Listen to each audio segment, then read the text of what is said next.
Horses down the bottom of the handicap come in with a big chance. Big money on offer today, Skew. It makes for quite a tense occasion, doesn't it? Yes, as I say, you sometimes see more runners in this race, and that makes it more difficult for these runners. Mr. Percy, as I said earlier, trained by Josh Gifford, who's won this race 4 times. We've watched him winning at Cheltenham. He looked to be doing what we saw asked Tom do earlier when he won at Cheltenham, pulling up in front. So I think he's got a little bit left inside of him than his bare form says. I spoke to Josh earlier. He thinks the horse will like the ground, whereas some of the Irish horses, as we said, have been running on that sticky ground, may change the form about. So he's quietly hopeful that this horse will run well. I should think most people are quietly hopeful too. Well, they're coming to line up, Jim. It's always fast and furious in the Tote Gold Trophy. Over to you. Thanks, Richard. Horses coming in now. They're under orders and they're away in the Tote Gold Trophy of 1998. And Karawi, the first one to step off over on the far side, leads on settling down from Shooting Light and Narawali as they head towards the first of 8 flights. Mr. Percy jumps up there on the outside in 4th. They're followed by Carlito Briganti, and behind them is Native Darrick.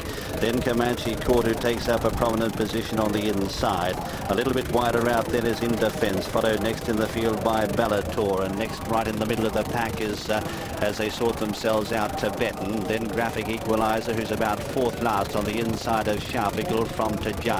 And last of all then is Advocar as they turn sharply left-handed now and race away from the stands. Karawi, though, is the leader on settling down by half a length or so as they head into the back from Shooting Light, who's in 2nd place, then Narawali, who lies in 3rd. They're 2 lengths in advance on settling down from on the outside Mr. Percy, then Comanche Court.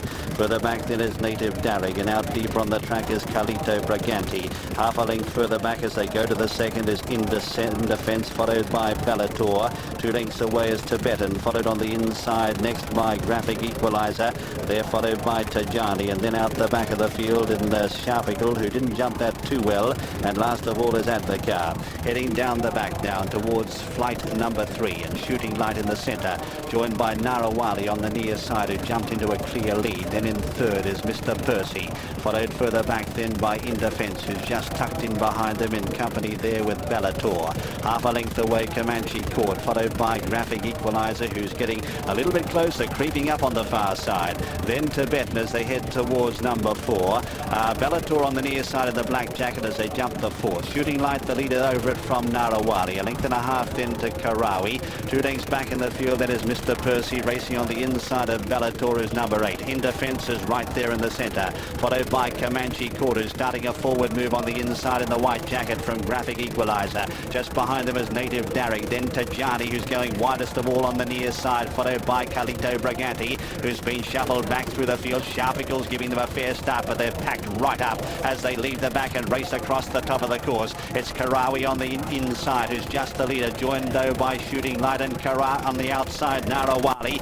Just in behind them at this stage is we see Bellator as they go towards 4 out now. The leader's jumping okay. Carlito Briganti jumped at last of all, but Karawi booting through on the inside is still there in company with Narawali. Behind them is Shooting Light, followed then by Bellator In Defense. Over on the far side is Graphic Equalizer, who's getting closer. Tracking him as Advocar. They're followed by Comanche Court, who's now being pushed along in the centre. He's got a lot to make up, followed by Sharpigal, who's behind a wall of horses. Half a mile left to go and 3 to jump in the Tote Gold Trophy. Karawi led over it on the far side by 2 lengths now. Graphic Equalizer seeing daylight, being pushed along to as Narawali as they race up now towards the 2nd last, and coming there strongly too is Advocar right there in the centre. 3 furlongs left the race and 2 to jump. Karawi hard ridden. Advocar going there easily in the centre.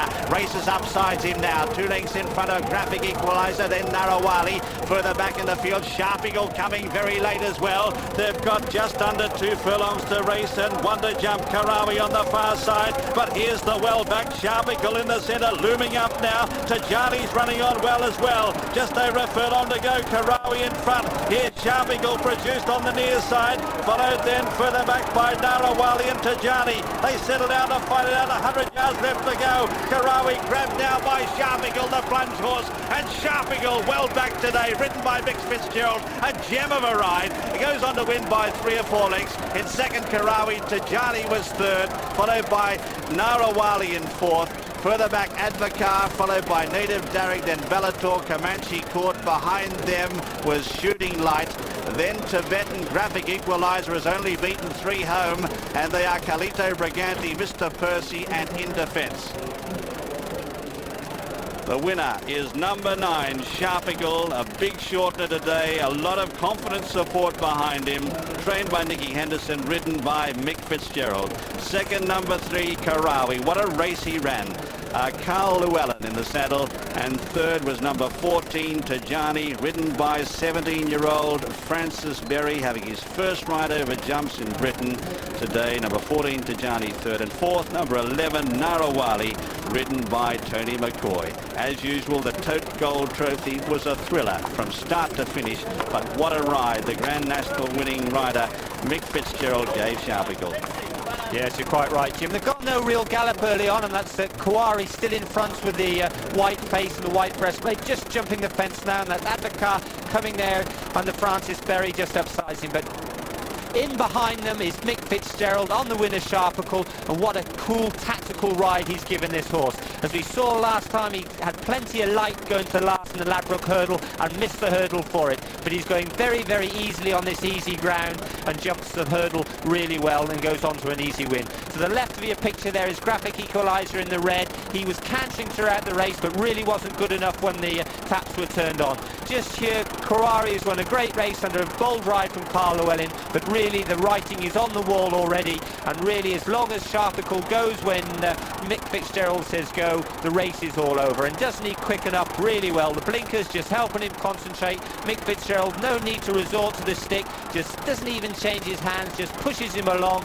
No need, as they say, to resort to the stick at all. He's just gone to the front there soon enough, really. A stupid thing to say halfway up the running in a big hurdle like this, but you can see him just cocking his hurdle head and saying, I've gone soon enough and it's far enough, I know I've won. But a great tactical, very brave ride by Mick Fitzgerald. Well done, Mick.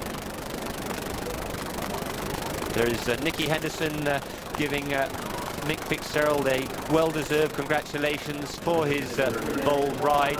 Sharpigal was 10-1. We did try to point him out to you earlier that he did run a great opener. Let's hear the roar as the tapes go up for the first here at Cheltenham, 98.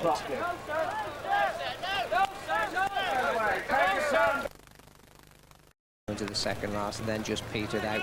Good flat corn.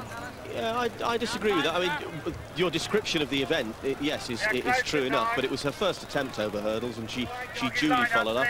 I couldn't see any problems with her staying. But we don't have to worry about the ifs and buts too much longer. 30 of them facing the starter. For the opener, let's hear the roar as the tapes go up for the first here at Cheltenham, 98. Several holding nose, so Charming Admiral taking a turn on the outside on the extreme left, that is Zarin Lasker on the extreme left, French Ballerina on the extreme left. His song is in behind horses, and they're all been asked to take a turn.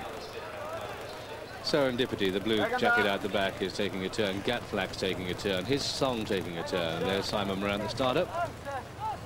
31 as the dispatch over this 2-mile test.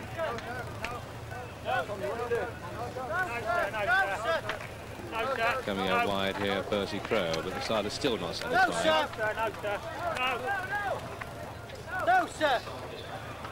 His song just trying to get into a position. No, sir. The green jacket, Charreur, facing the wrong way. Almost a national start, isn't it? That's it. Under orders, and they're away. With through on the inside, Fabulon showing very, very well early on at the first. Gatflax, they're at the first now. French Ballerina on the extreme left, the horse with a big white face is showing well. Serendipity up with the pace, and also running very fast early on is Keen Dancer, running very keen indeed, and with a bright orange cap on the left and armed in the firing line. On this very long run for the second flight of hurdles, we've got Keen Dancer, and really chuffed with unarmed out wide. Through on the inside is Manolino, the white blinkers showing prominently. The very pale pink of Gatflax in a good position. His song sits about 7th or 8th. French Ballerina the outside. Fabulon behind that. Tucked on the inside of Fabulon is Amberley House. 4 in line as they take the second, over which Serendipity and General Assembly with the back markers in company with Royal Scimitar and Kilbride Lad. Swinging left-handed then, and it's really chuffed who leads as they make the run towards the back stretch. Keen Dancer is in second, unarmed third, Manolino 4, Gatflax 5, French Ballerina 6. His Song and Wahiba Sands keeping his other company. With these comes Ginger Fox, and behind Ginger Fox is Zara Lasker the outside, Circus Star behind these, and then Polar Prospect. Towards the back of both Faroux and Salih in the same ownership. Plum last, General Assembly. Nearer last and first as they race down the hill is Charreux. And really chuffed takes them along then from Keen Dancer. His Song well placed in about 6th or 7th place with Wahiba Sands, and Zara Lasker also in the leading bunch as they jump flight number 3. And it's really chuffed in front from Keen Dancer, second unarmed in the orange cap towards the wide outside French Ballerina. She's very handy. Gatflax in the pink from His Song, and then Manolino up the rail from Wahiba Sands, and Zara Lasker out wide of these from Benetton back in the field as they race towards another. The leading bunch are hunted up by King Cato, but continuing up front, it's still the Irishman, really chuffed. Charreux was a faller back in the field. Keen Dancer disputing the lead over that flight, with right there still French Ballerina and unarmed towards the outside. His Song breathing down there next with Gatflax. Wahiba Sands on the rail, Zara Lasker right there. Una's Star making headway in the white cap in about 7th or 8th in the colours of J.P. McManus, followed back in the field then by Benetton as they land over the flight at the top of the hill, and really Chuff made a mistake there as they rise all the time then, and French Ballerina now taking on unarmed for the lead, and these are getting away from the others. His Song still there as well as they reach the top of the hill then, and it's unarmed from French Ballerina. These two in front of His Song, and Zara Lasker not far behind them. And so they begin the descent then, and the race starts properly. Coming with a strong run is Foundry Lane. John Kavanagh's okay, the faller of Charreux, the horse is okay too. Race down the hill and come towards the third from home in the Supreme Novices Hurdle, at which with the orange cap unarmed, joined by French Ballerina, then comes Foundry Lane. Serendipity is well out the back, so too a lot of the pipe there, looking for His Song.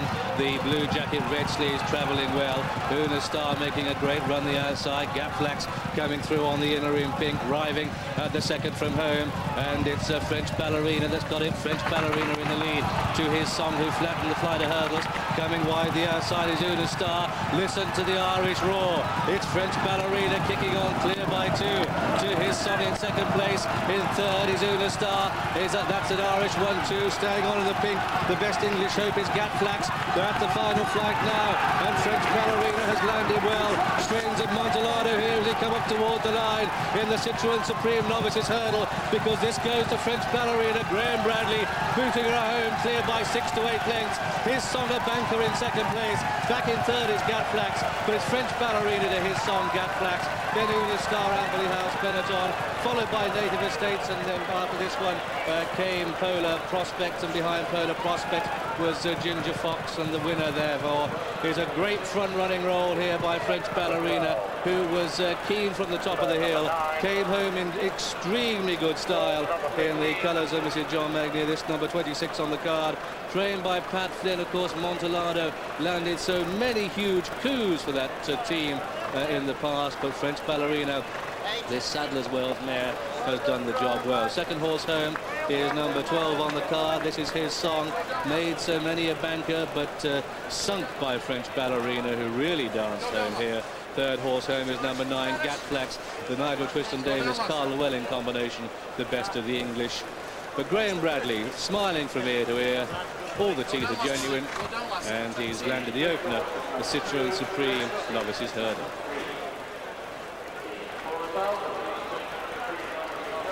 Well done to Graham Bradley, and there was me thinking this filly might not get the trip. She hit the front 2 out and absolutely scooted up there. It looked a tight competition beforehand, but as they turn around that bend, turning as heading for home, there was never going to be anything in it.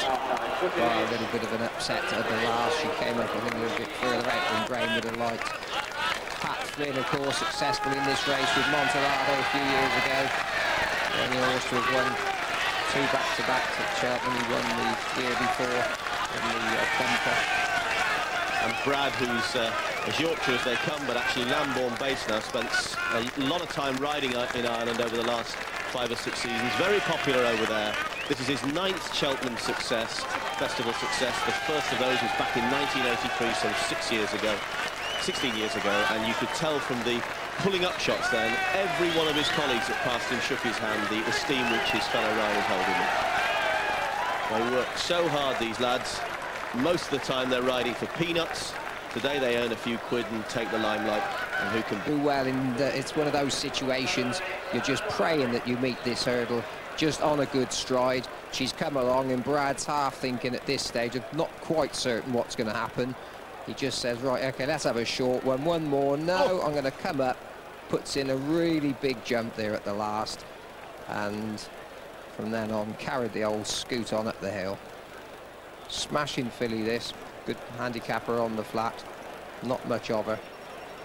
Her mum was a really good race mare, firstly in Germany and then latterly for Alex Stewart.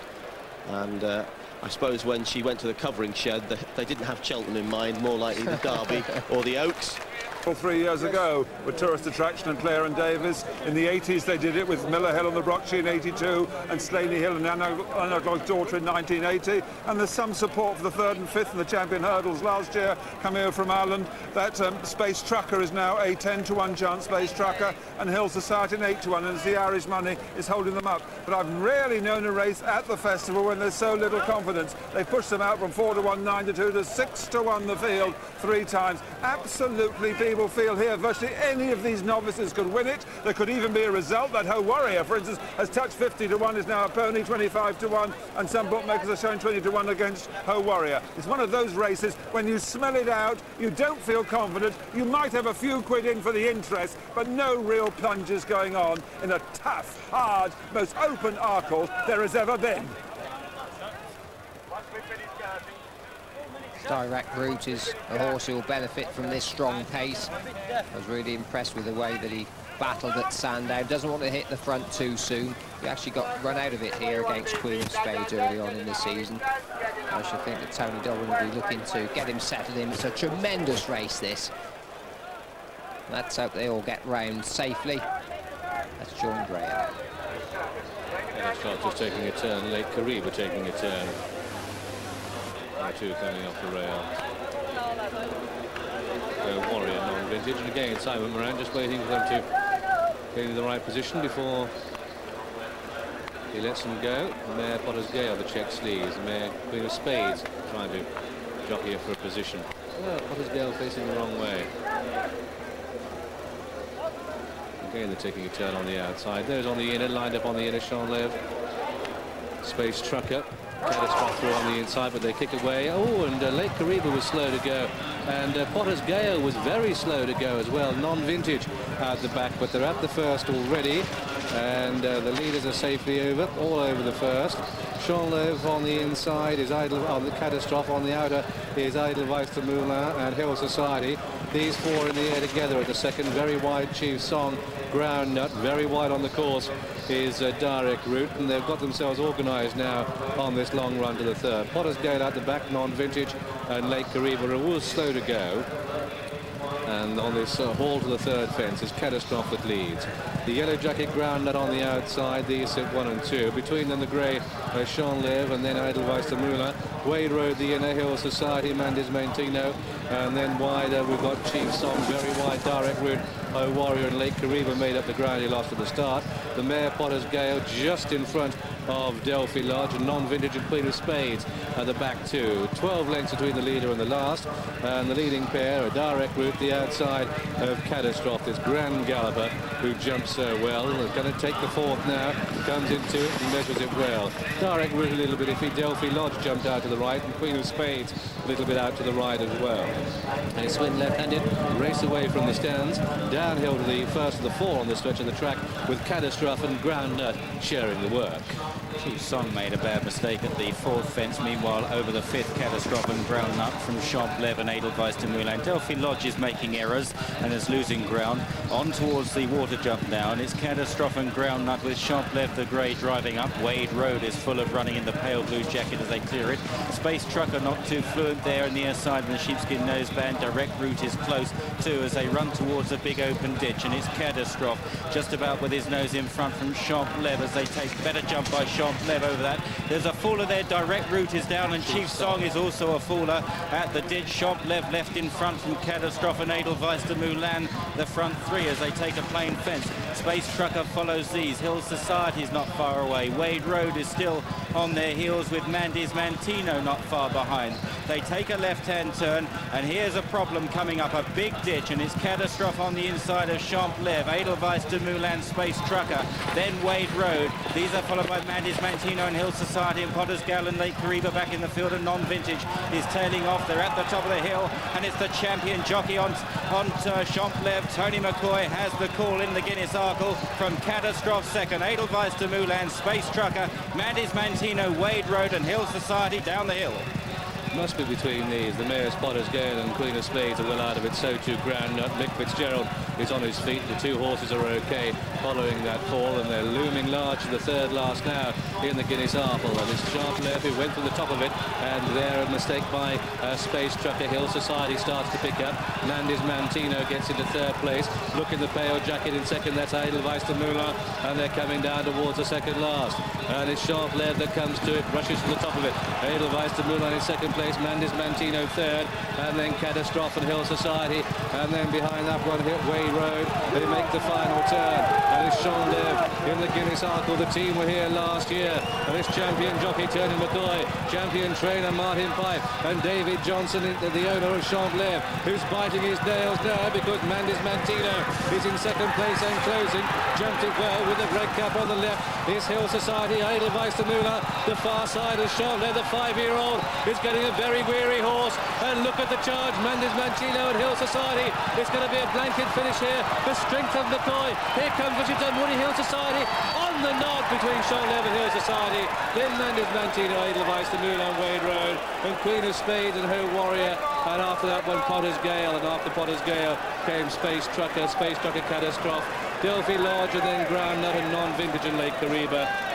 And so the outcome of this, the Guineas Arkle, it's a desperately close call between, now then, the angle here drops away. The judge has called a photo. I'll nominate the grey, Champlev on the inside, and I thought that they went past the post. Hill Society got there, Richard Dunwoody the top, the red cap. But that could be the picture of the meeting, really, because Richard Dunwoody playing Tony McCoy in virtually every race.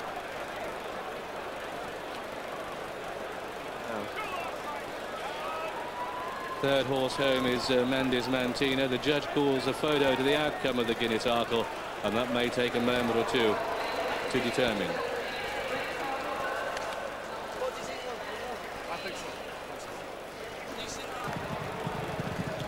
And this lad in front, Tony McCoy's got this horse really jumping 3 or 4 times through this race. 1 or 2 horses just a little bit iffy. He's asked this horse a question every time. Turning for home, 3 or 4 lengths to spare. Edelweiss to Moulin in there with a chance. Mandy's Mantino and Hill Society looking for all the world as though he's out of it. And then this horse just gets in a little bit close, and you could see they've gone 50 yards, just begins to tire. And at this stage, Jim, I know you thought Mandy's Mantino might just make it. Yes, but the angle here from our camera is still deceptive because Tony's still a good length up. It's further in front than it looks on that picture. The angle unfolds now, and as they hit the line, I thought Richard had got there. They're 5-6 lengths up at the last. He survives that. But the others are beginning to close. He's really forced the issue, Tony, now, but Hill Society and Mandy's Mantino. Look at the tremendous rhythm of McCoy on the right, Dunwoody on his inside, both going for everything. They hit the line. Uphill, down Dale, two. Don't charge it like that. Give him back off the gate. and charge the tape.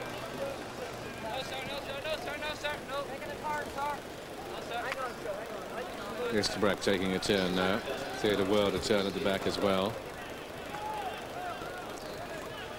The man must get through on the inside. Oh, and Pridwell is a little bit shy about going forward, and is giving them all start as they come down towards the first of 8 flights of hurdles, over which Dato Star and wide on the course. Estabrak sit 1 and 2. Theatre World wide. Morello very wide. Through on the inside, the grey mare is Lady Daisy in the firing line, and I'm supposing up there too. They're a long walk before they come down towards the second flight of hurdles, and it's Estabrak, I'm supposing, and the grey on the right, Lady Daisy 1, 2 and 3. Dato Star sits 4, Shooting Light 5, Red Blazer wide 6, Morello with that 1, 7. Karawi the inside, followed by Mr. Get, and San Martino and Real Keel midfield, followed by Catagold. Bellator, Pridwell's made up the ground on the outside. Behind these comes Graphic Equalizer, with Grimes at the back of the pack as they cross the second flight of hurdles, which they all took safely. And Lady Daisy gains the day, the inside. The mare's moment of glory by 3 parts of the length, to I'm supposing. Then sitting in third is Grimes, Dato Star, Morello, Karawi, Real Keel, Shooting Light, Red Blazer, San Martino, Shadow Leader, Pridwell, Catagold, Bellator, Graphic Equalizer, Mr. Get really outpaced, and Theatre World, and at the back of the pack is Grimes. Continuing the uphill climb, then go to freewheel shortly. Time to take a breath, and it's Lady Daisy leading in the Smurfit Champion hurdle. 2, I'm supposing, and Dato Star and Grimes. They've kicked about 3 clear. Estabrak is in 4th, and they've kicked about 3 clear of Morello and Real Keel, and then Karawi, Shadow Leader, followed by Shooting Light, and Pridwell making ground on the outside. Front 4 are going off at a great gallop here. Lady Daisy the first to rise over flight number 3 from I'm Supposing, and Estabrak and Dato Star. Those are the leading 4, and they've got a good 3 or 4 legs clear of the others as they head towards the next flight. The others are headed then by right there Morello, with Shadow Leader making ground on the inside. Out wide is Pridwell after that slow start. Karawi is struggling to hold his position. Cadu Gold sneaking up the inside. Real Keel is well poised. San Martino niggled as they rise over the next, and a mistake there by Dato Star in the yellow colours when in 4th place. Up front, I'm Supposing, pulling Richard Dunwood arms out on the outside of Lady Daisy. The favourites well poised. In 3rd, Estabrak, followed by Morello. Dato Star trying to get back into it after that mistake from Pridwell out wide. These are followed by Shadow Leader, who's made good headway. The flight at the top of the hill, and there Lady Daisy walk, and Dato Star right down on his hind legs there, and that surely cost him any chance. And it's I'm Supposing in front from Estabrak. Lady Daisy in 3rd, Shadow Leader moving well, then Pridwell and Cadu Gold. I'm Supposing 2 lengths clear of Estabrak, top of the hill in the Smurfit Champion hurdle. And a moment of freewheeling as they come down towards the second last. Look on the white cap, that's Estabrak travelling well. The dark colours with the yellow sleeves is Shadow Leader. The yellow jacket with the blue and black check sleeves, Pridwell. Then behind these, Catagold picks up Real Keel with a bit of a run.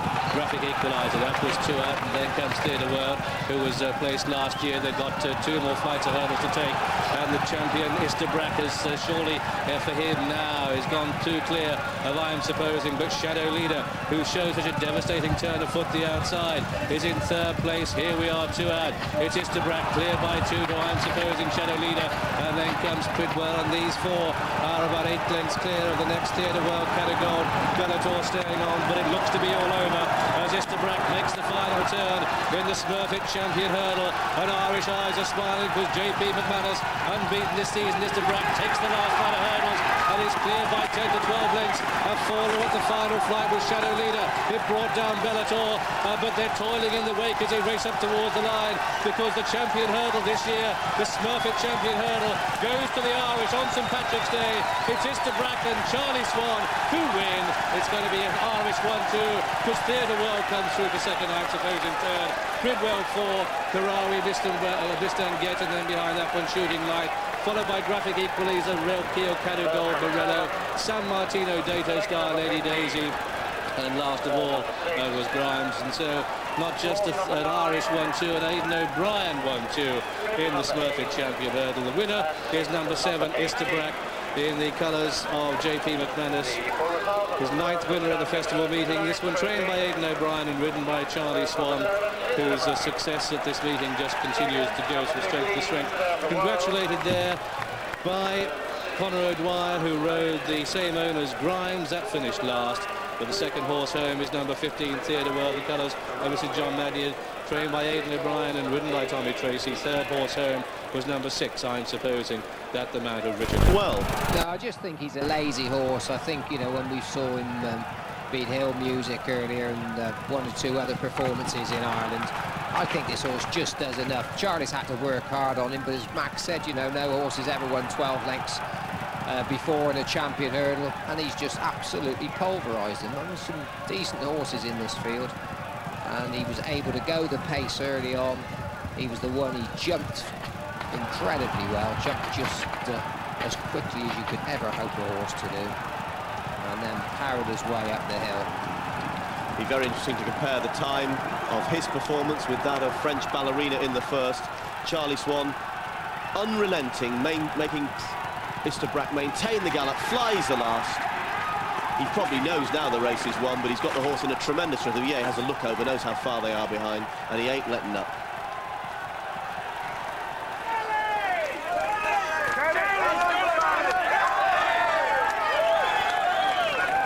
He good bumper form, second at Punchestown last season.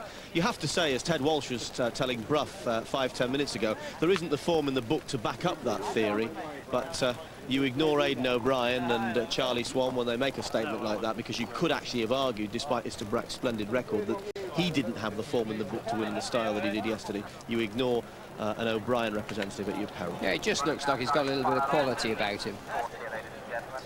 So they're sorting themselves out. The starts were, jockeys very keen to get on with it yesterday. We didn't get perfect starts. Let's hope it's a smoother run this afternoon. Here's Graham and Simon. 18-runner line-up for the first.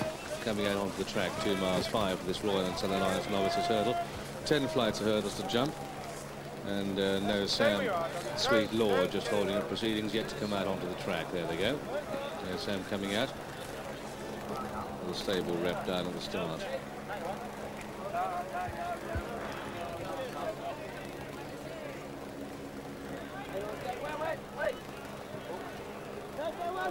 Come back, sir. I'm coming back out of the hole. Come on, give it to you. Hold on, sir. Take a turn. Plenty of room on the outside. Still racing advising them where to go.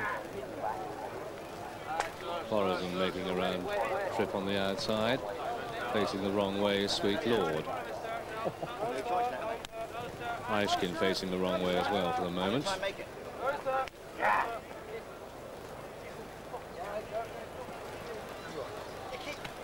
You all right? Come on!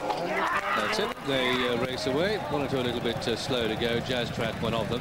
Borazon on the very wide outside. Very short run to the first flight, and it's Tall Boy who leads at it. And they're all safely over. Jazz Track a slight mistake. Borazon a little bit slower, and Taunt nearer last the first. French Holiday sits third as they make their way to the second. And it's Tall Boy, the blue, light blue jacket on the right, the yellow colours Clune Bridge showing up, the dark blue of French Holiday. That's the style of jumping. Watch him at every flight of hurdles if we can. He just doesn't have that natural arc of a fluent hurdler. Through on the inside, and Sufi getting a little bit closer. The white jacket Ishkin showing up. Mr. Markham just in front of Sweet Lord as they begin the turn out of the back straight on this very long run between flights 2 and 3 of the 10 they jump in this 2-mile 5 trip. At the back of this stage is Abu Hom, but his stable companion, Tall Boy, leads by about half a length. In second place, Clune Bridge. French Holiday sitting in third. Ishkin on the outside of Sweet Lord with Ansufi running the rails. Mr. Markham behind that. Borazon, who's a little bit slow to go, has made ground on the outer. Errington's tracking wide as they come down towards flight number 3. They're through the first half mile then in this Royal and Southern Alliance. And Tall Boy, he led at it. They're all over that. Abu Hom, the back marker. Also towards the back is Strong Tail. So the pipe combination of either end of the race at this stage come down on another long run towards flight number 4. There's quite a packing field with Tall Boy probably just settling the pace, and Borazon, who was slow to go on the extreme left, and the light blue and maroon coming out to take up the running now as flight 4 comes towards them. So it's Borazon leading to Clune Bridge in second, and then Tall Boy third, with Errington the outside making ground. followed through by Sweet Lord. Hailstorm sits midfield. Foxchapel King is midfield too. Better off on the inside with Mr. Markham. They're about 6 line across the track as they come up past the packed enclosures with the circuit to go. Torboy the inside, Clunbridge, French Holly, a wave of 3. Then we have Sweet Lord, followed by Ansoufi, Errington, Borazon, Foxchapel King, Better Offer, and then Samuel Wilderspin, Hailstorm, and behind these Jazz Track, Lady Rebecca, followed by Strong Tell, with towards the back of this stage No Sam, and also in arrears as they make the run towards the back straight Aishken. And look at those stands, you couldn't put a stick of pin in anywhere. So down the hill on the far side, and it's Torboy who continues to show with Clunbridge. French Holly's had a beautiful run, sitting there in 3rd place under Andrew Thornton, followed then by Sweet Lord in the pink sleeve jacket, and Foxchapel King moving up into 5th place. He's well placed as well as they land over the next. Back in the field, Lady Rebecca has been ridden very patiently. They head down towards the next flight of hurdles, number 6, and it's Torboy from Clunbridge and French Holly. Back in 4th, Sweet Lord from Foxchapel King, and then the French raider Errington the outside. Better Offer in green making good headway, and these are followed by Ansoufi the inside, Samuel Wilderspin, Hailstorm making ground on the wide outside. Made a very bad blunder at the first flight, Hailstorm, doing well to get in this position. Lady Rebecca still with work to be done. They begin to climb now on the far side, about to take a left-hand turn towards flight number 7, and it's Torboy and Tony McCoy from Clunbridge 2nd, French Holly poised to pounce on the outside in 3rd place, followed by Foxchapel King and Sweet Lord, and then Better Offer and Hailstorm still improving with Samuel Wilderspin and then Errington. Mr. Markham is struggling. Jazz Track is making a bit of ground from Strong Tell as they now reach the top of the hill, and it's Torboy, but now faced with a strong presence because French Holly is looming very large on the outside. Foxchapel King in 3rd, Clunbridge 4 at the top of the hill.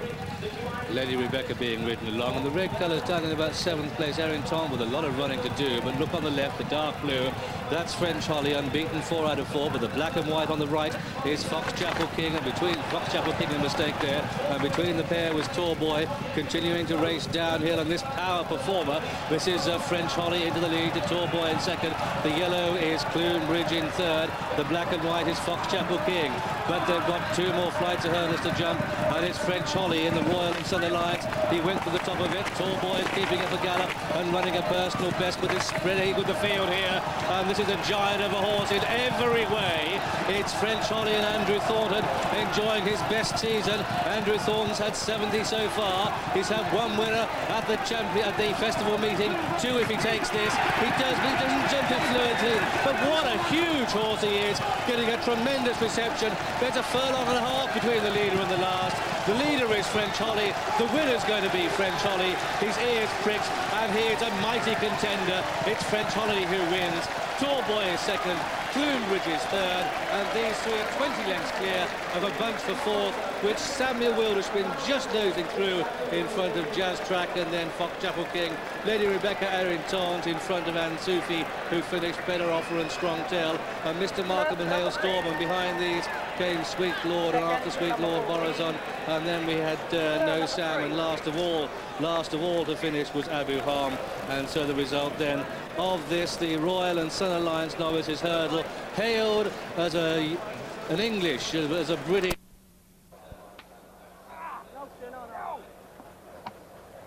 Right now, come on!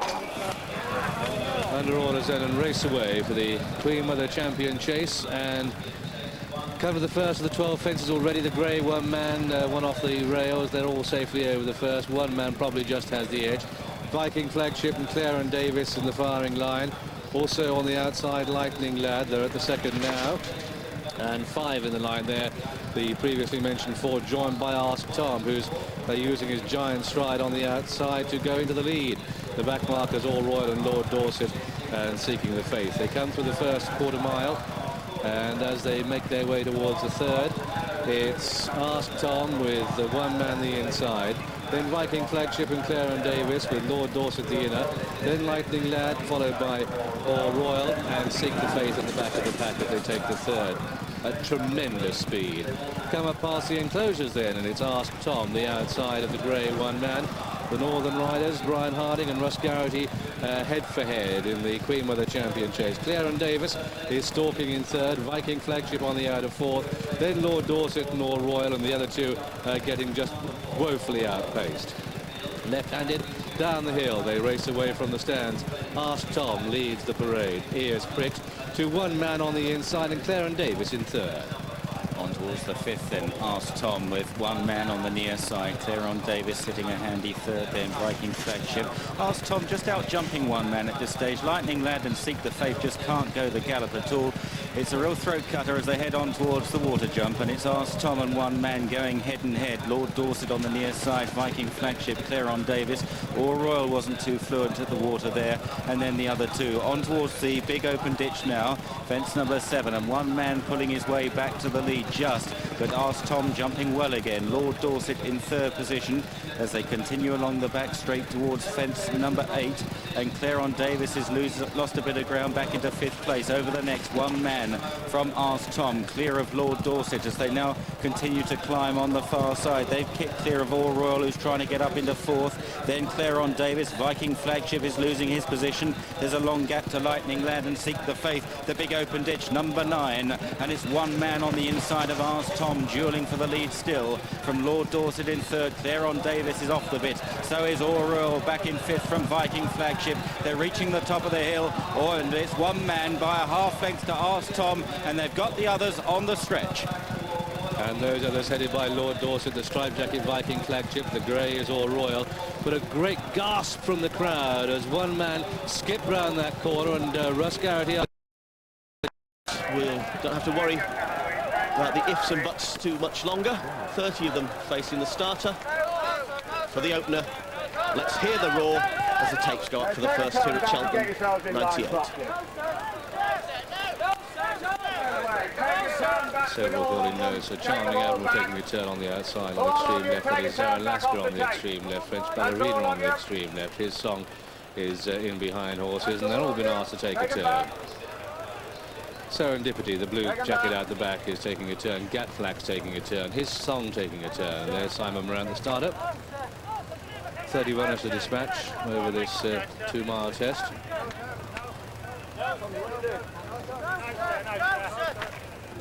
Coming out wide here, Percy Crow, but the starter's still not satisfied. No, sir. His song just trying to get into a position. No, sir. The green jacket Charreur facing the wrong way. Almost a national start, isn't it? That's it.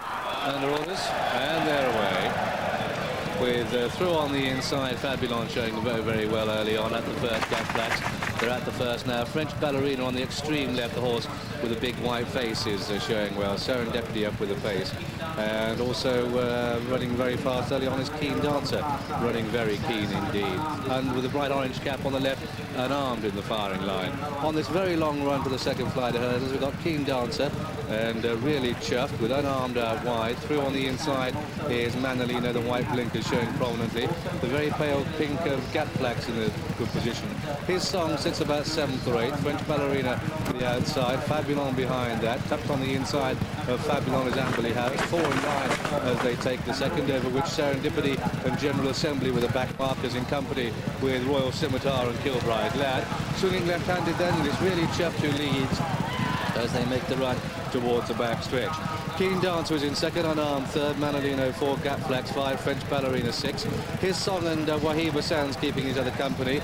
With these comes Ginger Fox, and behind Ginger Fox is Zaralasca the outside, Circus Star behind these, and then Polar Prospect. Towards the back of both Faroux and Sally in the same ownership.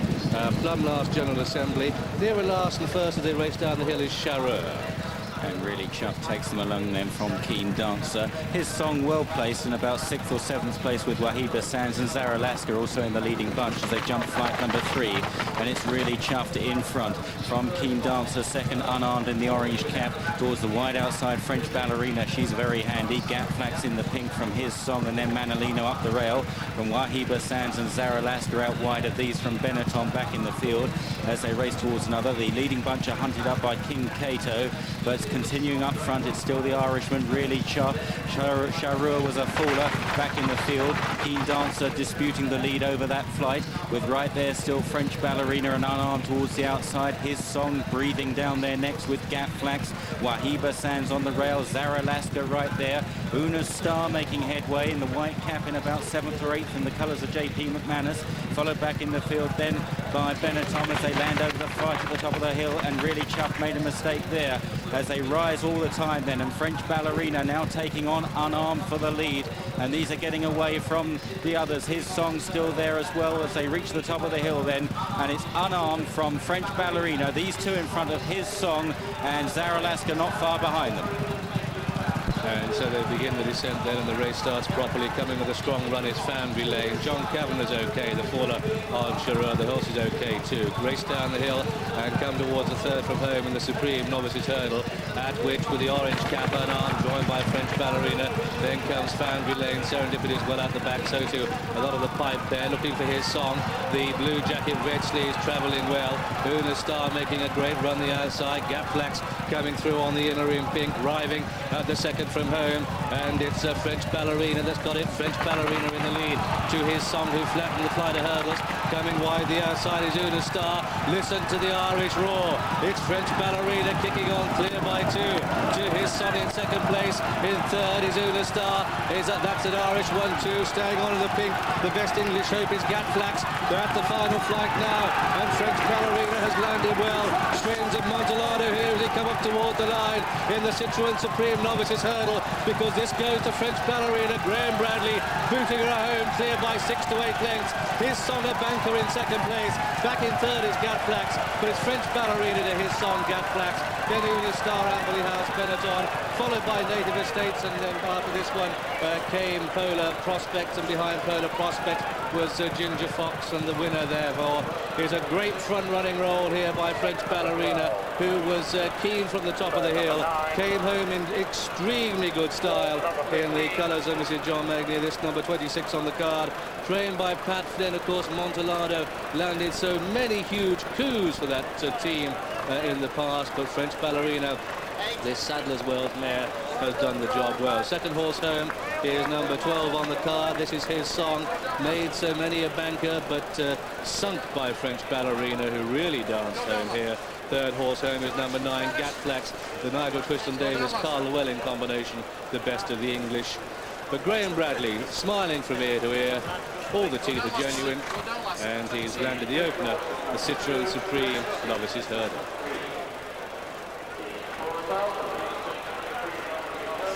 Well done to Graham Bradley, and there was me thinking this filly might not get the trip. She hit the front 2 out and absolutely scooted up there. It looked a tight competition beforehand, but as they turn around that bend, turning as heading for home, it was never going to be anything in it. A little bit of an upset at the last. She came up, I think, a little bit further out than Graham would have liked. Pat Flynn, of course, successful in this race with Montalado a few years ago. The only horse to have won 2 back-to-back at Cheltenham. He won the year before in the bumper. And Brad, who's as Yorkshire as they come, but actually Lambourne based now, spent a lot of time riding in Ireland over the last 5 or 6 seasons. Very popular over there. This is his 9th Cheltenham festival success. The first of those was back in 1983, so 16 years ago, and you could tell from the pulling up shots then, every one of his colleagues that passed him shook his hand, the esteem which his fellow riders hold him. They work so hard, these lads. Most of the time they're riding for peanuts. Today they earn a few quid and take the limelight, and who can do well in it's one of those situations you're just praying that you meet this hurdle just on a good stride. She's come along, and Brad's half thinking at this stage of not quite certain what's going to happen. He just says, right, okay, let's have a short one more. No, I'm going to come up. Puts in a really big jump there at the last, and from then on carried the old scoot on up the hill. Smashing filly this, good handicapper on the flat. Not much of her. Her mum was a really good race mare, firstly in Germany and then latterly for Alex Stewart. And I suppose when she went to the covering shed, they didn't have Cheltenham in mind, more likely the Derby or the Oaks. 3 years ago with Tourist Attraction and Clare and Davies. In the 80s they did it with Miller Hill on the Brockshire in 82 and Slaney Hill and Anna Gloy's daughter in 1980. And there's some support for the 3rd and 5th in the champion hurdles last year coming over from Ireland. That Space Trucker is now a 10-to-1 chance, Space Trucker, and Hill Society an 8-to-1, and it's the Irish money is holding them up. But I've rarely known a race at the festival when there's so little confidence. They pushed them out from 4-to-1, 9-to-2 to 6-to-1 the field 3 times. Absolutely, people feel here virtually any of these novices could win it. There could even be a result. That Ho Warrior, for instance, has touched 50-to-1, is now a pony, 25-to-1, and some bookmakers are showing 20-to-1 against Ho Warrior. It's one of those races when you smell it out, you don't feel confident, you might have a few quid in for the interest, but no real plunges going on in a tough, hard, most open Arkle there has ever been. Direct Route is a horse who will benefit from this strong pace. I was really impressed with the way that he battled at Sandown. Doesn't want to hit the front too soon. He actually got run out of it here against Queen of Spades early on in the season. I should think that Tony Dolan will be looking to get him settled in. It's a tremendous race, this. Let's hope they all get round safely. That's Sean Graham. Ascot just taking a turn. Lake Caribe taking a turn. Two coming off the rail. So Warrior non-vintage, and again Simon Moran just waiting for them to get into the right position before he lets them go. Mare Potter's Gale, the check sleeves. Mare Queen of Spades trying to jockey her for a position. Well, Potter's Gale facing the wrong way. Again they're taking a turn on the outside. Those on the inner, lined up on the inner, Chanlev. Space Trucker. Catastrophe on the inside, but they kick away. Oh, and Lake Caribe was slow to go, and Potter's Gale was very slow to go as well. Non-vintage at the back, but they're at the first already, and the leaders are safely over, all over the first. Chanlev on the inside is Idle on the Catastrophe, on the outer is Edelweiss de Moulin and Hill Society. These 4 in the air together at the second. Very wide Chief Song, Ground Nut, very wide on the course is Direct Route, and they've got themselves organised now on this long run to the third. Potter's Gale at the back, non-vintage, and Lake Caribe are all slow to go. And on this haul to the third fence is Catastrophe that leads. The Yellow Jacket Ground Nut on the outside, these sit 1 and 2. Between them the grey Chanlev, and then Edelweiss de Moulin. Wade Road, the inner, Hill Society, Mandis Maintino, and then wider we've got Chief Song, very wide Direct Route. Ho Warrior and Lake Caribe made up the ground he lost at the start. The mare Potter's Gale just in front of Delphi Lodge, and non-vintage and Queen of Spades at the back too. 12 lengths between the leader and the last, and the leading pair, a Direct Route, the outside of Catastrophe, this grand galloper who jumps so well. Is going to take the 4th now, comes into it and measures it well. Direct Route a little bit iffy. Delphi Lodge jumped out to the right, and Queen of Spades a little bit out to the right as well. They swing left-handed, race away from the stands, downhill to the first of the 4 on the stretch of the track, with Catastrophe and Ground Nut sharing the work. Chief Song made a bad mistake at the 4th fence. Meanwhile, over the 5th, Catastrophe and Ground Nut from Chanlev and Edelweiss de Moulin. Delphi Lodge is making errors and is losing ground. On towards the water jump now, and it's Catastrophe and Ground Nut with Chanlev the grey driving up. Wade Road is full of running in the pale blue jacket as they clear it. Space Trucker not too fluent there near side in the sheepskin noseband. Direct Route is close too as they run towards a big open ditch, and it's Catastrophe just about with his nose in front from Chanlev as they take better jump by Chanlev over that. There's a faller there. Direct Route is down, and Chief Song is also a faller at the ditch. Chanlev left in front from Catastrophe and Edelweiss de Moulin, the front 3 as they take a plain fence. Space Trucker follows these. Hill Society is not far away. Wade Road is still on their heels with Mandis Mantino not far behind. They take a left-hand turn, and here's a problem coming up, a big ditch, and it's Catastrophe on the inside of Chanlev, Edelweiss de Moulin, Space Trucker, then Wade Road. These are followed by Mandis Mantino and Hill Society, and Potter's Gale and Lake Caribe back in the field, and non-vintage is tailing off. They're at the top of the hill, and it's the champion jockey on Chanlev. Tony McCoy has the call in the Guineas Arkle from Catastrophe second, Edelweiss de Moulin, Space Trucker, Mandis Mantino, Wade Road and Hill Society down the hill.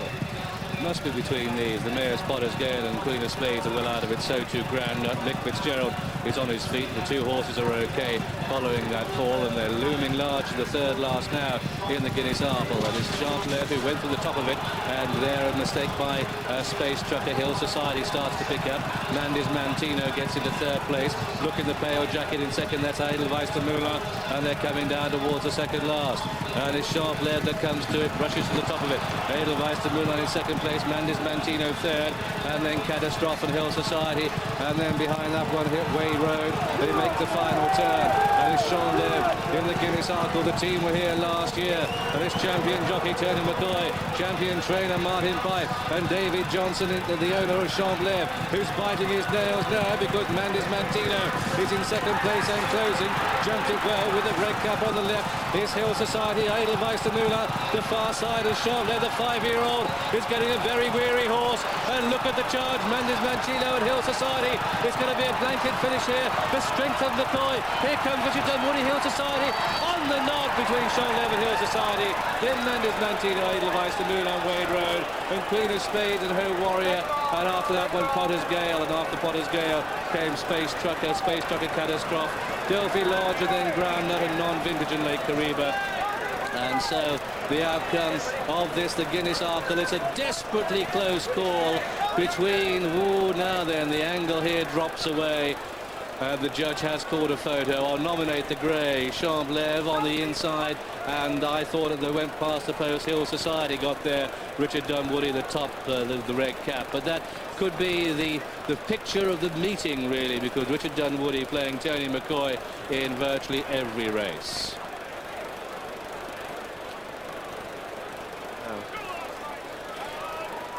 Third horse home is Mandy's Mantino. The judge calls a photo to the outcome of the Guineas Arkle, and that may take a moment or two to determine.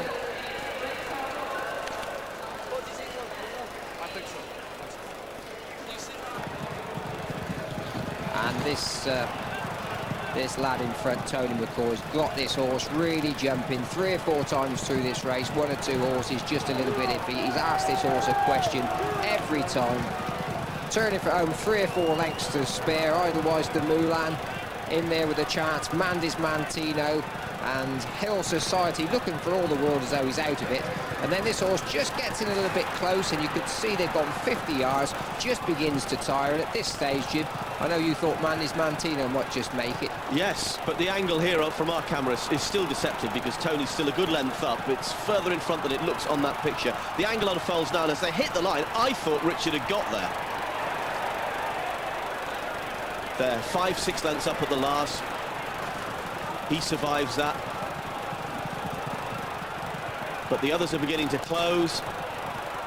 He's really forced the issue, Tony, now, but Hill Society and Mandy's Mantino. Look at the tremendous rhythm of McCoy on the right, Dunwoody on his inside, both going for everything. They hit the line. Uphill, down Dale, Don't charge it like that. Give him back off again. Don't charge the tape.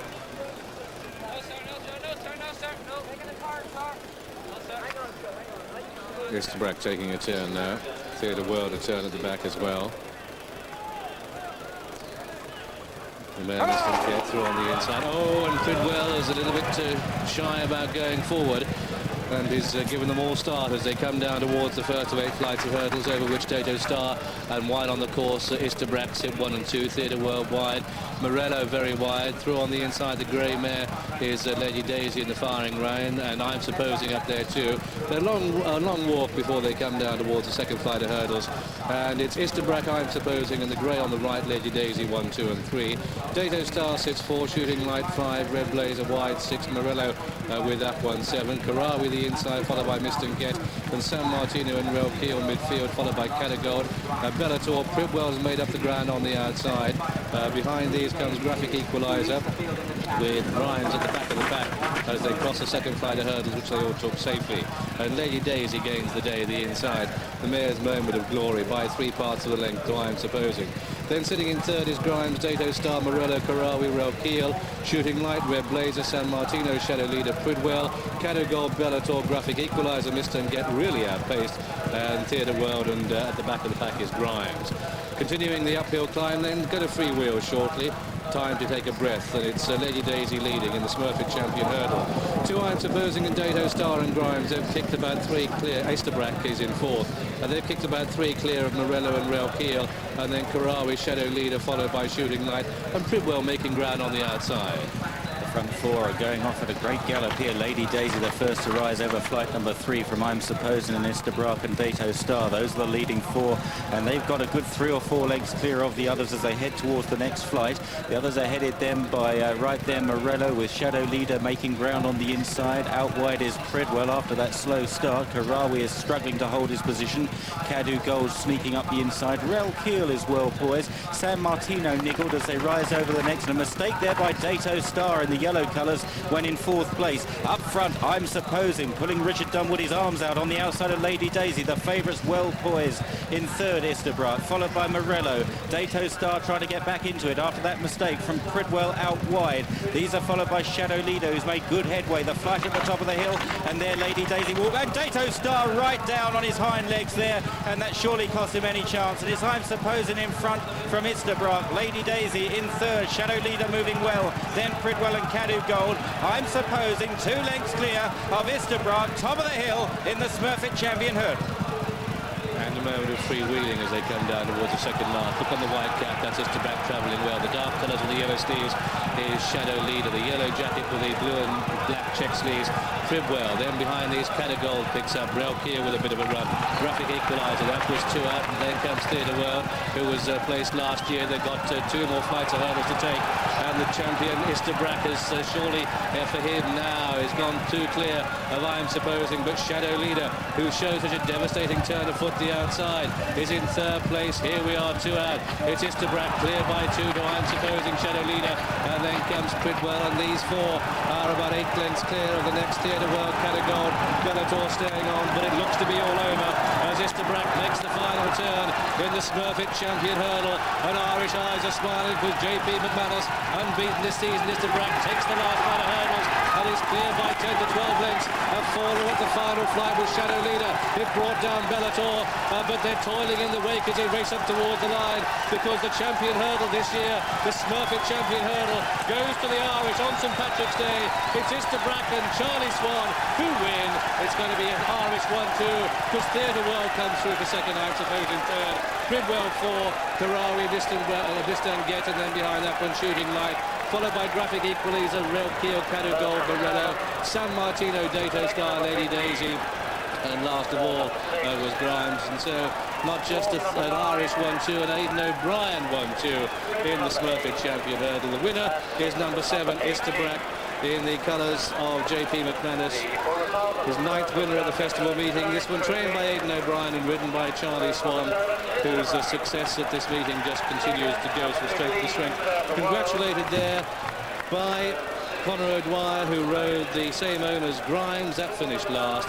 But the second horse home is number 15, Theatre World, the colours of Mr. John Mannion, trained by Aidan O'Brien and ridden by Tommy Tracy. Third horse home was number 6, I'm Supposing, that the mount of Richard. Well, No, just absolutely pulverised him. There were some decent horses in this field, and he was able to go the pace early on.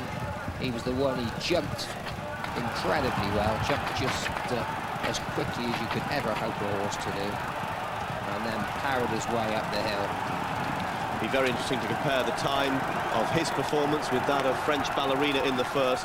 Charlie Swan, unrelenting, making Easterbrook maintain the gallop, flies the last. He probably knows now the race is won, but he's got the horse in a tremendous rhythm. Yeah, he has a look over, knows how far they are behind, and he ain't letting up.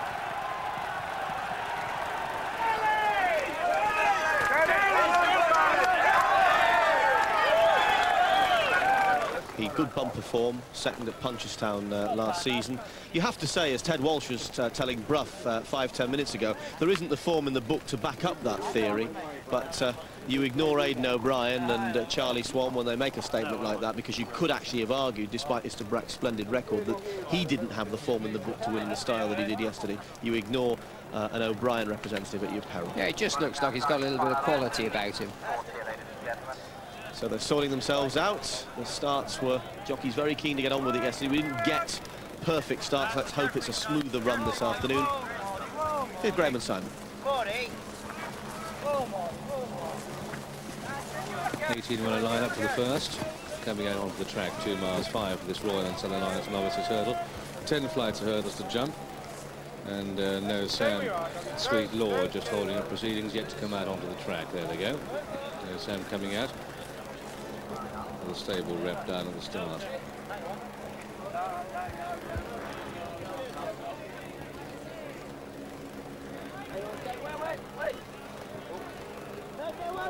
Come back, sir. I'm coming back out of the hole. Come on, give it to you. Hold on, sir. Take the turn. Plenty of room on the outside. Still racing rising and where to go. Horizon making a round trip on the outside. Facing the wrong way is Sweet Lord. Ishkin facing the wrong way as well for the moment.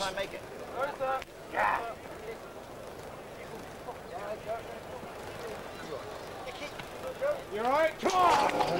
That's it. They race away. One or two a little bit slow to go. Jazz Track, one of them. Borazon on the very wide outside. Very short run to the first flight, and it's Tall Boy who leads at it. And they're all safely over. Jazz Track a slight mistake. Borazon a little bit slower, and Taunt nearer last and first. French Holiday sits third as they make their way to the second. And it's Tall Boy, the blue, light blue jacket on the right, the yellow colours Clune Bridge showing up, the dark blue of French Holiday. That's the style of jumping. Watch him at every flight of hurdles if we can. He just doesn't have that natural arc of a fluent hurdler. Through on the inside, and Sufi getting a little bit closer. The white jacket Ishkin showing up. Mr. Markham just in front of Sweet Lord as they begin the turn out of the back straight on this very long run between flights 2 and 3 of the 10 they jump in this 2 mile 5 trip. At the back of this stage is Abu Hom, but his stable companion, Tall Boy, leads by about half a length. In second place, Clune Bridge. French Holiday sitting in third. Ishkin on the outside of Sweet Lord with Ansufi running the rails. Mr. Markham behind that. Borazon, who was a little bit slow to go, has made ground on the outer. Errington's tracking wide as they come down towards flight number 3. They're through the first half mile then in this Royal and Southern Alliance. Tall Boy, he led at it. They're all over that. Abu Hom, the back marker. Also towards the back is Strong Tail. So the pipe combination of either end of the race at this stage come down on another long run towards flight number 4. There's quite a packing field with Tall Boy probably just settling the pace, and Borazon, who was slow to go on the extreme left, and the light blue and maroon coming up to take up the running now as flight 4 comes towards them. So it's Borazon leading to Clune Bridge in second, and then Tall Boy third, with Errington the outside making ground.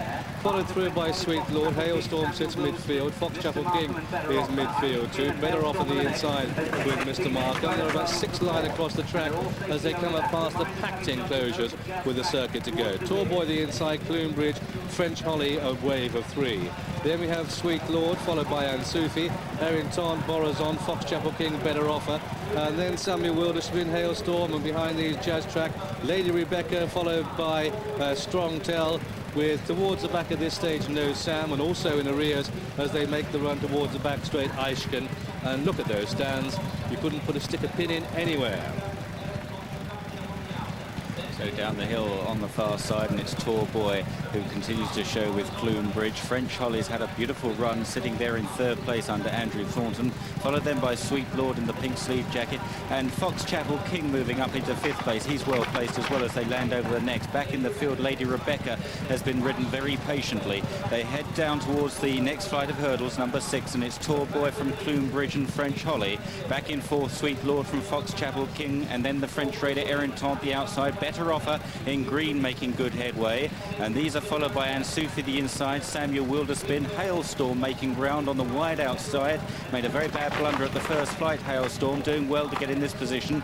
Lady Rebecca still with work to be done. They begin to climb now on the far side, about to take a left-hand turn towards flight number 7. And it's Torboy and Tony McCoy from Clunbridge second. French Holly poised to pounce on the outside in third place, followed by Foxchapel King and Sweet Lord, and then Better Offer and Hailstorm still improving with Samuel Wilderston and then Errington. Mr. Markham is struggling. Jazz Track is making a bit of ground from Strong Tell as they now reach the top of the hill, and it's Torboy, but now faced with a strong presence because French Holly is looming very large on the outside. Foxchapel King in third, Clunbridge 4 at the top of the hill.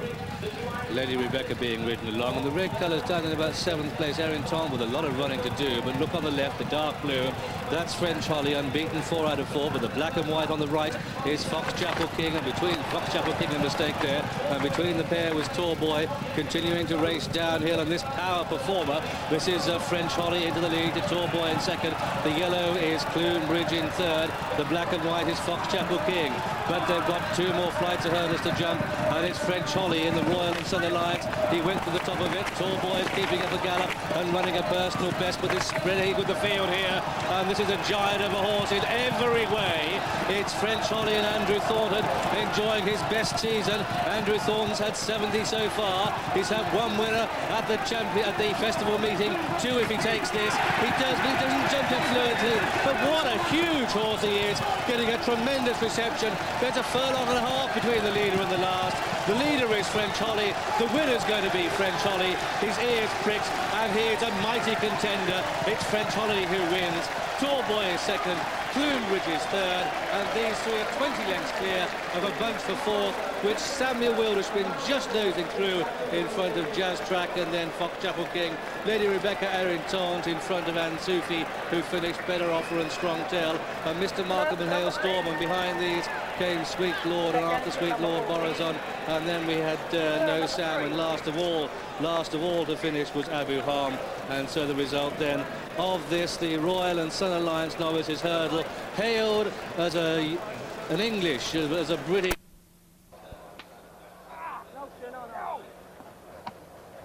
Right now, come on! Under orders then and race away for the Queen Mother Champion Chase, and covered the first of the 12 fences already. The grey one man, one off the rails. They're all safely over the first. One man probably just has the edge.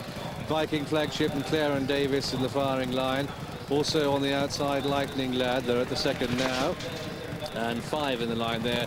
The previously mentioned 4 joined by Ask Tom, who's using his giant stride on the outside to go into the lead. The back markers all Royal and Lord Dorset and Seeking the Faith. They come through the first quarter mile, and as they make their way towards the third, it's Ask Tom with one man the inside, then Viking Flagship and Clare and Davis with Lord Dorset the inner, then Lightning Lad followed by All Royal and Seek the Faith at the back of the pack as they take the third. At tremendous speed. Come up past the enclosures then, and it's Ask Tom, the outside of the grey one man. The Northern Riders, Brian Harding and Russ Garrity, head for head in the Queen Mother Champion Chase. Clare and Davis is stalking in third, Viking Flagship on the out of 4th, then Lord Dorset and All Royal, and the other 2 getting just woefully outpaced. Left-handed down the hill, they race away from the stands. Ask Tom leads the parade, ears pricked, to one man on the inside, and Clare and Davis in third. On towards the 5th then, Ask Tom with one man on the near side. Clare on Davis sitting a handy third then, Viking Flagship. Ask Tom just out jumping one man at this stage. Lightning Lad and Seek the Faith just can't go the gallop at all. It's a real throat cutter as they head on towards the water jump, and it's Ask Tom and one man going head and head. Lord Dorset on the near side, Viking Flagship, Clare on Davis. All Royal wasn't too fluent at the water there, and then the other 2. On towards the big open ditch now, fence number 7, and one man pulling his way back to the lead. just, but Ask Tom jumping well again. Lord Dorset in third position as they continue along the back straight towards fence number 8, and Claron Davis has lost a bit of ground back into 5th place. Over the next, one man from Ask Tom, clear of Lord Dorset as they now continue to climb on the far side. They've kicked clear of All Royal, who's trying to get up into 4th. Then Claron Davis, Viking Flagship, is losing his position. There's a long gap to Lightning Lad and Seek the Faith. The big open ditch, number 9, and it's one man on the inside of Ask Tom, dueling for the lead still from Lord Dorset in 3rd. Claron Davis is off the bit. So is All Royal back in 5th from Viking Flagship. They're reaching the top of the hill. Oh, and it's one man by a half length to Ask Tom, and they've got the others on the stretch. And those others headed by Lord Dorset, the striped jacket Viking Flagship, the grey is All Royal.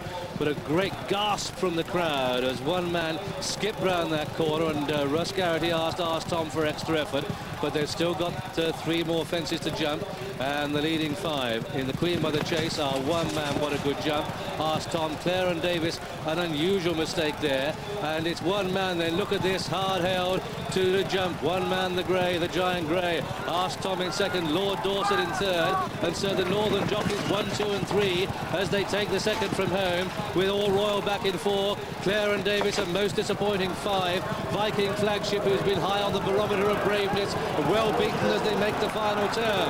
And it's one man now. He's facing this Cheltenham hill, and Lord Dorset is the challenger in 2nd. 2 in 3rd place, All Royal at the final fence now, and one man comes to it. Over safely, 2 miles. His trip has taken them a long time to find it out, but the Queen Mother champion chase goes to one man. Brian Harding's biggest day, and it's going to be a triumph for Gordon Richards. One man taking his 20th race, the Queen Mother champion chase, and one man wins at Cheltenham, deservedly, to All Royal 2nd, Lord Dorset 3rd. Viking Flagship just beaten for 4th place. Claron Davis 4, Viking Flagship 5. Then Ask Tom, who faded, couldn't live with a blistering pace. The time will be interesting, and the other 2 outsiders, Seek the Faith and Lightning Lad, did continue, but they were tailed off. Spare a thought for poor Tony Dobbin, who could have ridden one man, but well done Brian Harding, the lad who often has. So they're down at the start for the Coral Cup. Martin Pipe, an incredibly strong hand here again. That's it, they're under orders and they race away. A very short run in the first flight. Far Dawn and Knox Sky are up with the early pace, and also Deraden. They're at the first now, and they're all safely over. Top Seas is at the back, and also towards the back early on is Royal Marine. Towards the 2nd then, and through on the inside, it's Royal Runaway Pete that's come through to share the work. Runaway Pete and Knox Sky with Raiden. Wide on the course is Treble Bob, and they're all safely over the 2nd. Big Strand is towards the back. Like a Lion is sitting in about 4th place on the outside with a bright red cap. So they swing left-handed. Peelings, the grey, taking closer order, and it's Runaway Pete that leads. Runaway Pete by a length to Knox Sky. The pace looks relatively steady to Peelings in 3rd and Treble Bob 4, Deraden 5. Like a Lion running 6th, Nella Agapi Mu in 7th, and then Allegation in 8th. With up on the outside of these Royal Angela, and then behind these we've got Impulsive Dream. Nordic Breeze in at the top is towards the back. Big Strand is one of the back markers, and they turn into the home straight for the first time and come down towards flight number 3, at which Runaway Pete next to the rails, and the yellow jacket leads. This is the 3rd. He takes it safely. The white and red colours, Knox Sky showing prominently. Native Darrick also in white and red, but that's some way down the back, and they've got a long stride now towards flight number 4. With Knox Sky the outside are Runaway Pete 1 and 2. Treble Bob in 3rd. Allegation on the outside. The Raiden. Peelings covered up. Ella Agapi move behind these. Impulsive Dream races in the midfield position. Lucia just behind these, and then Like a Lion, the blue and red colours are showing up in a midfield position. Green Crusader is out the back. Big Strand towards the back, and so too at this stage is Royal Marine. So too Top Seas. Native Darrick last but one. Last of all is Whip Hand. not Whip Hand, it's Far Dawn that's at the back. Whip Hand sits midfield.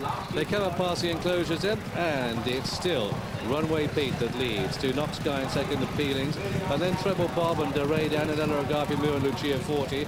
An Allegation, Impulsive Dream, Like a Lion, Royal Angela, Whip Hand. Then Green Crusader, the outside of Nordic Prince, and then one of the JP Bear, Kairouani, just in front of in at the top, followed by Top Seas and Royal Marine. And then we have Native Darrick, Big Strand, and still at the back is Far Dawn, and they kick away down the hill, and the tempo increases as they set out on this final circuit. Yes, Runaway Pete now stepping on the gas from Knox Sky. Treble Bob right there. Royal Angela was down on her nose at the hurdle in front of the stands. Deradan moving up into fourth place on the wide outside. The grey Peelings is travelling nicely, though over jumped to that. Whip Hand back in the field. Kairouani is one that caught the eye, travelling nicely, passing the stands in midfield. Big Strand is well out the back at this stage. Heading towards the next then, flight number 6, and it's Knox Sky. Struggling to hold his position now is Runaway Pete. Deradan getting very close. Treble Bob in the yellow. Improving is Lucia Forte into about fourth place in the red and green jacket, and lobbing along behind them Royal Marine. Big jump there by Deradan, took him to the front as they begin to climb. Knox Sky in second, Treble Bob, and then Like a Lion. Royal Angela getting involved on the outside, then Lucia Forte just on the leading bunch of fives heels as they approach a left-hand turn. Peelings is following these. Impulsive Dream is making steady headway into about 6th or 7th place as they jump the flight, rising on the far side of the course. Impulsive Dream there, the green jacket, into about 5th position towards the inside. Deradan leads from Knox Sky, Lucia Forte, Treble Bob, and Impulsive Dream moving with menace in about 5th place. They reach the top of the hill, the leading bunch followed by Like a Lion and Kairouani also improving. Yes, that blue cap of Kairouani, young Francis Berry, only 17 years old, looking for his first festival success, but Deradan still just has the edge. Knox Sky on the outside, Peelings isn't out of it, Treble Bob behind them, Lucia 40 with chances, Impulsive Dream jumps well. The horse down on its nose there was Ella Agapi Mu. At the back of the pack, Big Strand is going to be pulled up shortly. They come down towards the second last, and it's Lucia 40, the outside of Deradan, swinging along in the dark green. Impulsive Dream, Kairouani, the blue cap on the right of the leading four as they take the second last, at which it was just Impulsive Dream. Like a Lion is starting to make a bit of ground, and Top Seas comes out of the pack, but they make the final turn, and Kairouani has got the inside of Impulsive Dream. Norman Williamson, then Top Seas with the white sleeves is coming with a great run. Kairouani behind these, and also Royal Marine, the white cap coming there. Umpteen in with chances, they take the last, and it's Top Seas, Like a Lion, and as they race up the hill, Top Seas into the lead. Kairouani and Royal Marine, the white cap, these in front of Like a Lion as they race up to the line. It's Top Seas holding on. Top Seas going on by 1-2 lengths at the line. Top Seas with it. Kairouani is in second. Royal Marine third. Like a Lion 4. Native Darrick 5. Into the top 6. Whip Hand 7. Lucia 40. Impulsive Dream. Then Deradan. Followed by Treble Bob and Allegation and Royal Angela. Then Green Crusader and Runaway Pete. Followed by Peelings and the tailed off horses, including Knox Sky, who was up there for so long, and also well in arrears. Contention going into the closing stages. In the main, the races have been sorted out. The Irish horse there just jumps away to the left of the final flight. Tremendous sustained effort from Top Seas. He's done well to come from the back. The Irish horse that looked to be cantering, Impulsive Dream, has faded out of contention by now. Up the hill, Top Seas holds on really bravely. Kairouani and Royal Marine battling it out for the minor places, with Like a Lion back in fourth.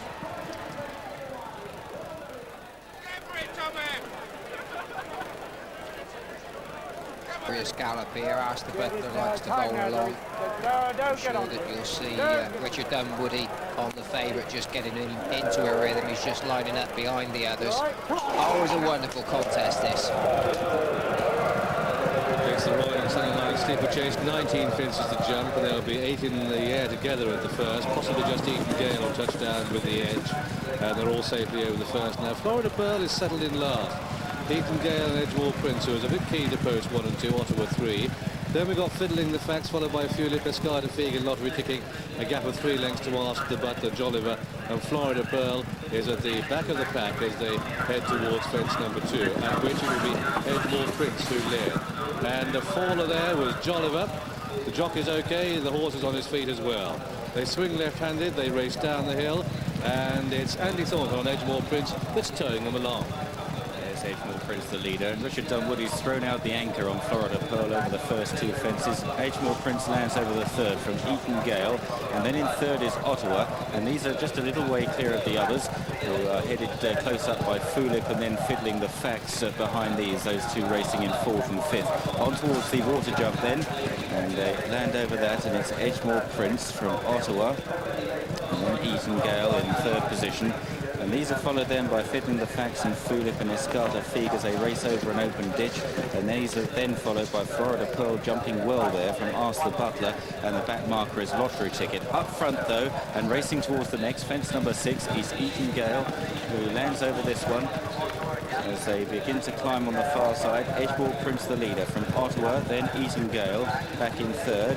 And then behind these is Fiddling the Facts and Fulip and Escata Fig. They're well strung out. Ask the Butler and then Florida Pearl and finally Lottery Ticket. The big open ditch now at the top of the hill. Edgemore Prince lands ahead of Ottawa. Eton Gale Fiddling the Facts. And then Florida Pearl racing with Ask the Butler as they continue round a left-hand turn, reaching the highest point of the course. And it's Edgemore Prince and Ottawa. These two battling along head and head as they begin the left-hander down the hill. They're clear of Eton Gale and then Fiddling the Facts in fourth. Richard Dunwoody in the red jacket at the back of the pack, still going extremely easily. Come down towards the halfway stage. Fence number 8 arriving at now. The one that's really out of it is Lottery Ticket. But it's Edgemore Prince on the inside of Ottawa. These sit 1 and 2. Here we go. This is the 8th. Let's see them all over. Oh, and what a good jump there by Florida Pearl. Lottery Ticket is coming probably round in his own time. And order then as they come down towards the 9th. They jump 19. It's Edgemore Prince and Ottawa. Ottawa the green sleeves. These are 1 and 2. And they're in the end get a touchdown together. Oh, Fiddling the Facts made a mistake there. And so they make the turn. It's Ottawa leading to, in second place, Edgemore Prince. Then Eton Gale, followed by Fulip, the outside of Escata Fig and Fiddling the Facts and Florida Pearl. And Ask the Butler, and the one that's really in a different county at this stage is Lottery Tickets. This is the 10th they're arriving at which, again, the matching pair. Ottawa is a faller. Ottawa is a faller. And the horse is on his feet and galloping away. They swing left-handed. It's Edgemore Prince who leads to the next. It's Edgemore Prince. Fulip has made ground the outside of Eton Gale. He's in front of Fiddling the Facts, Escata Fig. And now Florida Pearl is pulling wide on that. Now Fiddling the Facts just makes a mistake but jumps out to the right as she did. Florida Pearl was taken with her, so they swing left-handed down the hill on the far side. And Timmy Murphy's on his feet. He's walking away from the scene of the fall. It's Edgemore Prince leading.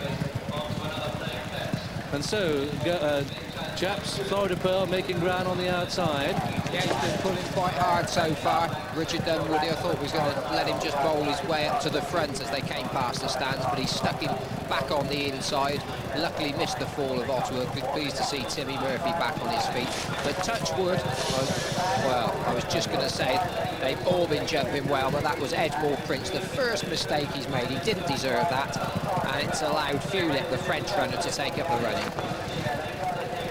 So Fulip left in front after that blunder from Edgemore Prince at the water. Florida Pearl was very lucky to sidestep Ottawa after that horse fell in front of the stands. Jumping another plain fence, and Fulip hit it this time. Fiddling the Facts, a very bad blunder there. Well recovered, Mick Fitzgerald, but it's knocked the mare back. Florida Pearl has got a good position now, hasn't he, on the outside. The 11-to-8 favourite, Richard Dunwoody on the outside. Eton Gale in the sheepskin noseband. On the inside in a noseband, Ask the Butler. The final open ditch coming up then, and Florida Pearl possibly just touching down in front there with Eton Gale. Then Ask the Butler in third. Fulip is 4. Escata Fig just being pushed along in 5th position, but about to mount a promising looking challenge. They reach the top of the hill, and it's Florida Pearl just about with his nose in front, defending his unbeaten record from Eton Gale. Escata Fig third. And don't forget, Florida Pearl running over a trip further than he's ever been before in the red and white of Richard Dunwoody. 17 winners of festival meetings, Richard Dunwoody, but looming large on the left in the black and white is Escata Fig. And don't rule out the 9-year-old Eton Gale. I think we can now. Made a bad mistake there, dropped away. Ask the Butler in green. Now it's a big match as they've got 2 to jump in the Royal and Sun Alliance between, on the right in red, Florida Pearl, and the left in black, Escata Fig. And there's not much to choose between them. Florida Pearl, the inside of Escata Fig, and Escata Fig, he goes on, but Florida Pearl has got pace and confidently ridden by Richard Dunwoody. Takes the final turn in the lead. Escata Fig happier in mud. is flat to the boards, and Florida Pearl uphill. Escarafig is making in battle. This is the final fence, and as Florida Pearl comes to it, what a brilliant jump! Escarafig is in second, back in third is the French one of Fulip. They're inside the final 150 yards, and Florida Pearl is running about a bit. He's getting a little bit tired, but he's storming up the hill under Richard Dunwoody. The unbeaten Florida Pearl wins the Royal and Southern Alliance in devastating style. Escarafig is in second. Fulip comes home third. Arster Buckler is the fourth and last to finish, as all the others have been pulled up. And so the banker of the meeting for so many, Florida Pearl, has won, trained by Willie Mullins, ridden by Richard Dunwoody, his 92nd of the season, but importantly his 18th. Rest. It was hard to come up with one to definitely put ahead of the rest, but John and I went for Buddy Marvel in the end.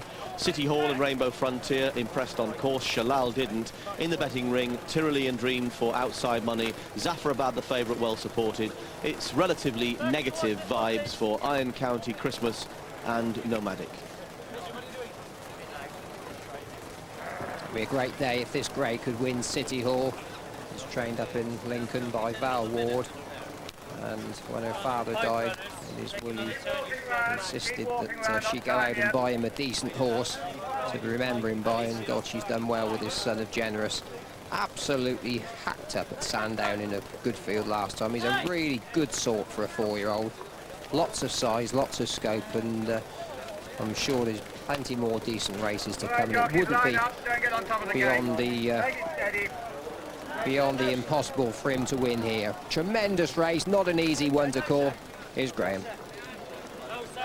So much pace guaranteed with front runners Buddy Marvel, Rainbow Frontier Upgrade, Rainwatch, City Hall, Iron Country Christmas, the French Furs, all make the running. Take them back off the gate. Take a turn with them. That's all of you. Down the 430, the 2s and 7s, and they're being asked to take a turn. One facing the wrong way is running to Cersei. Can't start like that. Simon Morant. Difficult task to get to 25 of these highly strung, majority ex-flat performers lining up for their stiffest test, 4-year-olds of course. That's it, they race away then for the Elite Club Racing Hurdle and Triumph Hurdle, and on this very short run to the first, of all things, Zafarabad is up in the firing line early. Shot is out wide. City Hall gets a good view of the front. On the inside, Daraport running well. Also Tyrolean Dream the inside, and Iron Country Christmas up with the pace. Robbo not that far away. And in the firing line, Rainbow Frontier on the very wide outside. Upgrade. It's probably Upgrade as they cross the road and on this long stride to the second flight that has overall command. Upgrade leading to City Hall, Zafarabad, and on the inside comes Rainbow Frontier. Just behind these Real Estates is in about 6th or 7th. Rainwatch with that one very, very wide on the course is Copper Shell. As they crash over the second, they're all over safely. Won't cost a lot, but is towards the back, and also at the back early is Swing West. The nearer last and first is Amish, but as they make this left-handed turn, it's Upgrade that leads. The Rainbow Frontier, Zafarabad sits third. Good pace to hold a position. City Hall behind that. Then for the sponsors, Vendoux getting a bit closer. Real Estate running to Cersei behind these. And then Iron Country Christmas, the rails. Daraport sitting in about 11th or 12th place. Robbo midfield. And then behind these comes Supply and Demand.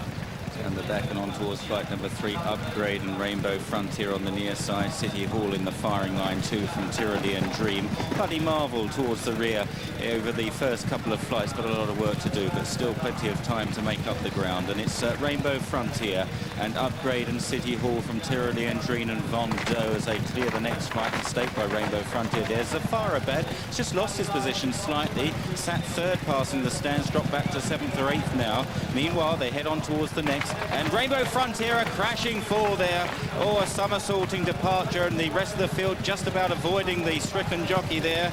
Tony McCoy is on the deck. Upgrade left in front from City Hall in second. Tyrolean Dream is third. Then Vendoux in 4. Zafarabad getting back into it towards the outside, followed by Real Estate and running to Cersei running well.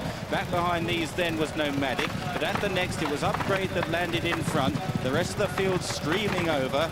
Well down now is Real Estate, and Swing West is just about last of all, but rising towards the top of the hill then, and it's Upgrade in front from City Hall, then Vendoux, Tyrolean Dream the inside, Zafarabad the grey with the the red sleeves right there. And Darapur now improving, white cap into about 6th position on the inside of Nomadic from running to Cerisi, and Real Estate and Buddy Marvel also improving.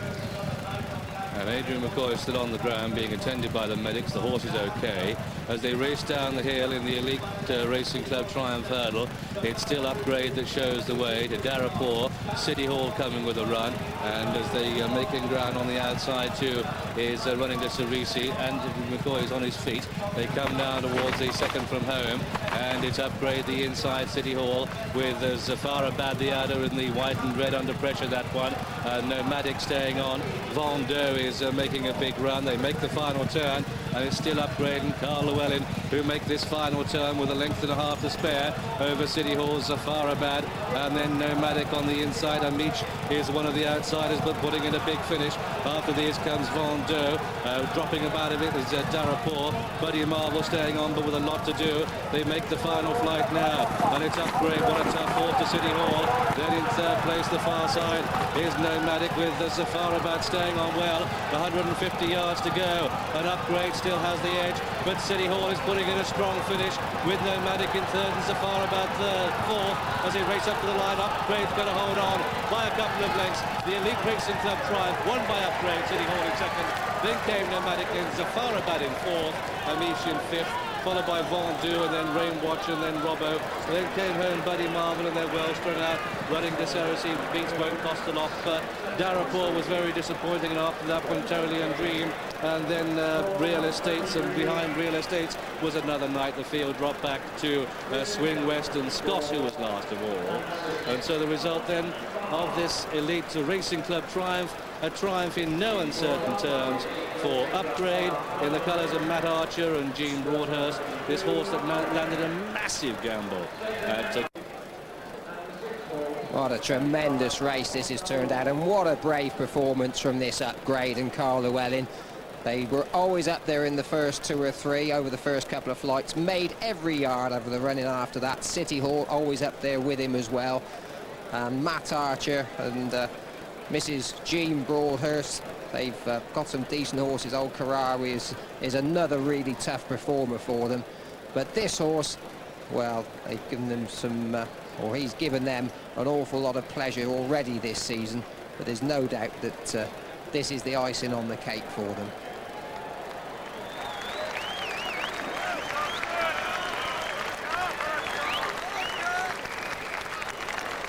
To you, Jim? He ran pretty well on the fast surface on his debut this season. We'll find out shortly. Away they go for the bonus sprint stayers hurdle then, and on towards the first of 12 flights. Just under 2 circuits to race here. Guy Sart, one of the first to show, with Ocean Hawk on his outside, followed by Splendid Time towards the inside in third place in a sheepskin noseband. Good jump by Friendship up on the outside with Principal, and then Restrained Buckhouse Boy as they continue on towards the second flight. Guy Sart on the near side of Ocean Hawk. In Splendid Time and Principal and Friendship out wide from Mighty Moss, who put in a big jump there from Paddy's return. And then towards the back, Comanche Court, anchored by Ruby Walsh at this stage, as is Buckhouse Boy by Adrian McQuire.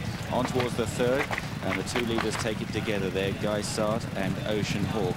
In just a medium gallop, long way to go, 3 or 4 lengths. Then to Splendid Time, who's been in such good form recently, as they begin a left-hand turn and a climb on the far side towards flight number 4, and the pace just may have increased a little bit going up here. And it's Guy Sart from Ocean Hawk, and they're getting away from the others as they take this flight. Both stood right off it, taking it well from Splendid Time in third, and then Friendship towards the outside. As they reach the highest point of the course now, Mighty Moss is up the inside, but there are the 2 leaders. Guy Sart up the inside of Ocean Hawk. Little to choose between them. They swing left-handed. They're at the top of the hill and about to run down towards the next flight of hurdles. It'll be flight number 5. Buckhouse Boy is almost in a different parish to these. He's been jumping a little bit indifferently at the rear of the field. But it is Guy Sart, Tony McCoy, the inside of Ocean Hawk, Carl Llewellyn. The others are closing up a little bit now, with the exception, that is, of Friendship, who looks to be in distress and is going to be pulled up. So they make their way down towards the next flight of hurdles, at which Guy Sart leads. This is the 5th. They jump 12 in all. Guy Sart and Ocean Hawks at 1 and 2, and the others are bunching up behind. Splendid Time running away in the white jacket with the red stripe, the pale blue colours, Mighty Moss. Princeful in the light blue and orange is making a bit of ground on the outer, and they continue the turn to the home run.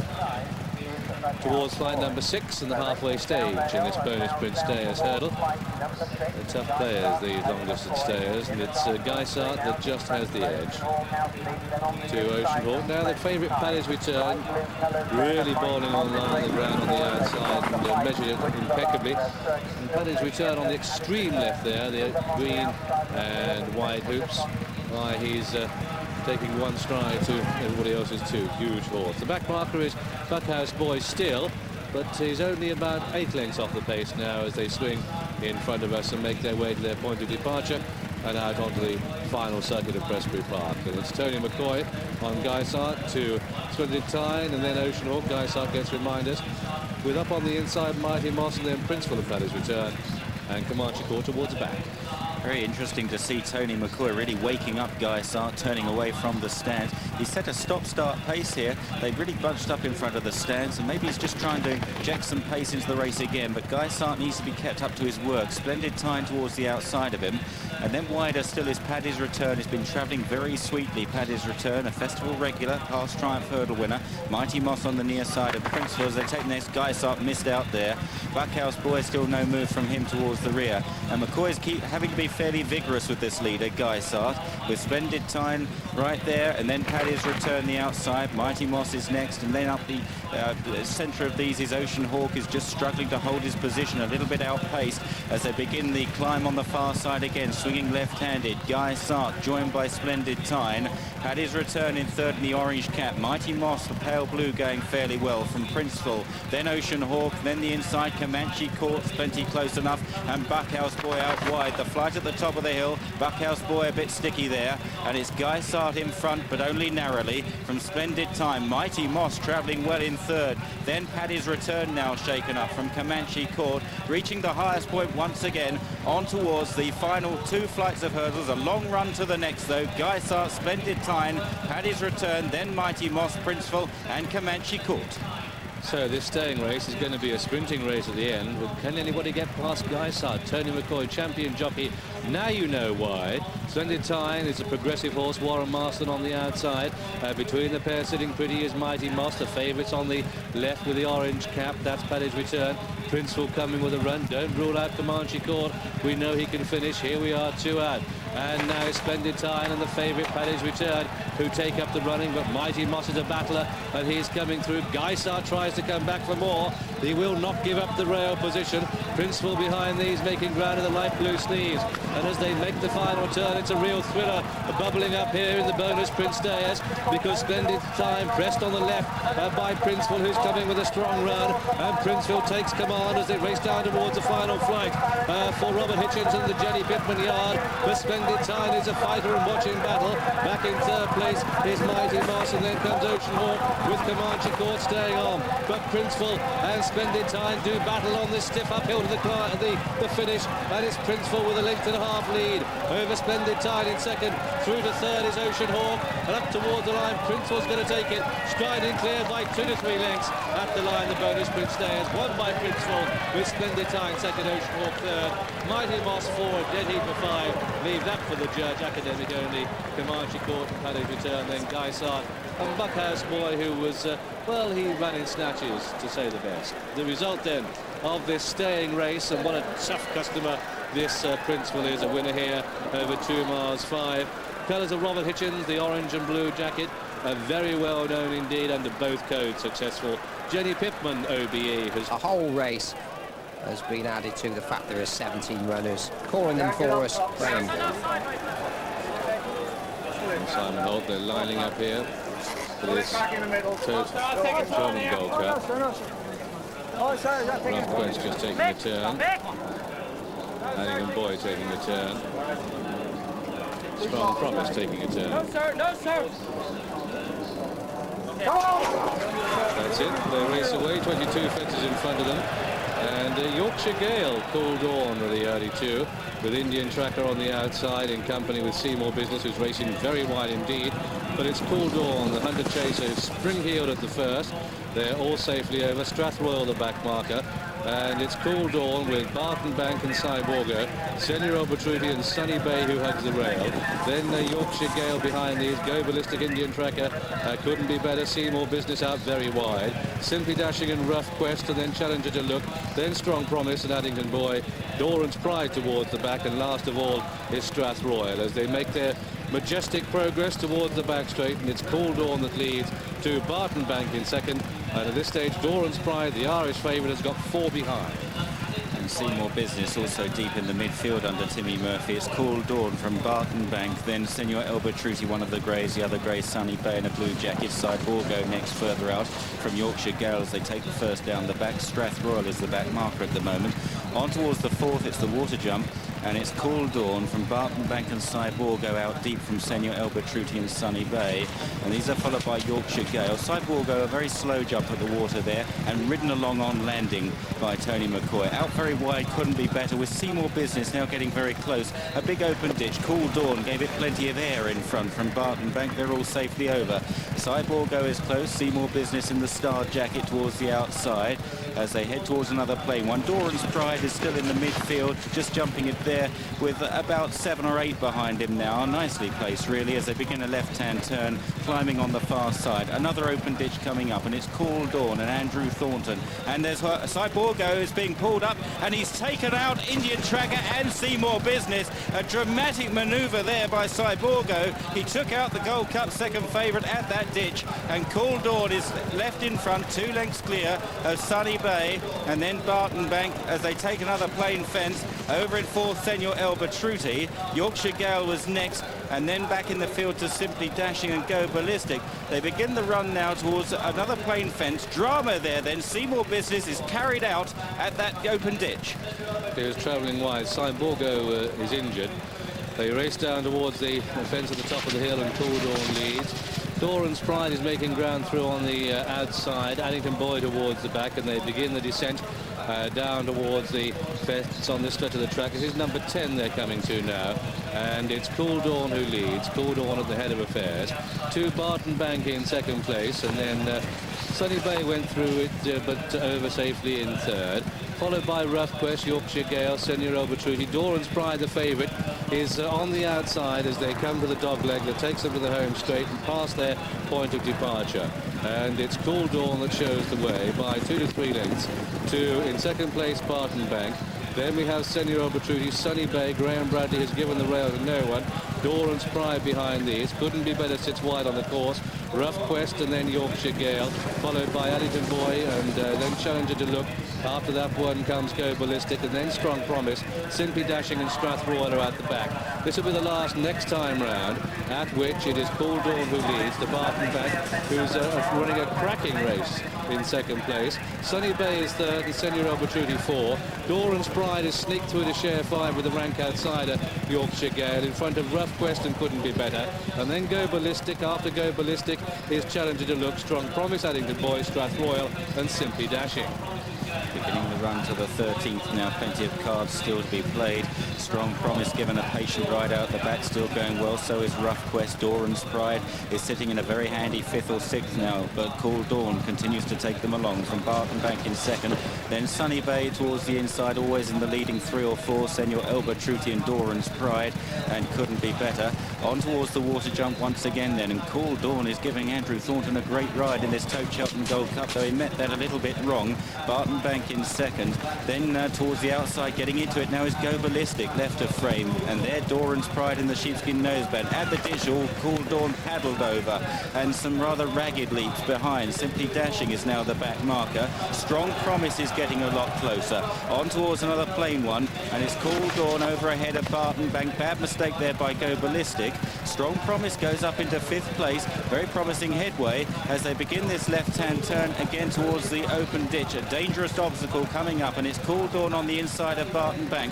Then Doran's Pride landing third with Strong Promise full of running. Go Ballistic follows Sunny Bay the inside from Senor Elbertruti. Rough Quest unseated the rider there. Another plain fence coming up, and it's Cool Dawn from Barton Bank. Doran's Pride cantering. Strong Promise on the outside. Then Sunny Bay and Senor Elbertruti, the two greys behind them, as they begin to reach the top of the hill now, and they're shortly going to run down towards 4 out, and Cool Dawn has led them a merry dance. Barton Bank chasing in second, Strong Promise, then Senor Elbertruti, Doran's Pride, and Go Ballistic on the outside. This is 4 from home, and it's 48 years since the Irish won both the Champion Hurdle and the Gold Cup, and their hopes lie with Doran's Pride, who's in second place, sharing second place here, the horse with the big noseband. Come down the hill, meet this one right, and it's still Cool Dawn that leads. Andrew Thornton comes to it. Oh, he made a slight mistake there, Doran's Pride. Strong Promise is going to be played for speed in second place, and this giant horse is going to be played later, but it's still Cool Dawn that leads to Strong Promise in second, and they're about 3 lengths clear of Doran's Pride, who's trying to find acceleration as they make the final turn. After these comes Go Ballistic, Senor Elbertruti and Sunny Bay. They come down towards the second from home in the Cheltenham Gold Cup, and Cool Dawn has made all the running, still just has the edge by only half the length to Strong Promise the inside. The Irish waiter Doran's Pride is in third. They come down towards the final fence. Can Cool Dawn make all? At the last, Strong Promise is the big challenger. Doran's Pride raising his game now and coming with a strong run. They've got 150 yards to go, and it's Cool Dawn and Strong Promise who fuel it out. Doran's Pride is in third, he's staying on, but the post comes in time for Cool Dawn. Cool Dawn wins, Strong Promise is second, Doran's Pride third, Senor Elbertruti 4, Sunny Bay 5, Simply Dashing 6, Challenger to Duke 7, and then Barton Bank an honourable 8, followed by Strathroyal, Yorkshire Gale, and then Go Ballistic. Arrogant Boy was pulled up, Couldn't Be Better was pulled up, and what an amazing result here. And all the way win for a former hunter chaser in the colours of the Honourable Mrs. Dino Harding, trained by Robert Alner and ridden by Andy Thornton at 25-1.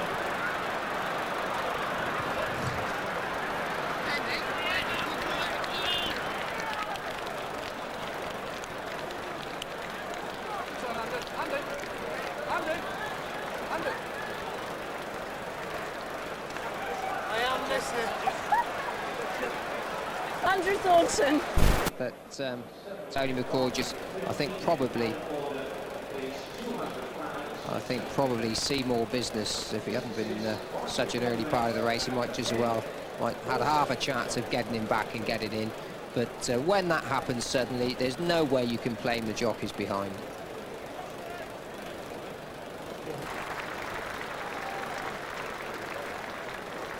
Well, going to the last. What a leap there on the far side from Strong Promise. He'd been running away from the top of the hill, and you've got to say that given this race again, Norman Williamson would have kept him buried for about another 1.25 miles. He's headed for home, but this little horse on this side, who's out of the picture at present, well, you just knew what he was like. He's a little terrier, and this horse was coming to the end of his tether. And he's got his just reward. You are gutted now. Well, 3 to go, and the perennial question, the nightmare for television producers and, of course, for commentators alike, will they split into 2 groups? There's old Saifan, a bit of a character, but overall a great servant for Dave Morris. Francis Norton rides. He goes into stall 18. He'll be one of the last. Let's join Simon for the 1998 Worthington Lincoln. On the far side, Ginsberg, number 18, Saifan with the blindfold. Francis Norton, one of the last to go in. Field reduced to 23 then this year. Saifan, one last push will see him home. There's the vacant stall on the left, which would have been filled by Rock Falcon. And Dean McEwen can just watch, can only watch from behind. Racing away then for the Worthington Lincoln, and a cheer goes up from the Doncaster crowd as they cover the first furlong. It looks as though some of the runners are heading towards the centre. Up with the pace is Nigrosine over towards the far side. Silka Blanca is racing quickly with Rapier, and then towards the near side Lion Eyes there too, and Albert the Bear is not too far behind them. Now they split into two groups, and it's Nigrosine over the far side from Consort, and then Albert the Bear. On the near side Silka Blanca from Lion Eyes close up, and these are chased then by Jurade, who's not far off, and then No More Mr. Nice Guy as they run down towards the final half mile and over towards the far side. Nigrosine is the leader from Pear Tree House now. Down the centre, Silka Blanca at this stage. Young President is racing all on his own down towards the full marker. Be a big race to win for him from there. So 3 races in the price of one a walkover. Down the centre, Silka Blanca from Lion Eyes. Nigrosine is lobbing along on the far side and continues in front with Right Wing now getting very much closer. Then Pear Tree House and Consort running on from Albert the Bear. Then La Modiste trying to challenge behind these down towards the final 2. Nigrosine is chased now by Right Wing. Then Sharp Rebuff coming at them down the centre of the track. Hunters of Brora is running on with Safe and Silka Blanca and Young President, but the action on the far side, and it concerns Right Wing, Sharp Rebuff and Hunters of Brora, who've grabbed Nigrosine now. Then King of Tunes chasing them home in 5th place. Inside the final furlong, Right Wing, Hunters of Brora, the game mare sticking her neck down in honesty. King of Tunes is dashing home. Hunters of Brora, King of Tunes absolutely flying. Hunters of Brora all out from King of Tunes. Then Right Wing back in 3rd from Sharp Rebuff. Nigrosine was 5th home. Then Ginsberg, La Modiste and Hadger behind these. Gold Shardy never showed from No More Mr. Nice Guy. Then Carla Sunrise and Lion Eyes and Rapier and Pear Tree House, and then came Albert the Bear and Al Muhim and Consort well beaten. Jurade also well beaten, along with Young President and Punishment never showed. Solar Storm, very disappointing indeed, was well beaten, beat very few home. But Hunters of Brora, and this is a richly deserved big handicap victory for this mare trained by James Bethel, who's got home ahead of the fast finishing King of Tunes. Back in 3rd, Right Wing, Sharp Rebuff near side in 4th place, and then Nigrosine, and the front 5 have finished a long way clear. But Hunters of Brora placed in no less than 3 Cambridges, disqualified in the Cup at Newbury last season. Boy, does she deserve a big handicap, and it's happened today in the hands of Jason Weaver. But wasn't King of Tunes coming home fast under Ray Cochrane in 2nd place after Right Wing, right of picture, had looked a likely winner a furlong and a half from home. But a really tough and honest mare, Hunters of Brora, has won the 1998 Worthington Link. Yeah, she's been a bridesmaid many times. What a grand tough mare. And James Bethel, one of only 2 trainers who personally walked the track on Thursday morning. Full marks to him, because his mare was drawn in 23, and yet she finishes over on the far side. She wears down the pace setters with a furlong to go, and then has to hold off a tremendous thrust from King of Tunes, who finishes really well. And interestingly, we talked about conditions drying up, but these 2 horses have both got form at up to 1.25 miles. Proof indeed, if it were needed, that you've needed to see the trip out really well here on Town Moor today. She's now 9, she's now 8, but she's as tough as they come, and as Simon so rightly said, she really deserved a big race success. She's been knocking on the door in Lincolnshire's, Cambridgeshire's, you name it, for a long, long time. Hunters of Brora, an 18-1 chance for Ladbrokes in the offices this morning. 14-1 with Coral, wins the Worthington Lincoln at 16-1, and it was a 40-1 chance, 40-1 chance when betting opened in January. But Rule 4 does apply. This was the old market, so 5 pence in the pound deduction for all bets because of the withdrawal of Rock Falcon, and 11-1 chance at withdrawal. The runner-up, King of Tunes, sent off at 14-1. The 3rd, Right Wing, 8-1, and there is a steward's inquiry. They are announcing now a steward's inquiry. Yes, and this horse, Silver Charm, could be the ace in the race here. Malik going into stall 1. Expect the pace to come from 1 and 10. That's it, and they race away, and Malik has missed the break, and that could be significant out wide. Silver Charm, and also Swain is going well, and Lou Savage and Berens the inside. But Silver Charm, the Kentucky Derby and Preakness winner, comes up to challenge Berens. The Americans sit 1 and 2. Going through into third. On the inside is Prodigy, with sitting in fourth place in Swain. Then shaded is Malik, who runs a rail in front of Lusso. Kyoto City towards the back, Borgia at the back, and so too is Lo Sauvage. They make the first turn then at the end of the first quarter mile of the Dubai World Cup, and it's Berens. Jerry Bailey rides. He's ridden 2 previous World Cup winners, and he's on Berens, and that's the leader. 2 in second place. We look at Kyoto City, the trailer. 2 in second place on the outside, Silver Charm. Running the rail is Prodigy. Between them, Lusso playing a big hand here, the red and white striped cap. Malik sits in 5, the inside of Swain, who's wide. That's tracked by Lo Sauvage, and then the German mare Borgia. Kieran Fallon in the red jacket left the picture, and the Japanese Kyoto City sits at the back of the pack as they go past the halfway stage, and still Berens kicks and goes on. Silver Charm comes to make it that American 1-2. They finish 1, 2 and 3 in the first running. Prodigy is flat to the board. Out wide is Swain, and they make the turn for home shortly, and it's still Berens that leads, but Silver Charm is pressing him. Here on the outside comes Malik, an American 1, 2, 3. Mick Kiddan sitting comfy on Swain the outside, the pale cap. In behind them, Lo Sauvage starts to run. Lusso is dropping away. Prodigy with it all to do. And as they come down the home straight, it's Silver Charm, the big ace here. It's Silver Charm, but look behind. Here comes Lo Sauvage in the Wildenstein jacket. The light blue cap on the right is coming to press Silver Charm. Behind these, Malik is out wide. And Swain charging at the winning line. Lo Sauvage, here comes Swain the outside. Silver Charm, the bravest of battlers. He's digging deep and he's finding more as they come inside the final furlong. It's the brave Silver Charm. Here comes Swain with a late lunge at the line. It's a photo between Silver Charm and Swain. Back in third was Lo Sauvage, and then Malik, and then Berens and Kyoto City and Lusso. Then Borgia and Prodigy, who finished last of all. And so the outcome of this Dubai World Cup. It's a close call.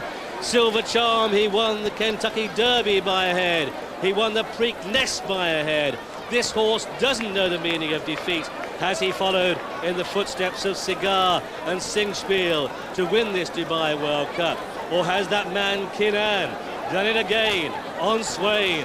What a battler this horse is. He was reckoned not to be able to handle the ground.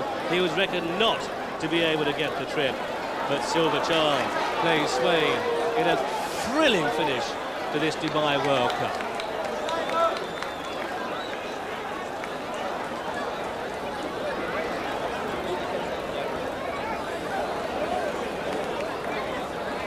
Well, this is exceptionally close. You cannot possibly call that. What a tremendous contest for the Dubai World Cup. Silver Charm saw off Lo Sauvage, and then Swain and Mick Kiddan came with this incredible late rattle. And the King George winner, has he got up to share the spoils? Here's Silver Charm, this real tough American horse, and old Swain digging deep as he did that day at Ascot to win the King George. You'd still have Silver Charm there, but it's on the nod now. It's on the nod, and you cannot possibly call it. Well, returning the Gladiators and the line. Well, Jim McGrath has, of course, the hot seat this year, and it's starting to just bubble along now. So why don't we join Jim McGrath at the Daily Telegraph? Under orders, and they're away. In this Martel Cup chase, they jump a total of 19 fences. An Unguided Missile sets off in the lead from Senor El Batruti over on the far side. An Unguided Missile, oh, you saw there, he all but went at the first. Made a terrible mistake, and what a remarkable recovery by Paul Carberry on the far side. He lost the reins there. He's got them back now as they come to the second. The open ditch, and a spectacular lead that time by Unguided Missile, and a most remarkable recovery in the early stages of the Martel Cup. So it's Unguided Missile, the leader, from Senor El Batruti, the far side. Simply Dashing is up there as well. Then the grey on the near side, the grey Monk, followed by Doran's Pride. Just behind them is Jeddah on the near side as they come to the third. The leader's got over it okay. Jumping at last of all was Mary Gale, and second last is Escada Fee. They've got 2 complete circuits ahead of them on the mild-made course as they race past the judge, and it's Unguided Missile on the outside of Senor El Batruti. They're a length and a half to the grey Monk in third, followed by Simply Dashing, who's racing in the early stages on the inside of Doran's Pride with the noseband right there in the centre. On the left of the picture is Jeddah, followed then by Escada Fee, and at the tail of the field is Mary Gale as they head now towards fence number 4. The leader on the outside fractionally is Unguided Missile from Senor El Batruti, the grey tucked away on the inside second. Another grey third, that's the grey monk with the red cap. As they come towards the next fence now, the first down the back, they all handled it okay. It's Unguided Missile who shows the way from the grey monk, and Doran's Pride in the starred jacket. Then in fourth is Jeddah, tucked in behind them, Senor El Batruti, who jumps upsides the leaders there, and a slight mistake by Jeddah, wider out there. He was lucky to survive that, got away with it okay. Continuing their journey down the back now towards the second ditch. An Unguided Missile in the centre, the first to rise, got over it well from the grey monk on the far side. On the near side is Senor El Batruti, and they're a length and a half clear of Escata Figue. 2 lengths further back then is Doran's Pride as they come to the last one down the back, and another shocking mistake there by Unguided Missile. That's knocked the stuffing right out of him, and another remarkable recovery by Carberry, but this time Unguided Missile has dropped right out of contention to be near enough to last. Racing along the side of the course now towards the cross fence, and it's the grey monk who's out in front here, and Unguided Missile will be pulled up after that disastrous mistake. Heading towards the cross fence, and the leader here is the grey monk, the stablemate to Unguided Missile, who takes it up by 3 lengths to Jeddah. Then on the outside is Doran's Pride on the left of picture, just disappearing there, followed by Jeddah in the centre.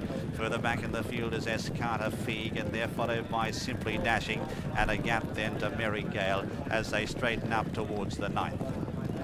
The leader here is the grey monk on the far side by 2 lengths. Comes towards it now, jumped it okay. Left in front a long way out, but he's galloping quite boldly. Half a length to Jeddah.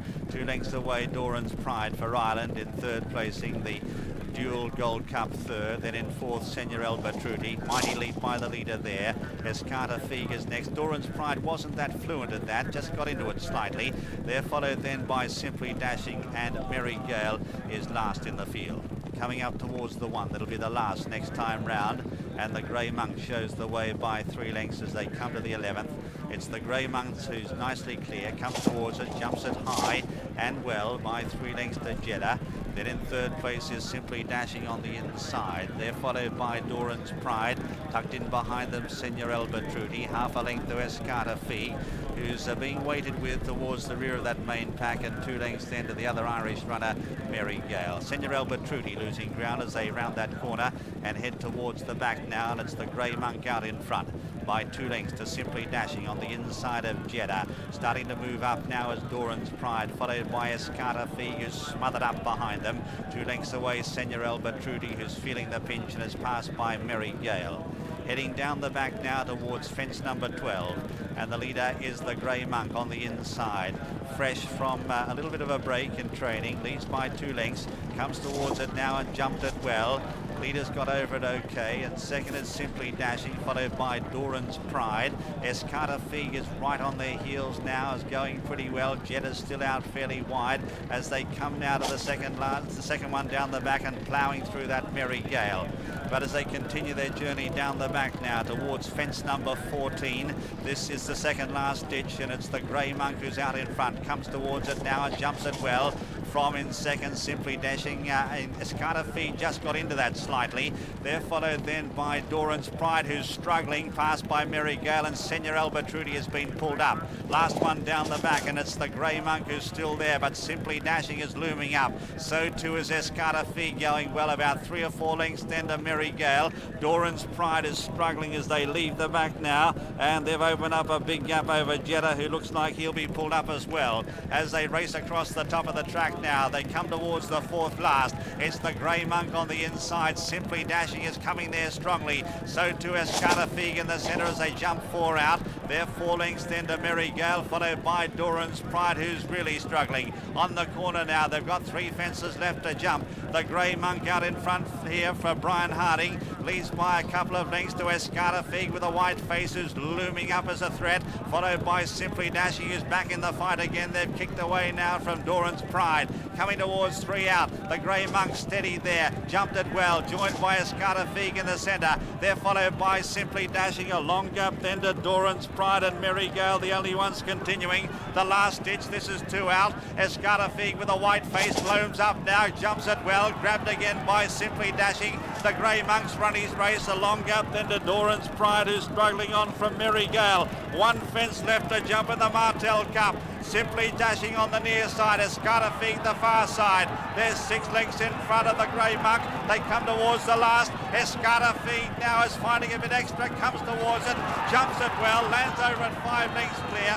Simply Dashing in second, scrambling over it in third is the Grey Monk. But in the run-up to the line, Escarafig, brilliantly ridden by Richard Johnson, goes on to win the Martel Cup by 7 or 8 lengths. Simply Dashing second, a long gap then of 10 or 12 lengths to the Grey Monk in third. They're followed by Doran's Pride, and the last of the 5 finishers is Regailed.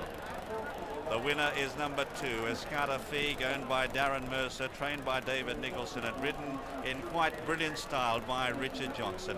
Second, number 4, Simply Dashing, owned by Steve Hammond, trained by Tim Easterby and ridden by Lorcan Wire. And third, number 5, the Grey Monk, owned by Alistair Duff, trained by Gordon Richards and ridden by Brian Harding.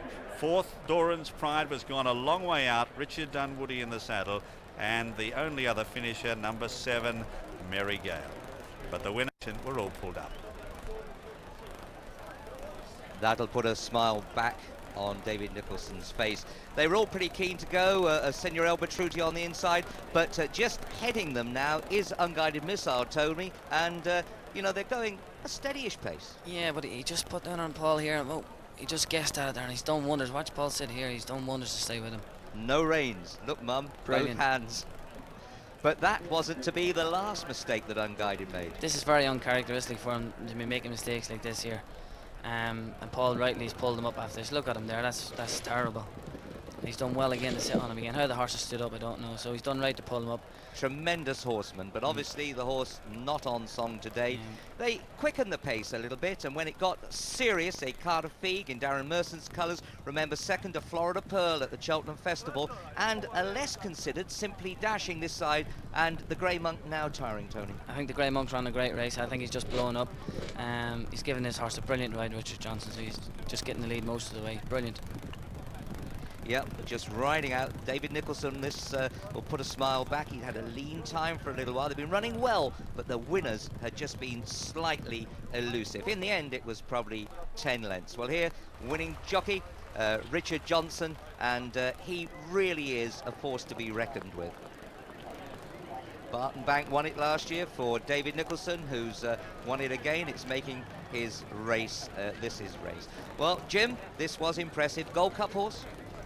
I think you'd have to say so, Richard. Yes, a brilliant performance, wasn't it? And also, it does make Florida Pearl a fine advertisement for his merit as well, as far as Gold Cups are concerned. But quite a brilliant performance by Escarafig this afternoon. Waited with all the way, held up, and the result we saw was quite a conclusive victory to this gelding by Start Fast, owned by Darren Mercer, who's invested quite a deal of money in jumping bloodstock in recent years, and he has a fine prospect here in this 6-year-old who was recording his 7th win today from 26 starts, and was runner-up to Florida Pearl last time at Cheltenham. But happy scenes as Escarafig comes back.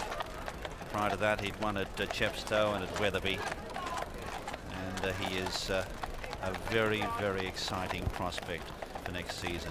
Ending quite an unusual drought for David Nicholson, who's been winless for some time, but that's his 92nd winner of the campaign, and maybe this signals a turning of the corner for that stable. We'll soon see. Well, it couldn't be more appropriate to be on this day.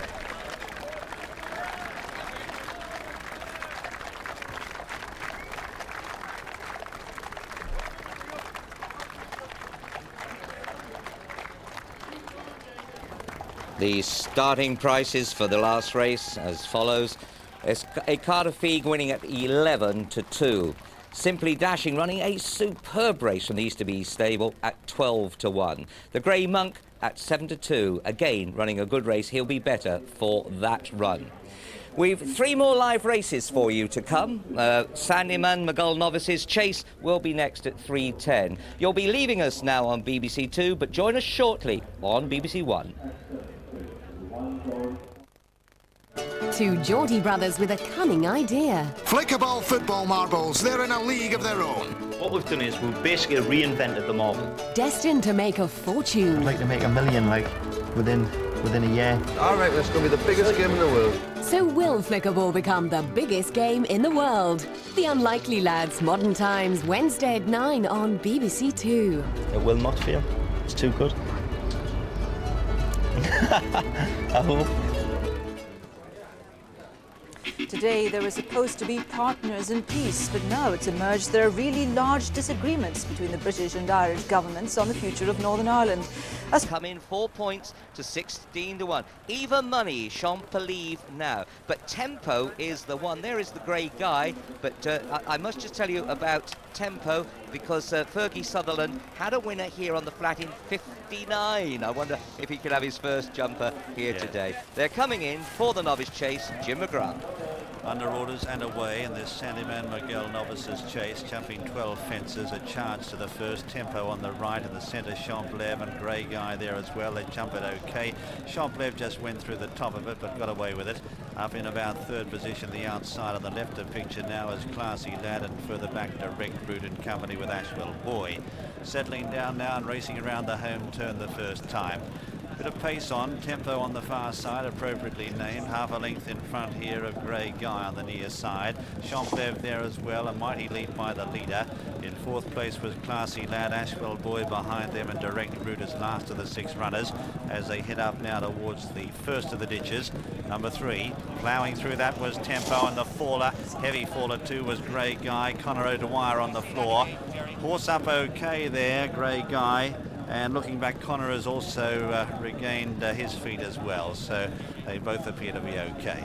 Heading up now towards the one that will be the last next time round, number 4. Tempo about 3 lengths in front here of Champlev, who didn't jump too well there.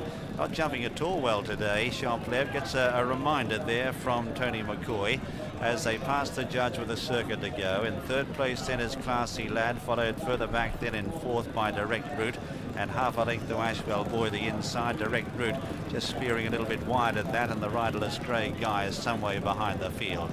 Heading down the back now, 4 fences awaiting them down there, and Tempo, Kevin O'Brien out in front by 4 lengths. To Champlev in 2nd, a gap then to Classy Lad in 3rd. They're followed by Direct Route, and behind them is Ashwell Boy, who's last to the 5, as they straighten up now towards the first one down the back. And the leader here is Tempo by 3 lengths. To Champlev in 2nd. Let's see how he handles this one. There was a better jump that time by Champlev. Then in 3rd is Direct Route, followed by Classy Lad, the outside, and 4 or 5 lengths to Ashwell Boy. Heading now towards the next, and it's Tempo who just got over that okay. Champlev, another sticky jump there. Let's see what Tony McCoy can do with him here. He's starting to ride him up on the outside of Tempo as they continue their journey down towards the second last one down the back. Leader Tempo jumped it well. Champlev in 2nd. They're clear then of in 3rd as they continue their journey down the back. Direct Route, followed then by behind them is all ploughing through that Tempo. Jumping at 4th there was Classy Lad as they prepare to lead the back. They're almost back where they started.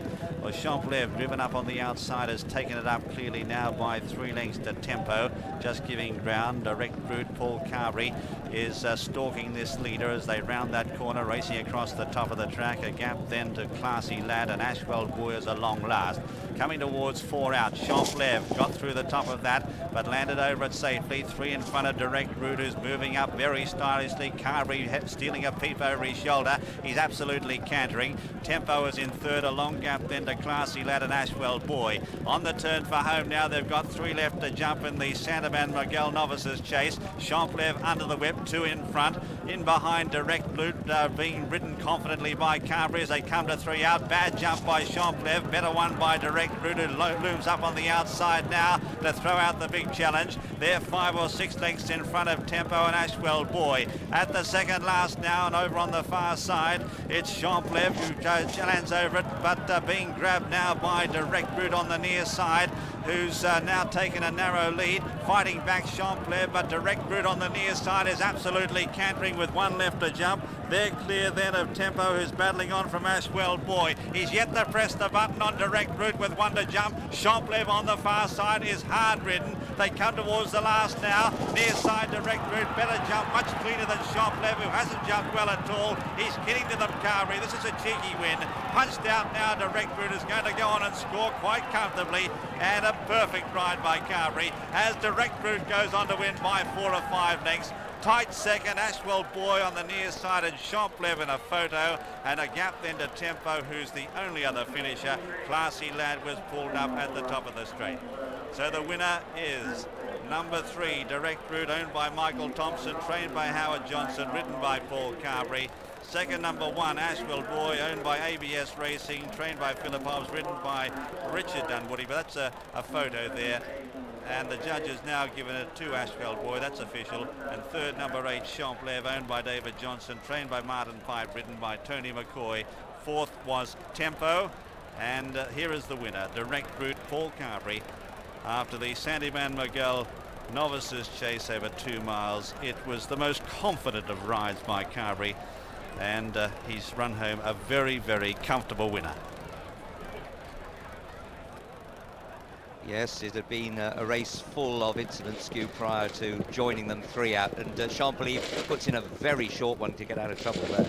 Yeah, I think we've talked about Carberry already. He's an extraordinary horseman, and I love the way he's ridden over these last 2 fences, because the temptation, well, I would have, if I'd been riding him, I'd have given it a kick in the belly and hit the front too soon and probably stopped. But I mean, look, he's got him up there. Now the horse is well on the bridle, and he's having to reining back so he doesn't hit the front too soon. Now Ashwell Boy is at the back of the picture, he's 4th. Now Carberry, after he jumps the last, is clever enough to look round and not try and win too cleverly. But here, he's lovely way of running this horse into the fence. I often criticise jockeys for doing this, but Carberry has kept the horse's momentum up, and if you watch him, he'll pull him right-handed to get the extra stride in, so he doesn't go and land in front too soon, and he's given the horse an easy run. There, I just eased him down, looking his hands on the bridle, on the neck, no pulling him about, and then he's just gone on and well, he's just having a look round at Ashwell Boy there. Tony, he's still got his toes in the irons there. Very confident ride.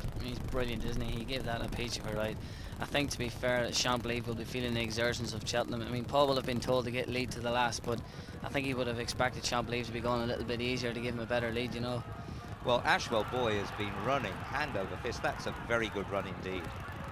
Yeah, he's staying on really well, but I mean, bar Direct Route, the rest of them are all very tired, you know. Indeed they were. It's very pleasing for Howard Johnson, because training is an arduous task. Jim. Well, the winner there, Direct Route, scoring his 11th win from 23 starts, and what a fine servant he's been for Howard Johnson as well. A 9-2 winner, Ashwell Boy at 12-1, and Champlev, the even money favourite.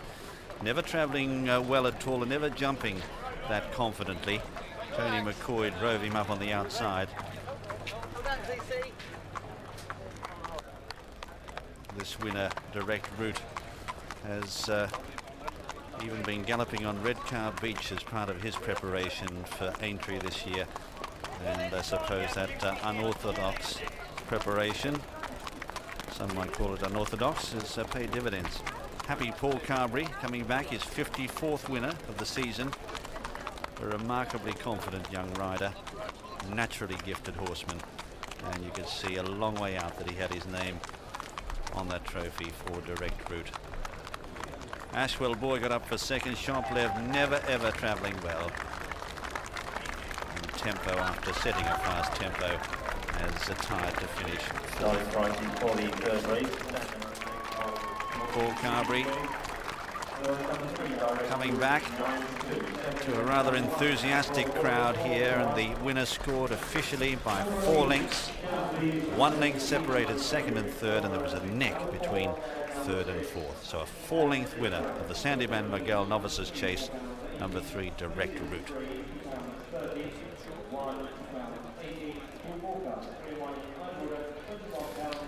Direct Route, the 9-2 winner. Second, Ashwell Boy at 12-1, and third, Champlev, the even money favourite. 6 ran. The non-runners were Edelweiss de Moulin and Catastrophe. But Direct Route, a 4-length winner of the Sandeman Miguel Novices Chase. We've certainly seen Carberry in a different light. The boys here have been scribbling away notes. It's interesting, isn't it? And also to remember for the future, you know, you've got to mark these horses down. Just having a chat to Tony there about it. I mean, how was Direct Route going at Cheltenham? Just reading the bare form there, he didn't look to be going very well, but you said he was going great guns. Well, I mean, it was about the 7th, and I was happy on him, you know. I was just cantering away, lobbing away, and I was trying to get lead as far as I could, but didn't get very far. The grey guy, of course, really just made a Horlicks, and have a look at this. Conor O'Dwyer on board, sheepskin noseband. But the thing to watch, rather than the grey guy, is Direct Route in this. I mean, he wasn't jumping very well before, but somebody's taught him to jump now, because you watch the grey guy falls right in front of him. 1, 2, 3, hop. There he goes. So he knows what he's doing now at any rate, Direct Route. Why didn't you do that with you? If he had a jump the ditch like that, it would have been all right, Cheltenham. Well, join it 5 out, Skew, and Carberry just stalking the leaders. Tempo for Fergie Sutherland in the Gold Cup winning colours, of course, of Imperial Court. Yeah, he's run a great race, hasn't he? You kept on about him beforehand, but I do think that these pictures will be revolutionary. And of course, the idea is that here at Aintree, they want to now here back to Dunwoody. Look at the horses' ears. We can just see them coming in. That really is a rider's eye view. yeah, it's a little bit low. We're unfortunate it's on Dunwoody. If it would have been on somebody with my style, we'd be seeing the sky. If somebody with Dunwoody's style, we're going to see the grass. Yes, of course, this could be revolutionary. Let's have a look at the reaction in the... Well, Graham Bradley's... I could ride in one of those like that. Give me some money. I'll put one of those on. Or something like that. I didn't realise he was from Devon, Richard. So Cabrit, as you've told us, has got good form. Philip Hobbs, cracking trainer. Terry Warner's colours, he's been a good owner. Well, there are plenty here with a chance. Jumping's the name of the game. Easy buck for Charlie Mauler. Lovely jumper this. Had a lot of leg trouble in his past. He's getting on a bit now. He's 11 years of age. But he's always had national or Aintree fences written all over him. Real big, bold jumper. Yeah, I spoke to Andrew Thornton before about this fella, and he said he will absolutely love the ground, and he's very bullish on him. Well, Andrew Thornton is riding high. A King George VI chase on Seymour Business. He's won the Gold Cup on Cool Dawn. He's now been switched, of course, to St Mellion's Fairway in the Martel National on Saturday. It would really crown a good season. But this is slightly worrying. It can be great for a jock to have a ride round here, but it's risky. It is. I mean, if you've got a good ride in the National, I was always worried in case you have a stupid fall and you miss the National. I suppose that's the same case about the whole of the Aintree meeting. Exactly. I mean, there's only one Aintree, and I suppose if you were to worry about it, you probably wouldn't do it anyway, you know. Simon Morant, who starts the National itself, looking worried. He'll want to get them off on time or as near to time as possible. I don't agree, Stu. I've said it before, in horses being made to stand stock still in a line. No, and especially in this is one of the worst races because they're all lined up in the tape. The start is so important, but I think the quicker they let them go, the better. There's Martel Boy there. I rode him in this year's Midlands National over 3.5 mile, and I think this trip will suit him a lot better today. Yes, I think Martel Boy will stay this trip. Well, it's a good trip for him. Cypher Malta 7-2, 6.5 to 1 Drifting Indian Arrow, 8 to 1 and Drifting Martel Boy. That could look tasty each way. Fraser Island at 9s, 12s with Impunity. He's been back.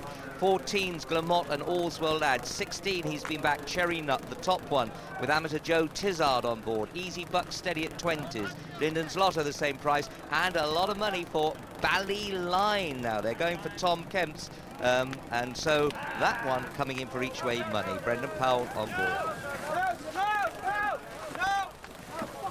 It sounds as if he's not going to let them go.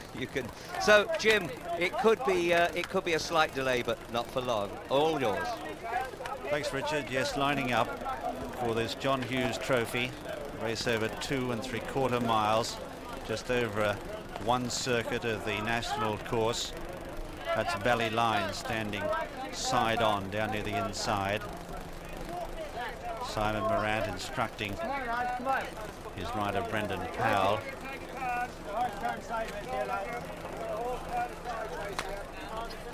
Take a turn back, then I turn back. Well, some of them will take a turn.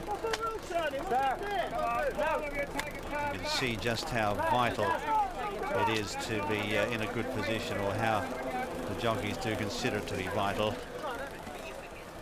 And here's the man with the responsibility of starting not only the John Hughes but also the Grand National on Saturday. You have a lot more to worry about there. Cypher Malta's just in behind in that group. In fact, last of them as they jostle for position.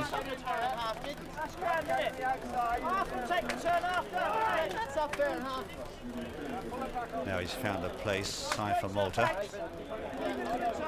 That's with impunity, is hanging back behind them.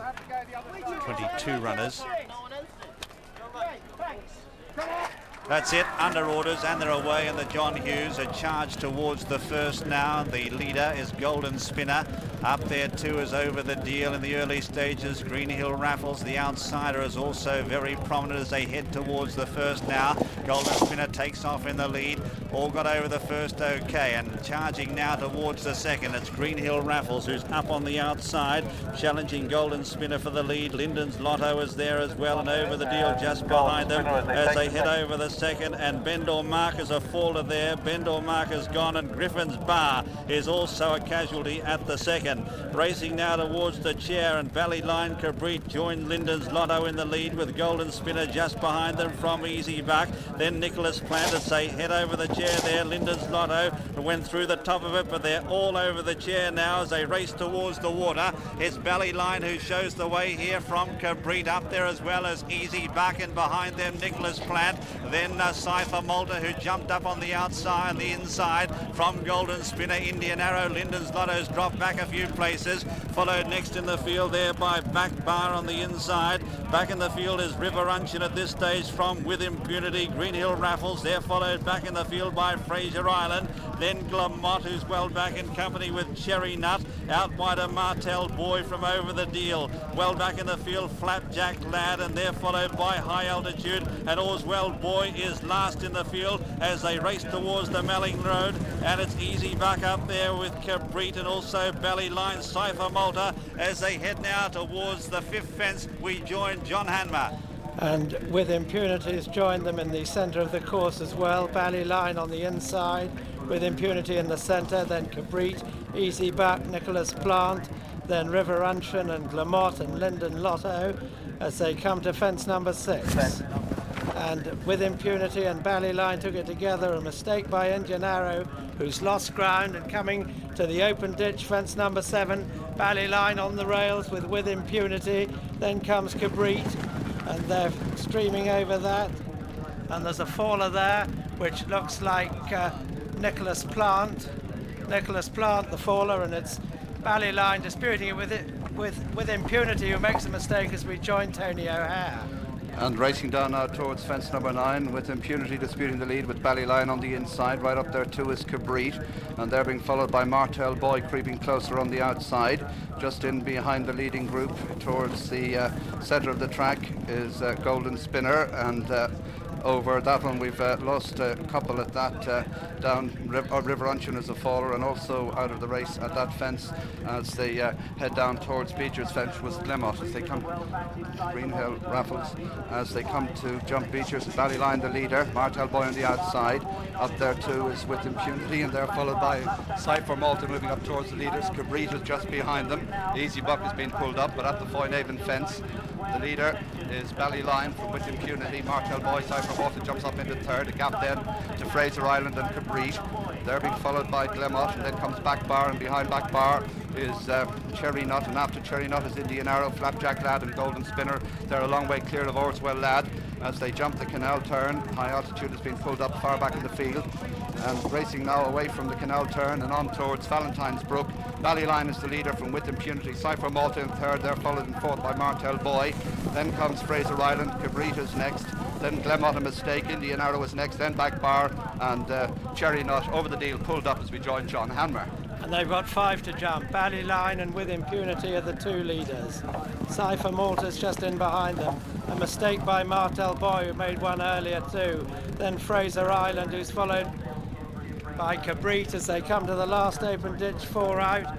And With Impunity and Ballyline dispute the lead from Cypher Malta. Then Martel Boy and Fraser Island. A mistake by Cherry Nut, who's chasing them, going to the 3rd last. And With Impunity is just the leader from Ballyline, then Cypher Malta. Clinton's Lotto's been pulled up. And a mistake by Fraser Island in 5th place. And they've got 2 to jump as they go across the Melling Road. And With Impunity just the leader from Ballyline. Martel Boy, Cypher Malta. A gap to Fraser Island, then Cabrit as they go towards the 2nd last and over to Jim McGrath. Well, it's With Impunity on the right, with Ballyline. They're battling it out. Cypher Malta in behind is still going okay, and yet with a few shots to fire, I'd say. They're followed then by Martel Boy, and they've kicked right away as they round the turn now with 2 fences left to jump. And on the inside, it's With Impunity. The outside is Ballyline. Just in behind them, Cypher Malta with a white cap. They're clear then of Martel Boy battling on, followed further back then by Flapjack Lad as they come towards the 2nd last. Ballyline now a clear leader, comes to it, jumps it well. Cypher Malta jumping up there in a 2nd. With Impunity on the inside is 3rd. They're clear of Fraser Island. Further back is Flapjack Lad, followed by Cabrit and Martel Boy. Golden Spin has been pulled up. They come towards the last. With Impunity joined now by Cypher Malta, and on the outside Ballyline. It's Cypher Malta in the centre who's raced into the lead. With Impunity on the inside battling on, followed by Ballyline. They race towards the elbow. It's Cypher Malta now who's powering clear. Cypher Malta goes 4 or 5 in front and is careering away. In 2nd is Ballyline, followed by With Impunity Fraser Island. But in the run-up to the line, it's Cypher Malta. This 5-year-old owned by David Johnson, trained by Martin Pipe, has spread eagle the field. Cypher Malta wins the John Hughes in a canter by about 10 or 12 lengths. 2nd is Ballyline. 3rd then is With Impunity, followed by Fraser Island. 4th, then Cabrit, Flapjack Lad, then Orswell Lad from Martel Boy. Back Bar behind them from Glenmont, and they are the only finishers in the John Hughes. The winner is number 5, Cypher Malta, owned by David Johnson, trained by Martin Pipe, ridden by Tony McCoy. 2nd, number 20, Ballyline, owned by the 49 Partnership, trained by Tom Kemp, ridden by Brendan Powell. And 3rd, number 8, With Impunity, owned by GZ Mizzle, trained by Paul Nichols and ridden by Timmy Murphy. 4th, number 7, Fraser Island, owned by Dr. B. Alexander, trained by Richard Rowan, ridden by Richard Guest. But what a confident rider. Karawi and Number 7, Fraser Island, owned by Dr. B. Alexander, trained by Richard Rowan, ridden by Richard Guest. But what a confident rider. Karawi, and behind him Shooting Light, Richard and Woody. It's number 6 there, just wandering around. There in the back of your picture is Karawi now just standing. He'll handle this ground, well beaten the champion hurdle. I think he'll appreciate the 2 mile 5.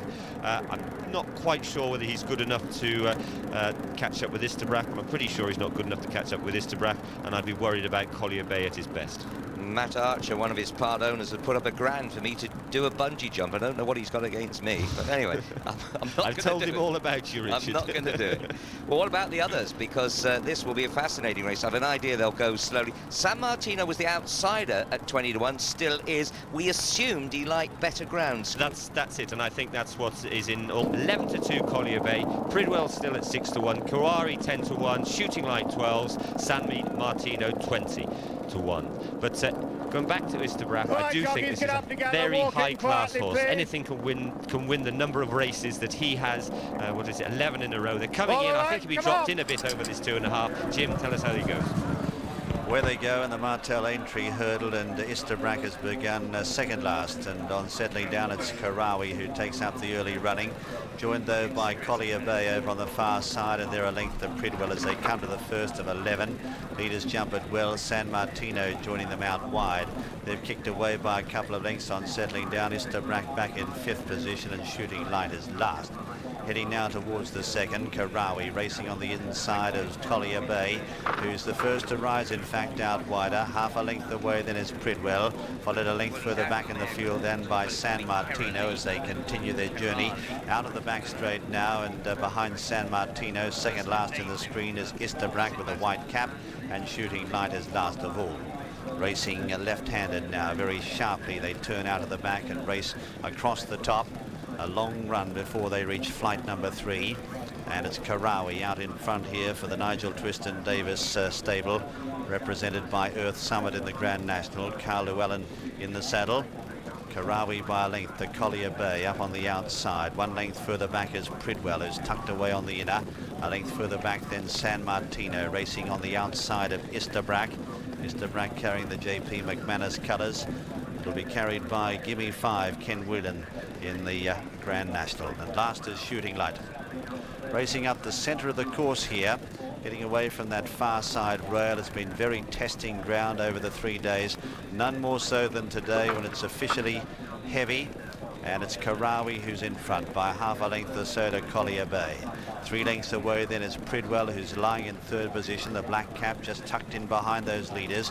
On the left of picture, San Martino as they head over the next, followed then by Isterbrack with a white cap, and the visored for the first time Shooting Light in that red visor. Richard Dunwoody is last of the 6. Heading up now towards flight number 5, and Collier Bay going on here by 2 lengths to Karawi, who's tucked away on the inside of Pridwell. They're a length then to San Martino, who's racing on the near side. Further back in the field then is Isterbrack, who's under a very tight hold here from Charlie Swan, and last of all is Shooting Light as they head up towards the judge at a steady pace. Only about 6 lengths covers the field, maybe 5, and that's understandable in this ground because it's Collier Bay who just shows the way from Karawi, who gets through on the inside to join that one now. They're 2 lengths to Pridwell, who's racing in company there with San Martino and Shooting Light, and still held up at the rear of the field is Isterbrack, who should be handling these conditions okay. He seems to be going quite well, even though he's held up at the back of the field. He coped with the quite atrocious conditions at Leopardstown over Christmas to win there on the bridle, and so he's not having that much trouble with these conditions so far today. Karawi on the inside of Collier Bay as they head down the back. The first one there. Leaders jump it well. Pridwell in third. 2 lengths away Isterbrack, who's now starting to edge closer for Charlie Swan on the outside. That's the white cap starting to make ground very, very sharply. Getting a reminder, San Martino out wider, and further back in the field is Shooting Light just taking closer order. Back where they started, heading to the 7th. Collier Bay on the inside, joined by Pridwell. Half a length to Isterbrack, who's going well. Out wide on the course there with a white cap. Good sight of him there as they continue their journey down the back towards flight number 8. This will be 4 out. Shooting Light behind them, followed by Karawi on the right, and then San Martino. It's Pridwell who takes it up now back in the lead, or back sharing the lead as Collier Bay. 3 parts of a length further back then is Isterbrack, who's going well. 3 lengths then to Shooting Light, followed half a length away by Karawi, who's just being ridden along now as they prepare to leave the back. San Martino is just starting to lose touch as they race across the top of the track. Once again they fan wide. It's Pridwell second from the left. In the centre is Collier Bay with a white cap. On the extreme left Isterbrack. Shooting Light is going the shortest way, hard up against the inside rail, and Karawi just behind them as they make the corner now and race down towards the turn into the home straight. 3 flights left to jump. Pridwell with a noseband on the near side. Isterbrack, the white cap, starting to loom up on the extreme left. In the centre, Shooting Light. Then Karawi ridden along us back in the fight. Feeling the pinch is Collier Bay, who's dropped back now last of the main group. Forget San Martino, who's tailed off. They've got 3 flights left to jump. San Martino's been pulled up. Pridwell the first to rise, 3 out from Karawi, but here's Isterbrack ridden confidently on the near side, about to be produced by Charlie Swan. Then Shooting Light behind them. They come to the second last. Pridwell on the far side. Wrap the top of that, so too did Isterbrack in second. They're 4 or 5 lengths then to behind them, battling on Karawi. They race up with 1 flight left to jump. He says go on. Isterbrack now ranges up towards to tackle Pridwell for the lead. Now the race on in earnest as they touch down together. Isterbrack on the near side, gaining the upper hand now from Pridwell. They're about 15 lengths in front of Karawi. A real slog to the line, but it's Isterbrack who's sticking his neck out well on the near side. Pridwell is fighting back. Pridwell coming back at Istabrack. Pridwell on the far side, grabbing a narrow lead close home, and Pridwell has got up to win. He's pulled it out of the fire from Istabrack. In third place, Karawi, followed then by Shooting Light fourth, and some way behind them is Collier Bay. In fact, San Martino has actually continued on and has jumped a couple more flights. But the winner is number 4, Pridwell, ridden by Tony McCoy, who will be aboard Challenger de Luck in the big one, the Martel Grand National, our next race here from Aintree. Second, number 2, Istabrack, ridden by Charlie Swan, and third, number 3, Karawi, ridden by Carl Llewellyn. Fourth, number 6, Shooting Light, ridden by Richard Dunwoody, and they were followed by Collier Bay. But Pridwell and Istabrack, both by the champion flat sire Sadler's Wells. That's something to remember. But Pridwell, what a gutsy win it was. He's been a quirky character in his time, Pridwell, but today on his very best behaviour, pulling out all the stops there. Great ride by Tony McCoy. He's going to go into that Grand National chock full of confidence. The 6-1 winner, Pridwell, of the Martel Aintree Hurdle over 2.5 miles. There's Tony. Hard, but look, when he sees a hurdle, he lets it go. You see so many jockeys still trying to hang on to them there, and horses make mistakes for doing it. A great piece of horsemanship from Charlie. They must see an obstacle or they can't jump it. McCoy just pulling his goggles down now. Look, in second place behind Collier Bay. But when it got serious, well, Istabrack nearest to us, he's by Sadler's Wells. Pridwell's by Sadler's Wells. A desperate affair. And I tell you what, certainly Pridwell has deserved a big one like this. Oh, he has. He's been called a lot of names. I mean, a great training performance. But I must take my hat off once again to Tony McCoy. And when I've witnessed some very high-class riders, John Joe O'Neill, John Frankham, Richard Dunwoody, but I don't think I've ever seen a man riding in such great form as this man, Tony McCoy. 5 winners here now at Aintree. 5 winners, I think it was, at Cheltenham. Just an extraordinary riding performance. And Istabrack is in front halfway up the running. I mean, a lot of jockeys would have said, come on, old man, we're beaten. But never for 1 minute did he believe he was beaten. And he sort of... Company with Dunbell. Also there, Court Melody. Simon Moran is on his rostrum. He's telling them that he wants to have a very, very straight line. Just settle down, all of you, please. Asking them to just settle down. That's Earth Summit, the favourite, is right out the back at this stage. Rough Quest is also well behind with Griffin's Bar. So they're lining up. That's it, they're under orders, and away they go in the Martel Grand National of 1998. And Scott and Banks down near the inside, the first to show from Go Universal. Up there to a Somalian Fairway, and Fabricator was slow away back towards the rear of the field. On the inside, to Cyborg is up there too, and company with Greenhill Tearaway from Dunbell. Pondhouse is wide around. Him of Praise there as well as they charge towards the first. At 30 fences, we join John Hanmer. And Do Rightly, one of the leaders, with Him of Praise as they jump the first, and the leaders are over safely, but there are some on the floor towards the back, and we've lost there at the first. Banjo is one of them, and we've lost Diwali Dancer, and we've also lost What a Hand, and there's one more too as they come now to the open ditch in front of us here, and it's Do Rightly, Ciel de Briand, then Him of Praise is there with Greenhill Tearaway as they jump the third flight, and there's one down towards the back which is Fabricator as they go to the fourth, and Him of Praise and Greenhill Tearaway and Do Rightly are the leaders, and Do Rightly falls as we join Tony O'Hare. Running now towards fence number 5, and Him of Praise up there on the outside with Ciel de Briand, and also prominent towards the inside is Desi Borg, and just behind these is Scott and Banks, and they're followed over it by Go Universal. St. Melian Fairway not far behind these as they come down now heading towards Beecher's Book. The faller there was Greenhill Tearaway up there disputing the lead with Ciel de Briand, and also Him of Praise. Desi Borg is on the inside, and also in the front line is Scott and Banks, and they're followed over Beechers by Pondhouse, and we've lost a couple there. Fallers at that Court Melody and Choice are down as they come on now towards the Foynaven fence, and it's Greenhill Tearaway the leader, Desiborg in second, then Scott Banks, a mistake by Ciel de Briand, passed by Go Universal. St. Melian Fairway is next, then towards the outside is Him of Praise. They're followed by Pondhouse, and after these is Doon Bell, and then comes Northern Lad, and then Brave Highlander towards the inside ahead of Gimme 5. They're at the canal turn, and Greenhill Tearaway is the leader from Decibor in second, and they're followed over in third place by Scott and Banks, and then comes Go Universal, Ciel de Brion, then comes St. Melian Fairway. All over the canal as they jump Valentine's. Greenhill Tearaway the leader from Decibor, Go Universal, Scott and Banks, St. Melian Fairway, Ciel de Brion as we rejoin John Hanmer.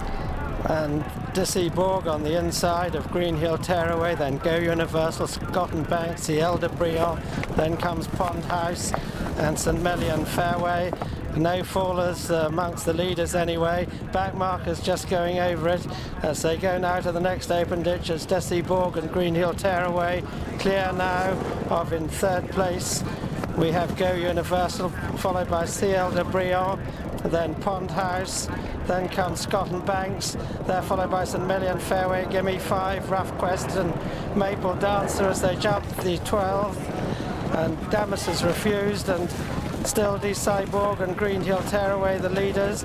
Sam Lee's right at the back with Hill Walk, and General Cracker's pulled up, and as they go across the Melling Road it's Greenhill Tearaway from Decibor, then Go Universal, then comes Scott and Banks, Ciel de Brion, then St. Melian Fairway, Rough Quest, and then comes Earth Summit getting a first mention, and Brave Highlander as we join Jim McGrath. Well, these two riders in front are having a ball. They're chatting to each other as they race around the home turn the first time. On the right of picture, it's Paul Carberry on to Cyborg, having his 4th Grand National ride. He's up there in company with Simon McNeil, the oldest jockey in the race, who's having his 6th on Greenhill Tearaway. Behind them as they race now towards the 13th fence is on the inside Scott and Banks, followed then by Go Universal. Then out wider is Ciel de Brion, then Earth Summit, who's coming into the picture as well, followed then by St. Melian Fairway as they jump the 13th. The leaders are over okay. Rough Quest is coming into it as well. Further back in the field behind Rough Quest at this stage we see him of Praise, who's well back with Into the Red. The loose horses playing havoc out here in front as they come towards the 14th fence, and it's Greenhill Tearaway and Cyborg joined by Ciel de Brion. The loose horses are now departed the scene, followed then by Scott and Banks, then follows St. Melian Fairway from Go Universal, Sunny Bay moving up, then Brave Highlander in the centre, Earth Summit the near side. They're clear then of Rough Quest, followed by Yeoman Warrior as they come to the chair. Leaders jump it well back in the field behind Sunny Bay is Rough Quest, followed then next in the field by Yeoman Warrior. They're followed by Gimme 5 as they race up towards the water. It's Ciel de Brion the leader from Greenhill Tearaway, St. Melian Fairway. Then in 4th the Cyborg, followed by Earth Summit, Scott and Banks, Sunny Bay. Behind them is at this stage Brave Highlander, followed then by Rough Quest, Yeoman Warrior, Him of Praise behind them from Gimme 5 as they round that corner. Joe White has been pulled up as they turn left-handed now. Pond House has also been pulled up. Sam Lee back in the ruck with Killishin. They're followed by Winter Bell, and well back in the Maple Bance has been pulled up as well. They're followed next in the field by Go Universal, who's lost ground. Well back is Into the Red, and the last of the pack at this stage is Radical Choice as they race across the Melling Road the second time. Hill Walk has been pulled up. Well, the leaders as they race over the Melling Road now. In the centre, Ciel de Brion, Greenhill Tearaway, Earth Summit and St. Melian Fairway as we rejoin John Hanmer. And they're at the 17th now, and Greenhill Tearaway and Ciel de Brion from Earth Summit out wide, then St. Melian Fairway, Decibor, Scott and Banks, Brave Highlander, Rough Quest. Into the Red has been pulled up as they jump the 18th, and a bad mistake by Ciel de Brion and by Rough Quest, and the Go Universal's been pulled up, and it's Greenhill Tearaway, Ciel de Brion and Earth Summit from St. Melian Fairway in 4th place as they jump the next open ditch. The Radical Choice has been pulled up and going towards fence number 20. The stragglers going over that. Yeoman Warrior's been pulled up, and at the 20th it's Ciel de Brion back in front from Greenhill Tearaway, Earth Summit, as we rejoin Tony O'Hare. And as they run down now towards Beecher's Brook, one fence to jump before they reach it. Earth Summit out in the centre of the track, Ciel de Brion in the centre. Greenhill Tearaway towards the inside, a gap then of about 4 lengths to St. Melian Fairway, followed by Brave Highlander. Bad mistake there by St. Melian Fairway in 4th, but it's still Greenhill Tearaway, the leader from Ciel de Brion. Earl Summit is third. They're clear from Sunny Bay, getting a bit closer. Then Brave Highlander. Wintervale has been pulled up. St. Melian Fairway weakening. Rough Quest is about sixth at this stage, but at Beaches for the second time. Greenhill Tearaway leads from Ciel de Brion, Earth Summit. Then Brave Highlander makes a mistake, passed by Sunny Bay, a gap to St. Melian Fairway. Then Rough Quest, Gimme 5. Dessaborg, Scott and Banks, a long way back to him of praise, followed by Sam Lee and Collection. And they're all that's left as they go to the Foynaven fence. And it's Greenhill Tearaway from Ciel de Brion, Earth Summit close in third. Sunny Bay taking the shortest route and moving right up to them on the rail. Then comes Brave Highlander. Rough Quest, the 1996 winner, runs sixth. The gap then to Gimme 5, going past the tiring St. Melian Fairway. Scott and Banks is next, then Dessaborg, Hymn of Praise and Sam Lee, and Collection is last. At the canal turn for the second time, Greenhill Tearaway, Ciel de Brion, Sunny Bay the inside. A bad mistake by Brave Highlander as unshipped his rider as they go now towards Valentine's for the second and final time. It's Greenhill Tearaway, Ciel de Brion, Earth Summit and Sunny Bay. They're the leaders. 5 clear of Rough Quest, followed by Gimme 5, a gap to St. Melian Fairway, followed over it by Scott and Banks, then Hymn of Praise. Behind Hymn of Praise is Sam Lee as we go back to John Hanmer. And 5 to jump. Greenhill Tearaway with Earth Summit moving up smoothly to join him. Then Sunny Bay still going well. And Ciel de Brion's fallen when in fourth. Rough Quest is a distant fifth. Scott and Banks has fallen as they go to the last open ditch, which is 4 from home, and Earth Summit and Sunny Bay have gone on together. Then Greenhill Tearaway very nearly refused and has gone. Rough Quest is a distant third, then Gimme 5 who'd made a bad mistake. Then St. Melian Fairway, Hymn of Praise who's gone. And now with 3 to jump as they go towards it, it's Earth Summit and Sunny Bay. They're very tired, these horses.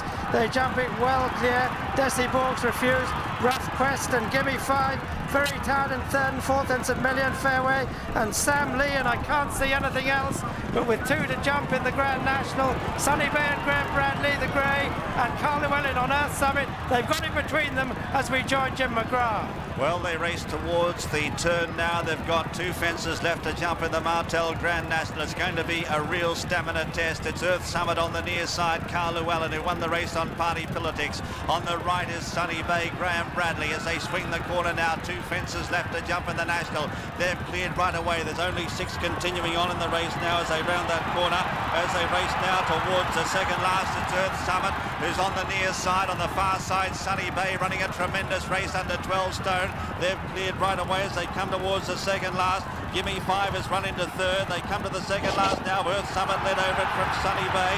A gap of 35 lengths then to Gimme 5 from Sam Lee, Rough Quest and St. Melian Fairway, and they're the only ones continuing.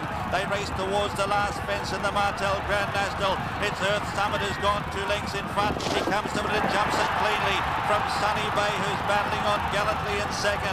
A long gap to Sam Lee, who's running on for a place. Rough Quest has been pulled up before the second last. They race towards the elbow in the Grand National. It's Earth Summit who's now pulling clear. He's gone 4 lengths in front of Sunny Bay, the grey, who's battling on courageously under 12 stone. 50 lengths or so then to St. Melian Fairway. On the corner though, they straighten up for home.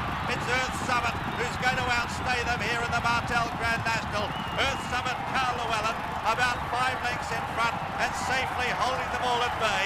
It's Earth Summit who's going to go on and win the 98 Grand National. Earth Summit up to the line, wins for Carl Llewellyn, wins it by 6 or 7 lengths. Second, Sunny Bay, the most courageous of seconds. A long gap then of 25, 30 lengths, maybe more to Sam Lee, who's going to run on and just get third. St. Melian Fairway is having a real battle with him for that third place. Sam Lee, though, gets third. In fourth is St. Melian Fairway. A gap then to Gimme 5, and still coming is Killer Shin, who's going to be the 6th and last horse to cross the line. The winner of the Martel Grand National of 1998 is Earth Summit, number 6, owned by the Summit Partnership, trained by Nigel Twiston-Davis and ridden by Carl Llewellyn, 32-year-old Carl Llewellyn, his 2nd win of the race, having previously been successful on Party Politics. Second is number 1, Sunny Bay, owned by Uplands Bloodstock, 2nd for the 2nd consecutive year, trained by Charlie Brooks and ridden by Graham Bradley. And third is number 19, Sam Lee, Sam Lee, owned by the White Lion Partnership, trained by Philip Hobbs, ridden by Richard Dunwoody, and fourth is number 18, St Melian Fairway, ridden by Andrew Thornton. Fifth was Gimme 5, and sixth Killershin, and they were the only finishers in the 1998 Grand National.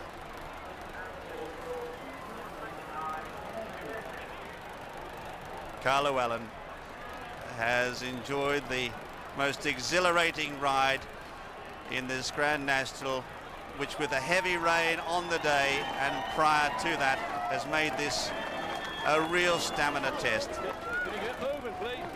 And there's Skew. That's what an assistant trainer does when he has something to do with a Grand National winner. Well done, Skew. 7-1 favourite, Earth Summit, the winner of the 1998 Martel Grand National. Earth Summit, of course, earlier in his career, successful in the Scottish National and also in a Welsh National. And now he's completed the treble in the biggest one of all. Right, Fabricator, who was slow away. Simon Morant had them there. He presses the button.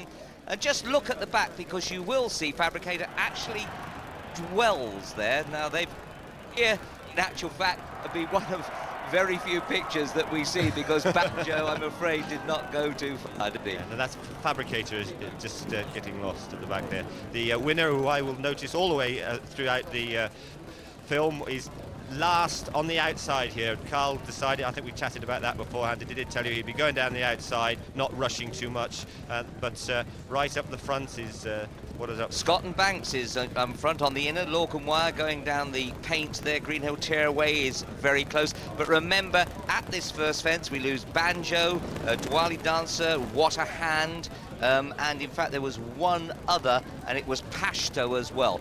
But of course, Banjo was the only horse carrying a camera of ours. They're going plenty fast enough as they go down to the first skew. That's correct. I mean, Carl pointed that out in the interview, and that's a reason why a lot of them fall. But I mean, that's the danger. You pay your money, it takes your choice. You've got to get out of the gate and take a position. And let's see where the first fallers go.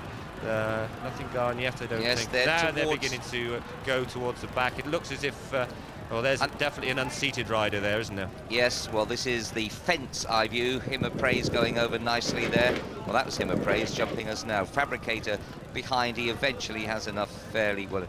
Now, this is Banjo. Richard Johnson sees a stride, and up and down he goes. He's taking a long time. He's upside down. Horses are all over him. What an extraordinary shot, isn't it? I mean, I wasn't a great fan of these cameras, but what a fantastic shot that is.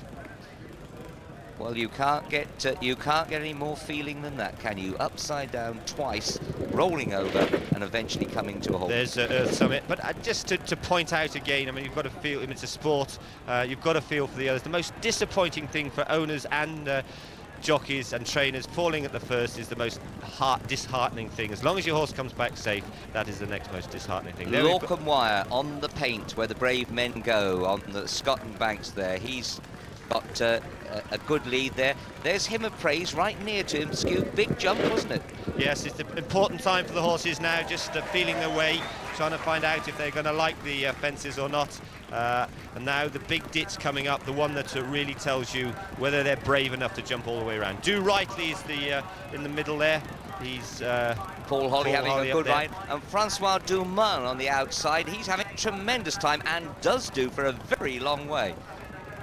Well, here you can see that Chris Maud just in a bit of pain. We'll catch up with the details of that later on.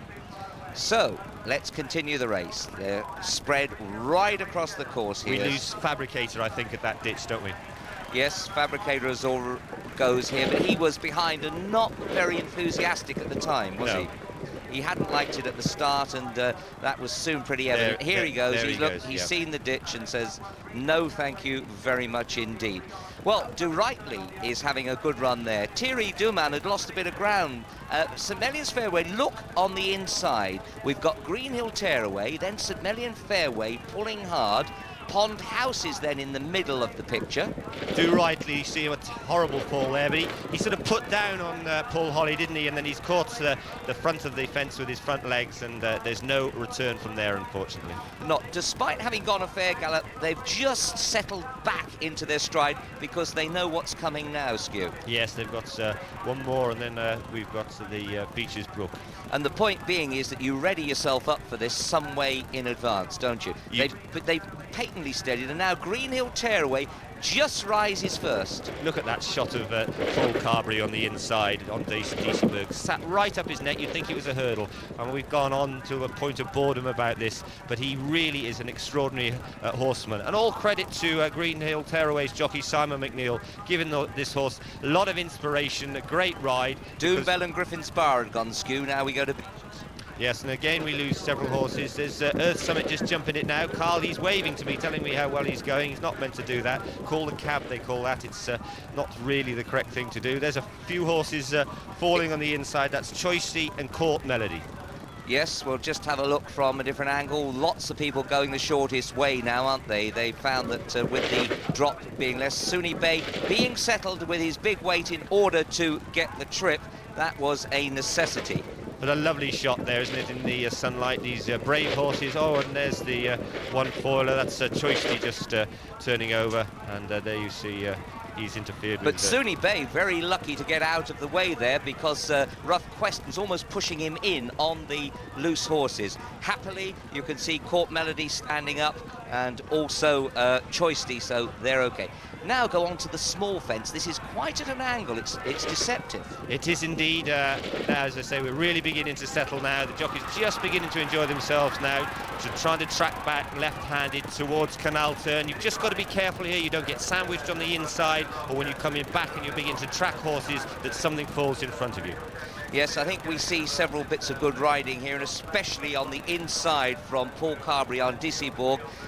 You can see just taking a little cut across there. Greenhill Tearaway, I gave him no chance beforehand. His form had gone, and yet he's running a superb race. But look at Brad going around the inner like a little mouse, creeping.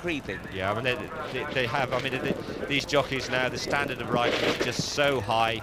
And look at them there.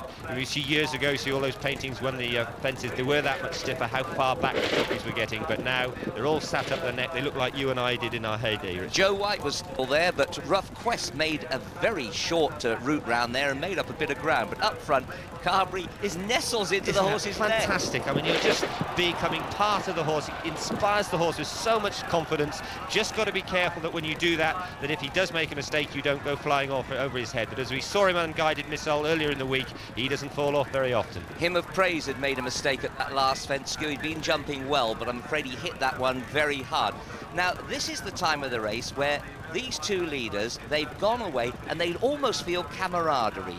You can see Carberry sees a big one there, asks, gets it. Simon McNeill, who is the oldest jockey in the race, the professionals call him Peter Pan because he's young at heart, but this is a thrill money cannot buy. That's right. I mean, to be fair to these two horses, they have no real chance of winning, but they're given a great exhibition of jumping. This is what it's all about. These two boys, I mean, I know it's wonderful to win, but in this race, it is also wonderful to have a great ride round. The athleticism, the bravery, the honesty of these horses is what really attracts you. And look at Carberry there, he's almost whispering in Dieselberg's ear. Yes, but what was he saying? Keep doing that, old boy. There's a long way to go. Well, we lost one there. It was General Crack, I'm afraid, and Maple Dancer pulled up. But what a good slot here. We look back and we've actually missed the action there because Jamie Evans, his horse, refused. He went over the horse's head. Damas said, no, I've had enough. And I would like people at home to know you cannot make a horse jump if he doesn't want to. There is Simon McNeill and Paul Carberry just having a chat there. And when I say this is the point of the race, you can have a bit of a chat now because there's no fences for a while. They'll just be asking each other, how are you going? How far in front are we? You know, let's not go too quick now, let's ease down. We saw Sunny Bay there, and they'll be just wanting to stay upside just to help each other. Skew, keep your eye on this loose horse. Now, he's quite good and he runs out very shortly, but he could have caused a pile-up. But as they come round the bend, the left of the picture, Thierry Duman on Ciel de Brion. He's going well and riding a patient race. Rough Quest in the middle there under Mick Fitzgerald. Creeping through, we've got Brad, the 12 stone. He's aware of that. Here is the winner. It's the first time you've seen this race, isn't it? Well, this part of it. I've only known where Earth Summit is throughout the whole race, you mean. But now I was beginning to get excited now because you can begin, these two in front of us say they haven't got great chances. You know you're going to get there. Ciel de Brion was one that I was worried about. He's going very well. Go Universal has come there. Lorcan on the inside. Here's Ciel de Brion just coming in and out of the camera shot on the outside. But by the time they get to the chair, he's actually in front. St Melian Fairway also poking into the picture. I must say, young Durac's given this a ride. It hasn't run for 490 days. He's in 4th place, and he's right up there where the brave men go. But keep your eye on the loose horse. He's Lorcan Wire's looking at him and saying, well, what are you going to do? Which way are you going to go? And now just look, Greenhill Tearaway and Carberry again jumping well. The third horse there, Ciel de Brion, very shortly will get a position for the chair, and I think this is the most amazing piece of riding from a young man who turned professional only 10 days ago. A lot of horses in the picture, Skew. Yes, there are, but the race is there's the loose horse coming back. This was the worry, and when I was screaming at Richard here for this loose horse to get out of the way, because I could see Earth Summit here about 6th or 7th on the outside, and you always worry that when horses do that, they come back the other way. You almost have to, when you're... Richard, Skew, thank you very much indeed for going through the race with us.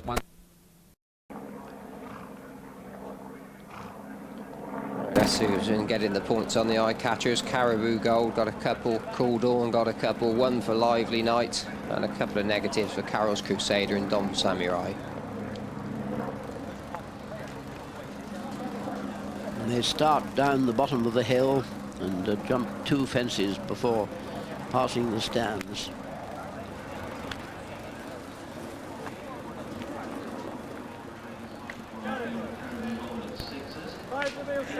Bit of money for the outsiders. St Melian Fairway 14-1 from 16-1. Scott and Banks a bit of support now, 20-1 from a pony, 25-1 for 5 Cool Dawn, 6-1 against Caribou Gold into 8 UDP, and 9-1 Call It a Day, trained by David Nicholson. That Call It a Day. He's never trained the winner of the Whitbread, but he rode Millhouse in that sensational race in 1967. Millhouse, so that Call It a Day, a 9-1 chance for David Nicholson to train the first winner, his first winner of the Whitbread. Lot of descent. You can't all go on the inner. Simon Moran, the starter. Winter Bell facing the wrong way, and Cool Dawn, the Gold Cup winner, having to pull to the outside. Peel it back off the gate. Pull it back off the gate in the middle there. Hey. Sir, I'm stuck. Pull them back off the gate there. Lads, I'm jammed. They're in the gate. Sir, hold on, let's go. Pull them back off the gate. Take a turn, sir. Cool Dawn taking a turn. Court Manager taking a You're turn. on top of the gate, over the gate. Can you drag me over the rail? Come on! That's it, then they kick away, and the 42nd Whitbread Gold Cup is running. And it's Don Samurai on the inside with the green cap, Carol's Crusader already being niggled along, yet to come to the first of the 24 fences. They're at it now. Cool Dawn, the Gold Cup winner, on the outside. We've got a couple of fallers at the first, and one was Go Ballistic and the other St Millions Fairway. Those two are out of it. Come down towards the first ditch. Carol's Crusader and Cool Dawn are stride for stride, and Cool Dawn just gains the day. And at this ditch, Kamikaze and Udipe got a bit close. Hard Wolf sits at the back. Horse and jockeys appear to be okay after that fall, and it's Cool Dawn that leads by a length. Carol's Crusader sits in second, Sam Lee in third, and so did Gabby in 4, and then Call It a Day with Court Melody on the outside, sharing a midfield position with Scott and Banks, then Kamikaze, UDP, Don Samurai, Fine Tine, then Winter Bell with towards the back of this stage, Lively Night, Wolf, Tell the Nipple, Caribou Gold, and Hill Walker also out the back as they continue to race away. And towards the third, Tony Dobbin has got back onto Go Ballistic, hitching a ride, but they swing right-handed then and race downhill towards the third, and as they go there, they're taken by the Gold Cup winner, Cool Dawn. To Carol's Crusader and Sam Lee, and this quartet are 2 or 3 lengths ahead. of Scott and Banks moving through the inside of Celtic Abbey with Court Melody out wide. Then Call It a Day and Udipe and Kamikaze and Don Samurai as they leap the third. But Don Samurai was a little bit awkward and a little bit low. Ard Wolf still sits at the back, and they swing right-handed towards the back straight. And the roar you can hear in the background is for the top weight Go Ballistic, just cantering back, none the worse for that fall. Into the back straight then, and it's Cool Dawn who leads, comes to it, pops over it well. To Carroll's Crusader, who sits in second, they're all over that one. Then in third is Court Melody, and then Sam Lee, followed by Celtic Abbey and Udipe, and on the outside of Udipe is Called It a Day. Then we have Scott and Banks, followed through by Caribou Gold and Fine Thine and Lively Night as they take the next one. He'll walk a little bit awkward, and Don Samurai isn't liking things too much. He's at the back of the pack now as they head down towards the next one. This is the 7th, and as they come to it, it's a water jump here, and it's Cool Dawn that leads. Cool Dawn leading then by a length or so to Sam Lee, the inside of Carroll's Crusader and Court Melody, and up on the outside is Celtic Abbey. Then we've got Udipe behind these, and then Lively Night hunting along midfield following Call It a Day. Caribou Gold the inside, one of the greys, Kamikaze towards the back. Don Samurai and Chris Moore pushing that one along at the back of the pack as they take the first of the railway fences. Winterbell is in arrears, but it's Cool Dawn that leads. What a bold front-running ride under Andrew Thornton, has the edge. Begin the turn out of the back straight now, and it's Cool Dawn leading. Carroll's Crusader, Court Melody on the outside. Sam Lee much closer today than he has been in these previous races, so these visors having a galvanising effect on the horse. Celtic Abbey follows, and then Called It a Day, Caribou Gold and Udipe, and then Lively Night with Scott and Banks the inside.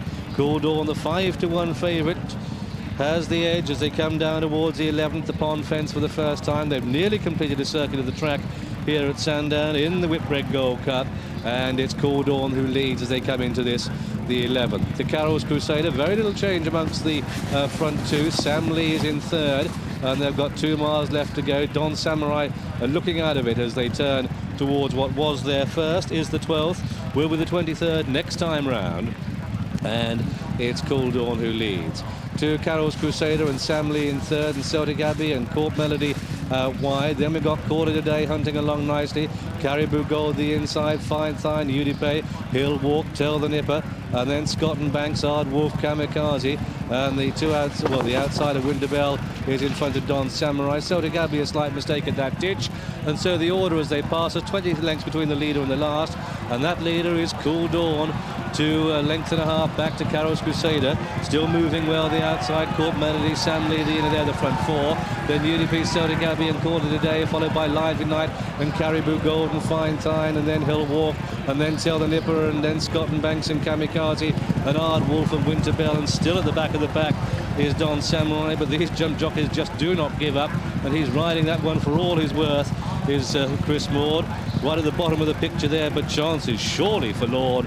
They swing right-handed down towards the next, the 14th, and it's Cool Dawn that leads to, in second place, Sam Lee, the inside of Carroll's Crusader, and still fourth on the outer is Court Melody. These little choose between them. Then Call It a Day making ground. Caribou Gold, look to the left, that's the dark sleeve jacket of Caribou Gold, worn by Norman Williamson. Udipe and champion jockey Tony McCoy has already earned $1.5 million, and he just pulls a pair of goggles down to get a clearer view of the front, and what he sees in front of him is a Gold Cup winner in Cool Dawn, who leads as they take the final row down the back straight in this marathon, the Whitbread Gold Cup. But Cool Dawn is over safely, and then Court Melody in second, and then Carroll's Crusader and Sam Lee, then Udipe and Fine Thine, and Call It a Day is making ground. Caribou Gold kicks into a good jump through on the inside, then Tell the Nipper, and after that one comes Lively Night. I think we can forget Ard Wolf and Kamikaze, and also Winterbell as they take the last ditch on the far side. Also dropping away is Celtic Abbey, and Scott and Banks is well out of it, and so too He'll Walk. But concentrating on the leaders, any one of a dozen could take this, but they've got to get past a Gold Cup winner in Cool Dawn. 22 pounds better off in this than he will be in future handicaps. But look at this, Call It a Day makes ground. Scott and Banks is pulling up.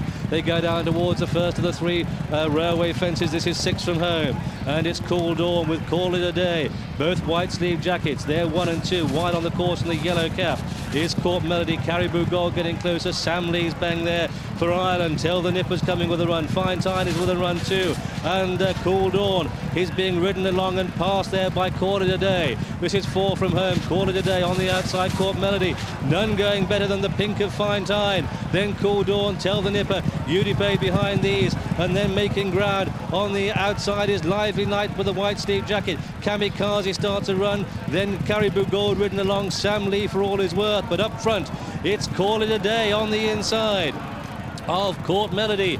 These sip 1 and 2. Fine Tine in pink is back in third. Then Udipe with champion jockey Tony McCoy. Then we've got Tell the Nipper, and they come down towards the third last in the Whipwreck Gold Cup. On the left, it's Call It a Day for Adrian Maguire. They won the Stackers Casino Scottish National last week. Can he take the Whipwreck? He's in the lead of half a length over Fine Tine in second. Would you believe it? This is a repeat of last week's Scottish National. Mick Fitzgerald and Adrian Maguire are leading in the Whipwreck as they come down towards the second last. Call It a Day on the left. On the right is Fine Tine, and Fine Tine just takes the lead there to Call It a Day. Udipe in third and Caribou Gold, and then Tell the Nipper and Court Melody, and then Sam Lee. But with one more fence to jump in the 42nd Whipwreck Gold Cup, it's Fine Tine, but Call It a Day is rallying. They're in the air together. They touch down together, and it's Call It a Day and Fine Tine, and Call It a Day is raising the roof here as he goes on under Adrian Maguire. The second gigantic win within 8 days, but it's Call It a Day who takes the Whipwreck. Adrian Maguire and David Nicholson. Call It a Day have won. Fine Tine is second. Udipe is third. Caribou Gold in 4, and then Tell the Nipper 5. Sam Lee comes home 6, and then Kamikaze 7. Then Carol's Crusader in 8th place, and behind that one of the last to finish was Lively Night. Looking down the pack, I can tell you that the Gold Cup winner, Cool Dawn, was pulled up. Don Samurai pulled up. Hill Walk pulled up, and Celtic Abbey was pulled up. And so at 8-1, the winner of this emotive Whipwreck Gold Cup is number 7 on the card. That's Call It a Day in the colours of Mrs. Jane Lane. Trained by David Nicholson, who now joins the likes of Josh Gifford and Stan Mellor as the 3 brave, true men to ride and train a winner of the Whipwreck Gold Cup. And Adrian Maguire on another big payday, a £60,000 race, this don't forget. But it's most important that Call It a Day has paid the dividend. Second horse home is number 11, Fine Time. Mick Fitzgerald again second fiddle to one of his best muckers in Adrian Maguire. That's slightly ironic. Third horse home is Udipe. Placed again for Pipe and Johnson, and this time ridden by Tony McCoy. Fourth horse home was number 17, Caribou Gold, and that one was ridden by Norman Williamson. Here's the hero.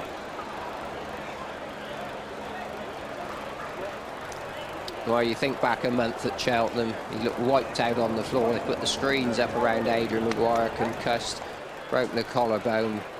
And a month down the road, and inside the space of 7 days, he's taken the Scottish National and now the Whitbread, giving this horse a really tremendous ride. He was headed at one stage by Fine Tine, never out of the first 4 or 5 on Call It a Day, who jumped from fence to fence.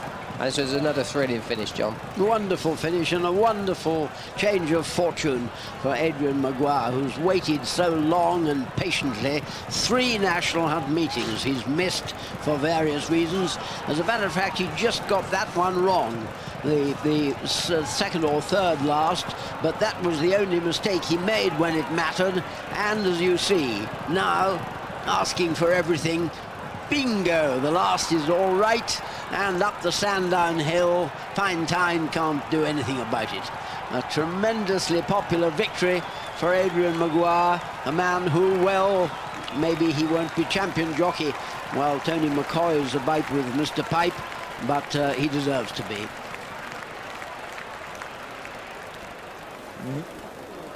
Magnificent shots overhead from the helicopter there on that Call It a Day, who was 10-1 when betting opened earlier in the week, a 9-1 chance in the offices this morning, 9-1 it opened on the course, returned the 8-1 joint third favourite, that Call It a Day. Beats Fine Time, a 16-1 chance. Third was Udipe, also an 8-1 joint third favourite, with Caribou Gold fourth at 6-1. They sent Cool Dawn off, the 5-1 favourite, and that's a dreadful each-way result for many many off-course bookmakers, with fancied horses You to be placed, Caribou Gold placed, and of course Call It a Day winning the races, giving David Nicholson his first win. So they kick away there, a mile in front of them, and they want to come down the centre of the track, and Tamarisk is up with the early pace, also Lend a Hand, with on the far side Tsar the pink cap tucked away. Further out is King of Kings, that's the dark blue colours on the wide outside, dark blue nearest to us, and taking quite a keen hold is Central Park, but Tamarisk leads. To Mutawakil, the white cap, the blue cap is Frank Editori on Central Park, and then Lend a Hand. The pace must be pretty good because Lend a Hand can go from the front, he can't live with them. Tsar is in a midfield position as they go to the first quarter mile, and Olivier Pellier in the pink cap, covered in behind Pegnitz, a rank outsider, Harmy outsiders, and up on the outside Evening Chorus, Duck Row, but the leader is Tamarisk. Through on the outside Lend a Hand, then the white cap Al Mutawakil, Duck Row. Central Park holds a good position, and then King of Kings the outsider. Look at Olivier Pellier really rousting along this Tsar on the outside, and he's having to come round some rank outsiders as they come down past the 3 furlong marker shortly, and as they do so, Tsar is going to have to be a wonder horse to win from there. Look at King of Kings stalking up on the outside. The big guns start to play now, and it's Lend a Hand, Duck Row, King of Kings through on the inside, the striped cap Harmy with a run, then Tamarisk. Here comes Tsar into 5th place and closing in. They've got a furlong and a half to go in the Sajita 2000 Guineas, and it's Lend a Hand to Harmy, Duck Row, and here goes King of Kings, the blue colours on the outside, and it's the Irish Raider, King of Kings, who's going to be crowned today. It's King of Kings coming clear by a length to Lend a Hand, and Tsar staying on right down the stand side. Border Arrow might yet get placed, but King of Kings is the winner. 2 in second place, Lend a Hand, a photo third, Border Arrow and Tsar, then Harmy, Duck Row and Mutawakil. Speed Fit 2, Little Indian out the back, and last of all to pass the post was Daggers Drawn, and so the hype has prevailed here. Number 11, King of Kings, has won in the colours of Mr. John Mannion, Michael Tabor, trained in Ireland by Aidan O'Brien, and ridden by Mick Kinnan, who was stalked on the outside. He had the first run on these horses. He's running a second 24 slow. But Mick Kinnan, who won the 2000 Guineas last year on Entrepreneur and earlier on Tyrrell, has landed the top prize here and the lion's share of a huge prize money, 135,000 to the winner. 11, King of Kings, has won this Son of Sadler's Wells. Second horse home, why, that's number 12, Lend a Hand, a really brave run for the Mactoum colours, trained up at Middleham by Mark Johnson, who's had such a tremendous success in this race. Third horse home is confirmed as Border Arrow, with the favourite Tsar only 4th, and here's our winner. He may carry his head a bit high, but he's come home best of them all, and here he is. This is our winner. This is King of Kings. Hail the champion.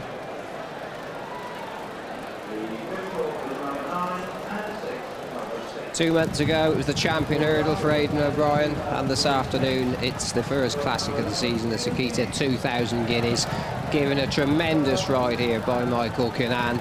But as they come out of the dip, it's Lend a Hand and Darragh Holland going for everything. King of Kings just behind.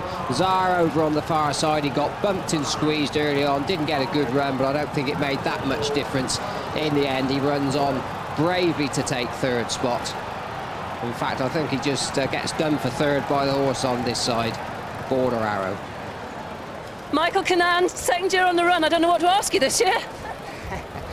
Yeah, the horse, he's done it well.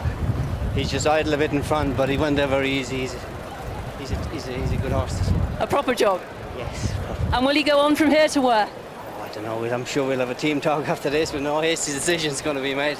Now, I have to say, I saw you in Waitrose buying Anadin last night. I was worried you weren't well. Yeah, I was struggling a bit with a cold, so I bought it.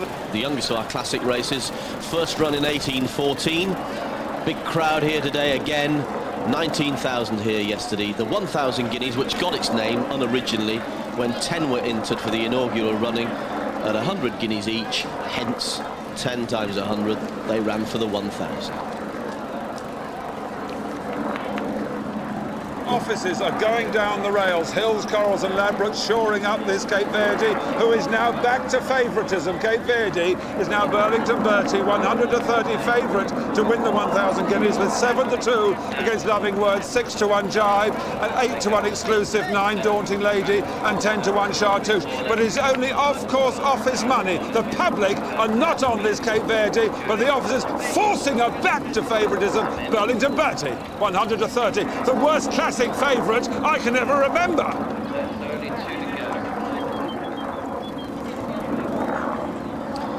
So the first running in 1814 won by Charlotte, beat just 4 opponents. Today we have a far bigger field. She beat 4 opponents. Today Cape Verde has 15 to overcome if she can take the Sagitta 1,000 guineas.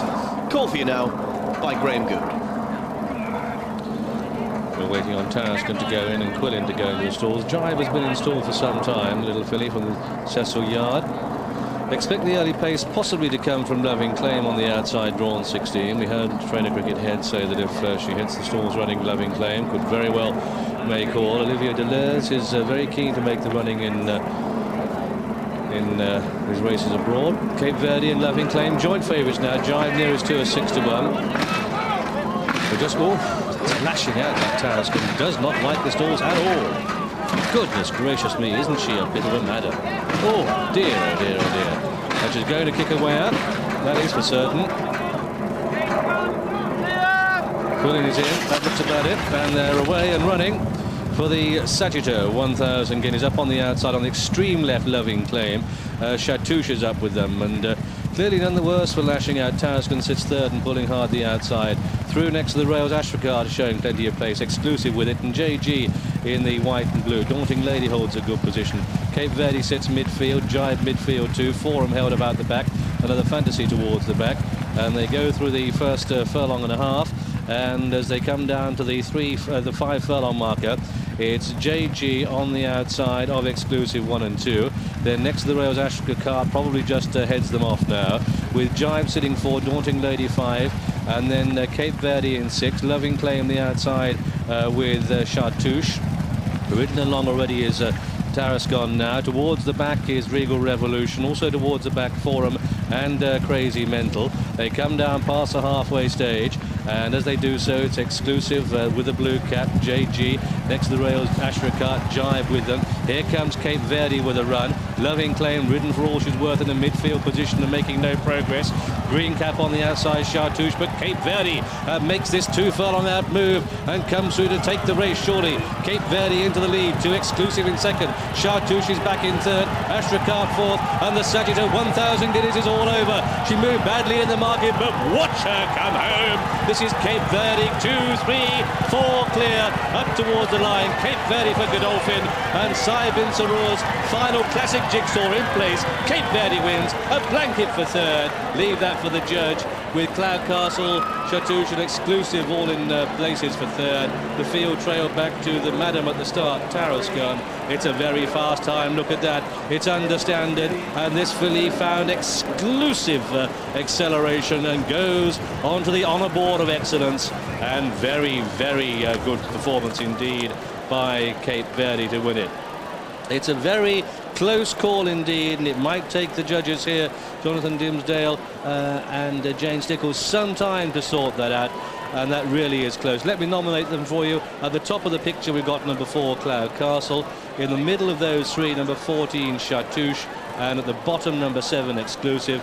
But that's a desperately close call for second, third and fourth place. But look how far this Cape Verde is clear.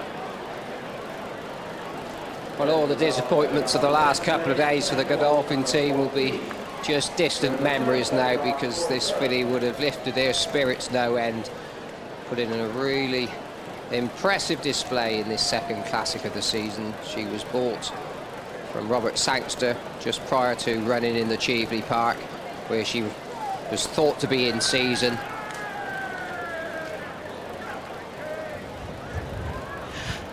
First 1,000 guineas, another classic. Yes, we still want to go to Derby, but it's a great relief. We knew she was good, and she proved that she's a superstar. She's so cold and relaxed, and she's a real professional. I'd just like to take the opportunity to say thank you to all the boys at Godolphin. They've done a great job, and the lads and the lasses. And for you, it's another big race. Are they all really special when you go past the post? Yes, they are. It's not yet in. The runner-up is Chartouche at 9-1. Chartouche is close for third between Cloud Castle at 7-1 and Exclusive at 8-1. And that Cape Verde, the 38th favourite this century to win the Guineas, the 10th in the last 20 years, and the last one was the odds-on Bosra Sham 2 years ago. It's the second filly to win the 6 furlong Lowther and come on and win the 1,000 Guineas. Enston Park did that in the late 70s. The 10th filly to win this race on a seasonal reappearance, and it's the 4th time since the war that both Guineas have gone to horses unraced as 3-year-olds, King of Kings, and now this Cape Verde. The vibes from Dubai were tremendous over the last fortnight. A lot of money, anti-post, was splashed onto this Cape Verde, but the disappointing runs of 7 or 8 Godolphin horses, merciless especially in the last back, has drained their confidence away. The Dettori knew, the filly knew, Burlington Bertie, 130, Godolphin are here again! I'm interested to hear Frankie say that she was cold and just got on and went about her business, got a good track off of Exclusive, Ashkarat over on the rails, Jibe always up there, the fillies from the Nell Gwyn. You had to look a little way back though to find Cloud Castle, who came from a long way off the pace, couldn't go early on, but just have a look, she's just travelling through there, just coming on the inside of JG, just coming up sides Walter Swinburne on Exclusive, and I think his heart must have sank when he saw or felt this filly just going past him. She was going past him and going somewhere, no chance of going with her, and had to work hard just to hold on to, I think he probably just shared 3rd place in the end. Eventually it was Chartouche who comes through to take 2nd spot. Really wonderful performance.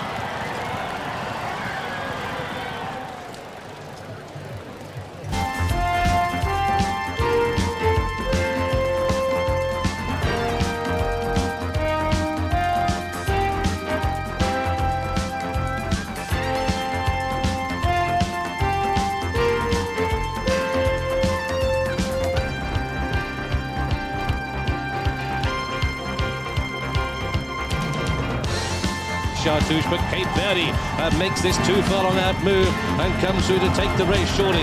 Cape Verde into the lead, to Exclusive in 2nd. Chartouche is back in 3rd, Ashrakar 4th, and the Sagitta 1,000 Guineas is all over.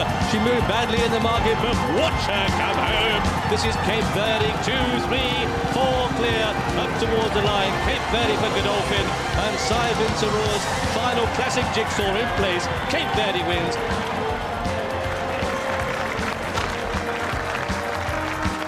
And it does keep turning for about 3 furlongs. So in fact, you are committed to sit still and not make ground when you're going sort of down and round the corner. You have to really wait until you get straight, and then you do come and make your ground. Well, Saratoga Springs is the big hope of Ireland, trained by Aidan O'Brien, the winner of the Dante Stakes at York. This was him arriving here this morning, and not an altogether happy sight, I don't think, because it's not a very big horse box that he came in, and just getting a little distressed there with his lad as he had to come out backwards. Well, obviously they cannot turn the horse round in when they put him in forwards, and they can't turn him round to bring him out, so he has to back out. That's why that is. Well, earlier on I had a chat with his trainer, Aidan O'Brien. All right. Aidan, can I ask you first of all just to sum up that Saratoga Springs' chance? Yeah, hopefully he's well since York, and hopefully he runs a good race. Would you think that Croco Rouge is the main danger? I think there's a lot of dangers. I think there's a lot of horses with good form. And I think it's a very open race. He's a very hard horse to assess, Saratoga Springs, for you particularly, because he's so lazy at home. He's a very lazy horse. He just does what he has to do. He's never really disappointed on the race course yet, but we just have to wait and see. And he obviously takes his racing very well. Yeah, he's a great constitution. He sleeps and eats at home. He's a lovely horse. You've said that if he wins today, or if he runs well today, you'd still consider taking him to Epsom. You still think that could be a goer? Yeah, he prefers to race than work. If he ran well today, he'd have the week off, and he'd prefer to race than go work again. Now that could leave you with 3 runners at Epsom. You're still on course with both King of Kings and Second Empire? Yeah, they're very well. they worked Friday morning, worked nicely, both of them. They'll both work again Tuesday morning, and hopefully we'll wait and see. King of Kings has just begun to take a bit of a wander in the betting markets. Should we read anything into that? I'm not sure there. I don't look at the betting market. He's very well at the minute. We think he's come on since the Guineas, so we'll just wait and see. And Second Empire, obviously a very distressing day for you in Ireland. How has he come out of the race? He's very well. He moved well after, and he's head up well and is in good form. That was the first time that you have really had to cope yourself with failure when success was expected. Did it affect you yourself personally? No, horses will always get beat, and they'll get beat again.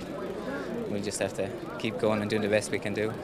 But at the moment, all three pretty much on course reps, and depending on what happens today with Saratoga Springs. Yeah, hopefully, please God, they stay in one piece, and we'll wait and see next week. Okay, well, good luck today, Aidan. Thanks. Thanks.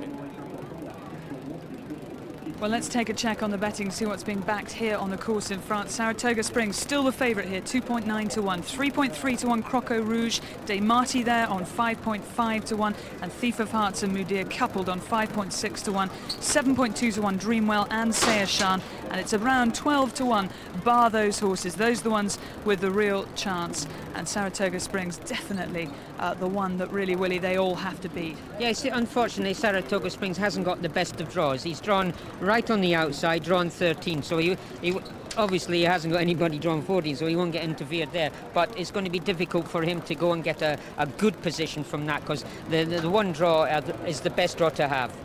And that is Mudir with Frankie Dettori going forward. The horse has had problems with his feet, and the Godolphin team not overly confident that they can take. But he does look a lot fitter than he did the last time he ran. That's a good point, and Frankie Dettori not very hard on him in the Prix-Lupin.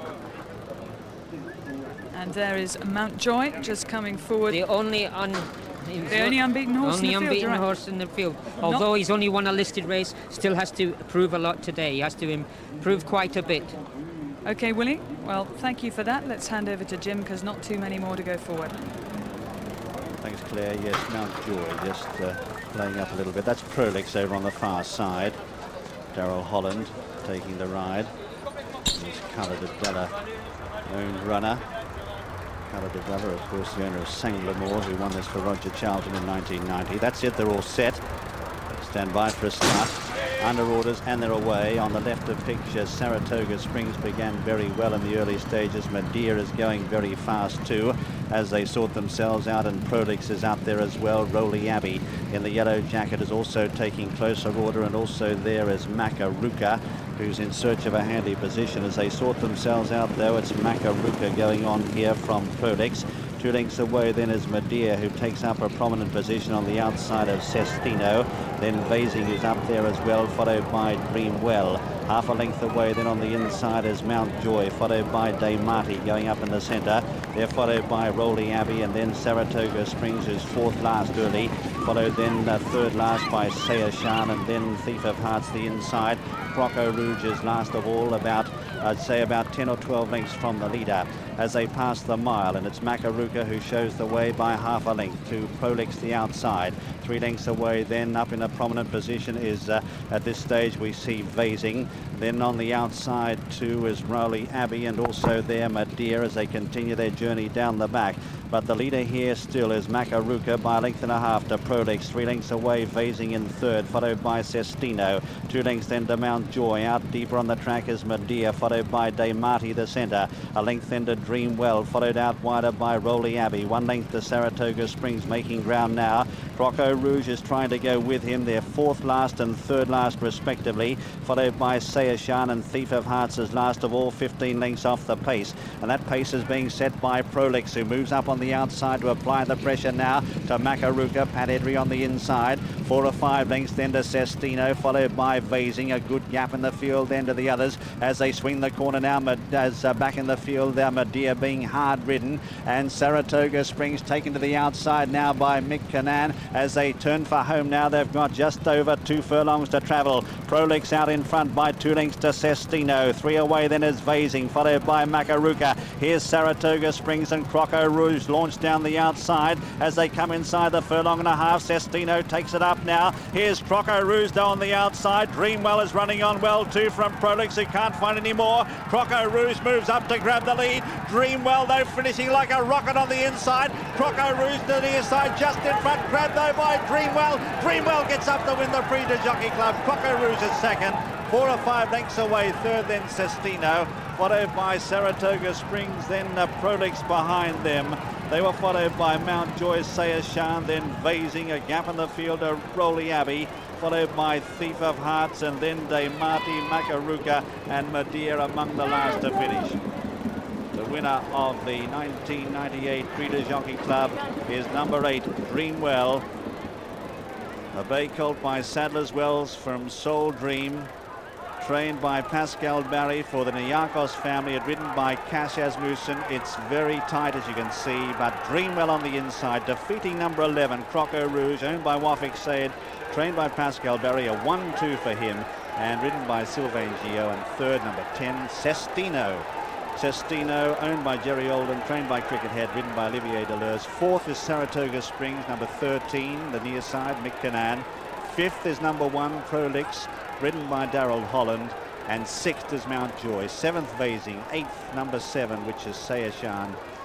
And then Thief of Hearts. But as they swing into the home straight, Prolix had a very big break on the field. Sestino went out after him, but the eventual winner, the white cap in the centre there, switched to the inside by Cash Asmussen, chasing his third Prix de Jockey Club victory, and watch the way he finishes. Croco Rouge, the one on the near side with the white sleeves, but it's Sestino out in front here, halfway out the home straight. Croco Rouge now claiming him on the outside, but Dreamwell on the inside, finishing fast to get up and to pull this out of the fire for the Niarchos family.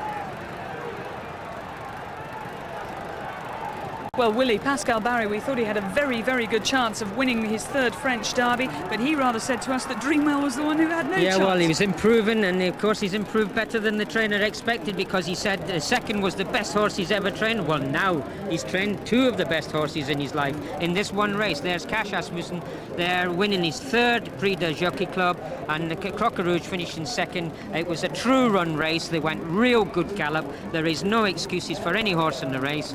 It was a true run race. Well, let's have a look at the whole race again from the airship. Fantastic. Just beginning to play up, and it's probably a sign that he's in good form, with the hottest place to be. So they race away, and where does the early pace come from? Posidonus, the orange jacket, is angling for the early lead and gets the call here. Goes on, but Lusso going with it. Lusso takes it up at the end of the first 220 yards, and it's Lusso leading. Posidonus at second. Swain is running third. Nico Farley, the steady pace is 4. Silver Patriarch, who was beaten that shorthead in the Derby, is 5th. Evadola, and then the back marker is for Valor as they continue this uphill trawl to the end of the first half mile in this Coronation Cup. And old Silver Patriarch knows what it's all about. Look at Pat Edery on the left. He's already asking him to keep a position, and that's about 4 lengths behind Lusso, who leads. Nico Farley, the outside of Posidonus. Swain is back in 4th. The other big player, Silver Patriarch, is racing 5, the green jacket Evadola, and the back marker is the now blinkered for Valor. And they're through the first half mile. They'll start to level out now for a stride or two, and then begin to descend. And it's the world traveller Lusso under Mick Kinnan. Catch me if you can, Kinnan. In second place, Posidonus. Swain sits third, and then we got Nico Farley racing in 4. The Irish runner Evadola in 5, and then on the outside, the grey is Silver Patriarch, and Pat is niggling along as he was in the Derby, and then for Valor. So they begin the descent. Lusso leading. Posidonus in second, 5 furlongs to go. And it's Lusso, Posidonus, Swain, Nico Farley, Evadola, the rail, Silver Patriarch the outside, and then for Valor, Olivier Pellier on the far runner is still the back marker as they begin to gain momentum now, and they've got under half a mile to go in the Coronation Cup. And as they make the turn in, it's still Lusso in second place.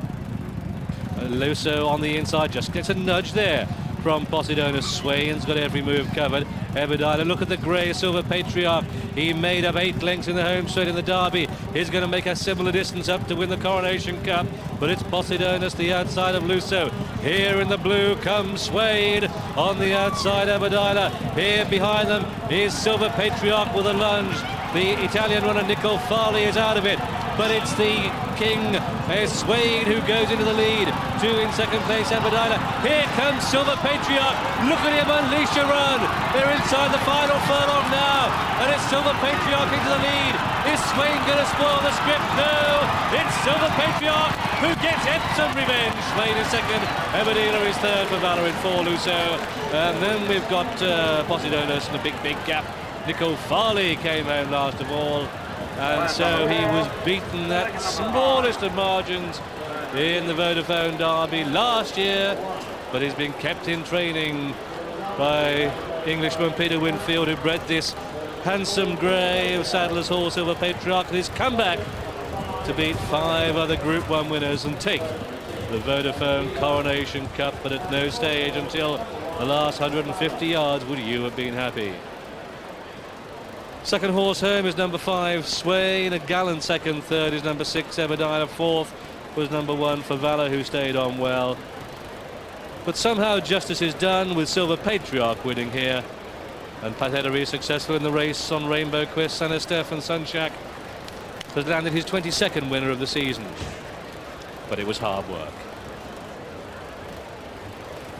It's 20 years since Pat Edery won his first Coronation Cup, and Pat's career began at Epsom. His horse has not helped him at all here. He's hung across the other 2 into the closing stages. He hasn't caused serious interference, but he certainly didn't do Ebadiah, who in turn drifted across Swain, any favours. But Pat's done everything he can to keep his horse straight.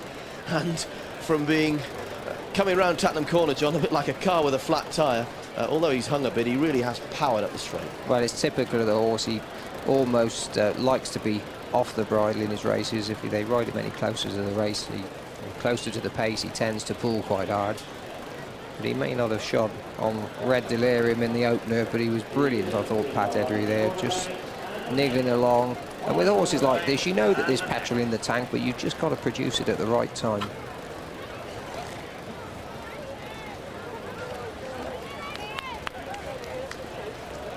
And also Tommy's wife Liz, who likes to be off the bridle in his races. If they ride him any closer to the race, closer to the pace, he tends to pull quite hard. But he may not have shot on Red Delirium in the opener, but he was brilliant, I thought, Pat Edery there, just niggling along. And with horses like this, you know that there's petrol in the tank, but you've just got to produce it at the right time.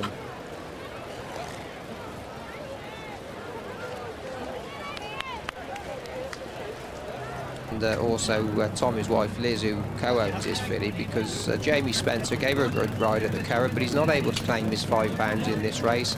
And fair play to them for letting him take his chances. Absolutely the right thing to do, but so often you'd have seen connections replacing with somebody else. Taraxon trying to emulate Valoris in 1966, won the Irish 1,000 guineas and the Oaks, and she's been back. Taraxon is into 12-1 from 16, and so is the other Irish filly, Chartouche, into 12-1 from 16, and Ireland have won it 5 times. But we've got flip-flopping favourites here. Midnight Line is very tight at 9-4. Bar has touched 11-4 and playing up a bit of the stalls there, that Bar, but it's now into 5-2 as Ladbrokes the Magic Sign have backed that. 4-1 High and Low, and 8-1 Cloud Castle. 2 horses with dispensation to go in last. Tarascon and Midnight Line. So we expect Trophy Wife, of course, to blaze from 7. I wonder how long it'll be before they either ignore or make use of the pacemaker. And for whom is Trophy Wife setting the pace? Is it Midnight Line? She's just proving a little bit tiresome about going in. She's going in. 1 or 2 problems, but a much calmer horse today than she was at York. As Tarascon. Young Jamie Spencer without a care in the world. That's it. They're lined up and they kick away for the Vodafone Oaks. And through the first furlong, the light green, look towards the left, Trophy Wife sets the pace. Midnight Lion sits second. Cloud Castle takes a keen hold. That goes third. Bar racing 4, High and Low, midfield 5. Tarascon racing keenly is in a midfield position. Napoleon Sister and a couple of lengths back to Chartouche. Only 5 lengths behind Cape Verde, Chartouche. But it's about 10 lengths off the pace of Trophy Wife sets through the first quarter mile. To Cloud Castle and Midnight Lion and Tarascon and Bar and High and Low and Napoleon Sister, and the back marker is that Chartouche. So Trophy Wife supplemented at a late stage by owner Fard Salmon to set the pace for Midnight Lion. And he's gone about 6 clear. Cloud Castle in second, Midnight Lion is in third. Pink Cap the outside is High and Low.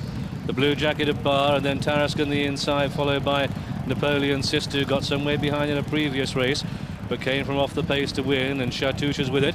At the top of the hill then, they swing left-handed now, past the 7 furlong marker, and Midnight Wife has come right back to the field as the classy horses close in. It's a Trophy Wife in the lead, to Cloud Castle in second, Midnight Lion the outside. High and Low under a tight rein is racing in 4. Then we've got Tarascon in 5. Bar in the blue jacket of Godolphin in 6, 4 lengths off the pace. Then Napoleon Sister as they swing and past the halfway stage and down to the 5. And Trophy Wife is now dropping back through the pack as the big players come into action.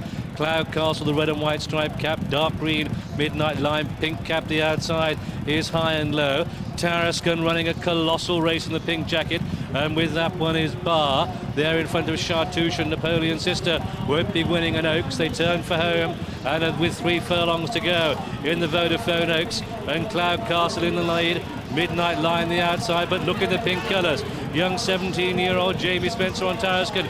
Can he get a run? Frankie Dettori on Bar is trying to close in behind them. They come down past the 2, and it's Midnight Lion fully committed.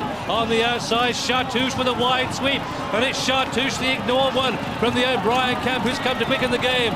With Bar, they're inside the final furlong now, and it's Chartouche and Bar who battle.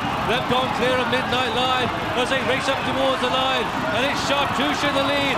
Chartouche going on by a half by 1, and Chartouche for Mick Kinnan win. Aidan O'Brien, his first English classic. Bar is in second, Midnight Lion third, Cloud Castle, Napoleon Sister, Tarascon, then High and Low, and then Trophy Wife, who was last of all. And so this horse, who was 5 lengths behind Cape Verde in the Sagitta 1000 Guineas, has annihilated this class field. Very, very much a neglected one. All attention was focused on the 3-prong raid in the Derby, the Vodafone Derby. We let this one go. Chartouche in the colours of Mr. David Nagle, Aidan O'Brien and Mick Kinnan, successful in Group 1 company yet again. Settled off a strong pace, came with a determined drive, and Mick Kinnan forcing this one home. And what a week, what a couple of days this could be for Mick, who's actually in Ireland tonight. Well, I felt a little bit sorry for Frankie's cards unfold. Well, it was the winner is last as they turn for home. Bar is third last, so the pace up front has been generous, and Cloud Castle John's been ridden differently to last time. Midnight Lion prepared to attack. High and Low doesn't get home. Tarascon's going beautifully. They're about to launch up the straight. Oh, it's a tremendous race this, and Jamie Spencer gave Tarascon a good ride. Just came through, and you watch Frankie Dettori, just goes on his outside now. Everything has gone right for Tarascon at this stage, but he's going to start looking for a little bit of room, and Frankie denies him that. But 2 of those fillies stepping up from 1 mile to 1.5 miles. Now just keep your eye on Mick Kinnan now. He's just tracking Frankie Dettori. He knows that he's going best of all. He's the one he follows through. Frankie just having a little feeler. He knows at this point he's got Midnight Lion to just go past. He thinks that's his danger. Go on, he's probably let him go 1.5 lengths.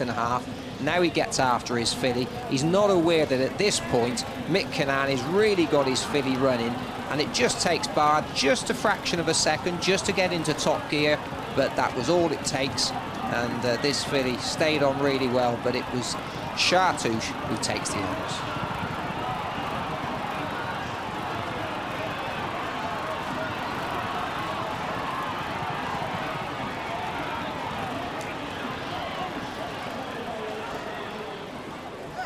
There he is, baby face, spectacle.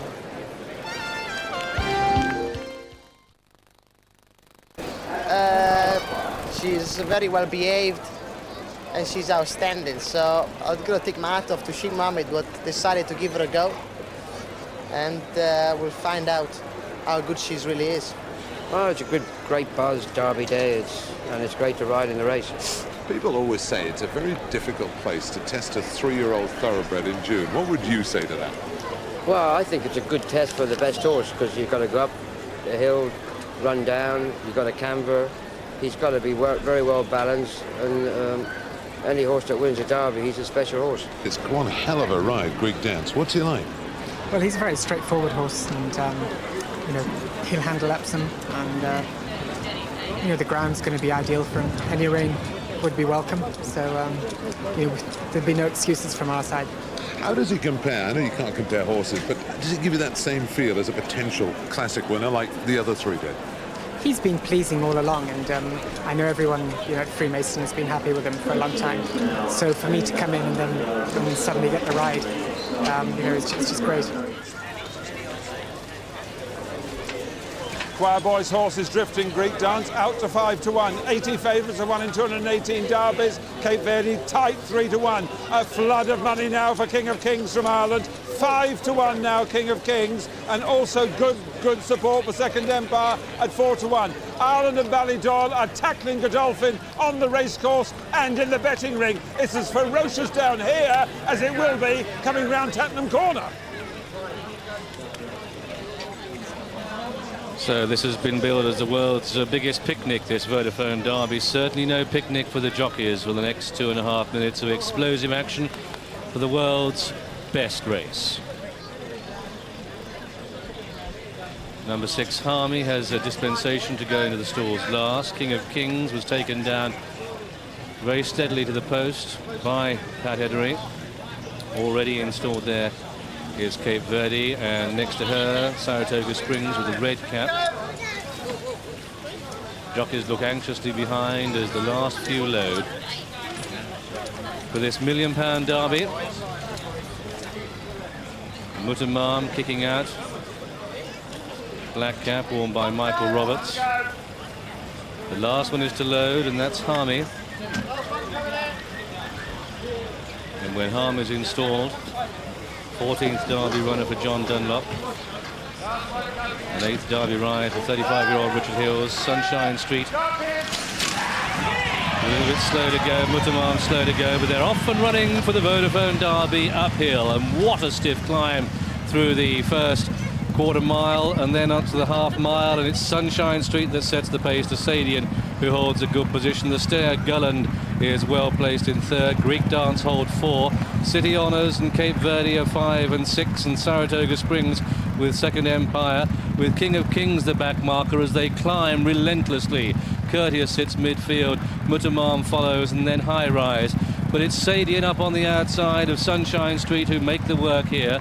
Gulland running free the outer. Greek Dance holds a good position in 4, and a lot of the early work has now been done. Time for a breather. They're at the top of the hill. Curtis is on the outside. The favourite Cape Verde is in the 5th position, just a few off the rail. On the outside of Greek Dance, King of Kings, a classic winner, is last. Border Arrow nearly last but one. They've got a mile to go. And it's Sunshine Street and Sadian who share the work. To the Glowworm and Greek Dance and Courteous and Cape Verde, and then Saratoga Springs, and then Gulland holds a position. City Honours next to the rails. These are followed through by Second Empire. Then Harmy, Mutamam the outside, and High Rise the Glowworm, and still Pat Edery last on King of Kings with Border Arrow. They're going to be played very late indeed.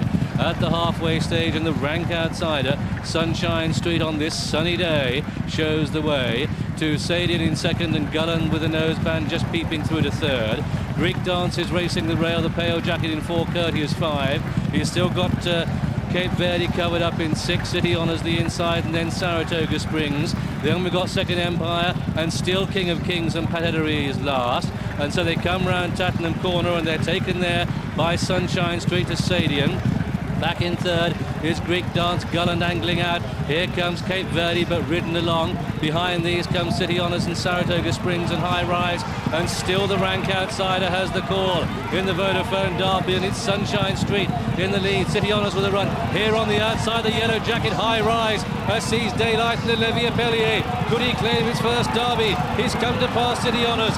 The outsider Sunshine sheet the rails. They're inside the final furlong, and it's the white cap City Honours, the yellow colours High Rise, and these two are the battlers as they race inside the last 150 yards. It's High Rise who's edging on, and High Rise City Honours fights back on the line, and it's High Rise City Honours 1 and 2, Border Arrow, Sunshine Street, and then came a Greek Dance and the Glowworm, followed by Sadian and Second Empire and Cape Verde's Bubbles Burst and Saratoga Springs and Gulland and Courteous and Harmy and Mutamam, and last, absolutely last, was Patheddery on King of Kings. And so the outcome of the Vodafone Derby, it's gone to a photo, but no doubt on our evidence that High Rise, this high estate horse, has given French champion jockey Olivier Pellier his first Derby winner from his 4th Derby ride for the 27-year-old, and Luca Cumani's 6th Derby winner, his second Derby winner. High Rise here.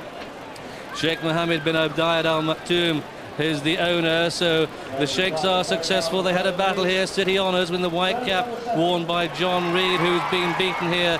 That would have been frustration for Frankie, despair for Dettori, but it's High Rise who's won it.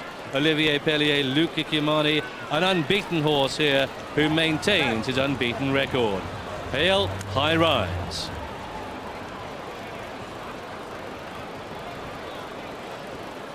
Well, talk about ice cool. Olivier Pellier probably only had 3 horses behind him as they began that turn down into Tattenham Corner. Still stock still, and we had a really good picture of him as they just galloped away from us, just beginning to move his way through. Luca Cumani, who trains this horse, we spoke to him after he'd taken the Lingfield Derby trial, and when we asked him whether he thought he was as good as Kayazi, who he won the Derby with a few years ago, he said he thought he was quicker, and he certainly proved that today, and he had to be really resolute into the bargain to fight off City Honours. Border Arrows run his heart out to take 3rd place, and let's not forget Sunshine Street, Noel Mead and Johnny Murter. Tremendous run from them. Olivier Pellier, how long have you dreamt of winning an English Derby? Hallelujah! When did you know you were going to win? Oh, I don't know exactly, because, you know, I want to start good start, and I ride just behind because the race is regular and my horse is relaxed. I just wait a little bit. After the last turn, my horse go, and he go very fast. He just gallop. I said nothing, he's gallop very well. He said, oh, maybe I thought we'll win, but he's a big confidence. And what about the French emotion here? Ah, the French emotion. Ah, ça c'est super. Well done. Well, what a beautiful reaction from a great guy, great jockey, and he's used to the post-race routine because it happens all the time after a big race in France. The mounted interview conducted with typical Gallic elan by Olivier Pellier, who's, John, understandably highly delighted. Wonderful jockey, gave Glory of Dance a wonderful ride for Paul Calloway, and done exactly the same on this lad.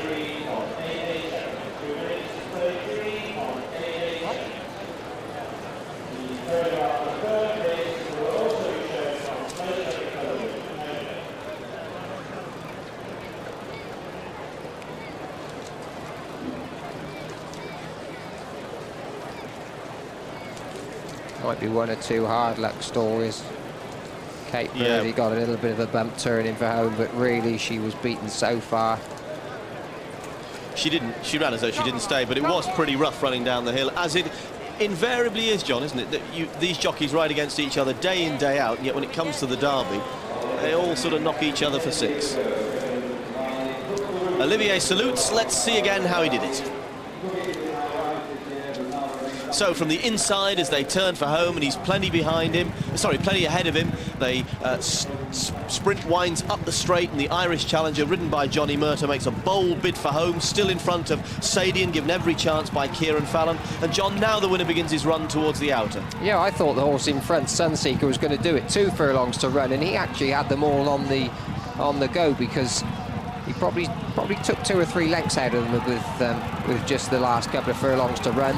And at this point, there's no doubt that High Rise just got his head in front, but John Reed has said, right, come on, you've got to get down and do a bit now on City Honours. And at one stage, it looked as though he was just going to get back in front, really close. They had a ding-dong over the last 150 yards.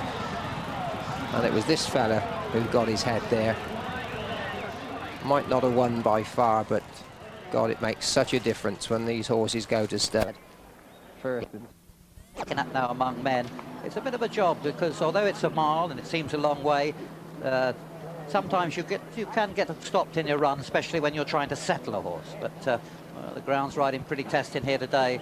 I think we'll see Michael Cannan just trying to ease this horse back behind the leaders on this occasion. Number 8 here, this is the filly in the race, trained by John Hills. This is a nice filly, this. She's lightly raced. She won the Nowgwyn at Newmarket as a 3-year-old, but was unplaced in her other start that year. But she was runner-up on a 4-year-old debut at Kempton, when failing by a short head to beat Crompton Hill. Let's go down to the start and join Jim McGrath, our commentator for the Queen Anne Stakes. Thanks, Graham. Yes, the runners now starting to line up for our first race at the Royal Meeting for this year. Intercab, the 9-4 favourite, Pt1 3-1. Great Dane at 6s, Al Mushtarak 8-1 and 9-1 among men. 12's bar, that's it. Under orders, and they're away. Al Mushtarak was slow into stride. First to begin was Great Dane down near the inside. Cape Cross going fast, as expected to be right up there in the early stages. Just behind them among men, followed then by Intercab. Half a length further back then on the right with the red cap is Centre Stalls, followed by Pt1. They're followed then by Muchia, who's giving this leader a fair start, and the leader is Cape Cross by half a length to Great Dane in second. 2 lengths away third is among men, in trying to take a little bit of a tug from Intercab and Centre Stalls. 1 length away back in the field is Pt1 in company with Muchia. 2 lengths away Al Mushtarak, who's at the tail of the field in company with Reunion. Heading up towards halfway, and Darragh O'Donoghue keeping Cape Cross up to his work. Leads by a length here to in second place with the black cap Great Dane. Half a length to among men. Mick Cannan easing to the far side now, just about to pop the question to that horse. 2 lengths away then is Centre Stalls from Intercab. They're followed by Al Mushtarak, who's moved forward now and going pretty well from Pt1 being niggled. Then Muchia is dropped back to second last, and last of all is Reunion. 2 furlongs left to travel, and it's Cape Cross with the white cap about to be tackled by among men. Starting to move up on the far side is Intercab. In behind them Centre Stalls. They're followed by Al Mushtarak. Pt1 behind them. Great Dane under the whip from Reunion. A furlong left to go though, and Intercab on the outside ranges up, grabs the lead, and in a twinkling of an eye it's Frankie Dettori and Intercab who have cleared away, and Intercab's going to win the Queen Dan by a street. Intercab being punched out goes on to win by the best part of 6 lengths. Among men second, tight third between Pt1 and Al Mushtarak, then Cape Cross. They were followed by Centre Stalls, Reunion, further back Great Dane and Muchia last to finish. What a win. Number 5, Intercab, owned by Godolphin, trained by Saeed bin Sarur and ridden by Frankie Dettori. What a fantastic win and a great start to the meeting for Godolphin. Second, number 3, Among Men, owned by Michael Tabor and Mrs. John Magna, trained by Sir Michael Stout, ridden by Mick Cannan. And third, it's a photo there between number 7, Pt1, Walter Swinburne, and number 2, Al Mushtarak, Ray Cochrane. That's very tight indeed. We'll leave that to the judge. But there's no doubt about the winner, Intercab, who's put another impressive win on the board, very quickly following up his success at Epsom. Let's see the way he did it in the final stages. Start to this meeting last year when they took this race with Allied Forces and Frankie Dettori in the saddle on that occasion. He got it absolutely right again today. A really impressive performance here by Intercab on the left of your picture in the all blue of Godolphin. Among Men on the right was a little bit keen early on, but Cape Cross and Great Dane had ensured that it was going to be a really fast pace, and that did find out an awful lot of these horses. Not Intercab though, he's run away with the race. Pt1 stayed on to snatch third place, I think probably just. Among Men stayed on for second. second. But Willie, there was nothing else in the race apart from Intercam. It's a very impressive. This horse has improved from 3 to 4. He's improved a lot. Among men, he did pull a little bit for Mick Cannan. He couldn't really get him relaxed as much as he would like to, although there was a very fast pace, or it was a good pace anyway. He couldn't really relax him. But this horse here, there with Frankie, they're just punching him out there, hands and heels. A very impressive winner. The race was a true run race. Pt1 running on very strongly at the finish to take third, but there was no excuses for anybody. This horse was way above the others, and there's Frankie saying, wow, number 1, he said. Now the next race is coming up, and no doubt he's going for the double. And that's why he's favourite to be leading jockey by the end of the week. 9 to 4 favourite into Cab. A great start to the meeting for Frankie Dettori, who's finding it very hard to conceal his elation. Into Cab, a colt by Red Ransom, trained by Syed bin Sarur, his 14th winner of another highly successful season, and Frankie Dettori, his 28th of the campaign. Into Cab, who was so impressive at Epsom last time, has followed up in this Queen Anne Stakes. He's got a very, very good record into Cab. 8 wins from 13 starts. Second, I should say a third officially, number 7, Pt1, and 4th officially is number 2, Al Mushtarak. So let's check the final placings. Into Cab is the winner. Second, Among Men. Third, Pt1, and 4th, Al Mushtarak. That's the 1, 2, 3, 4 after the photo for third.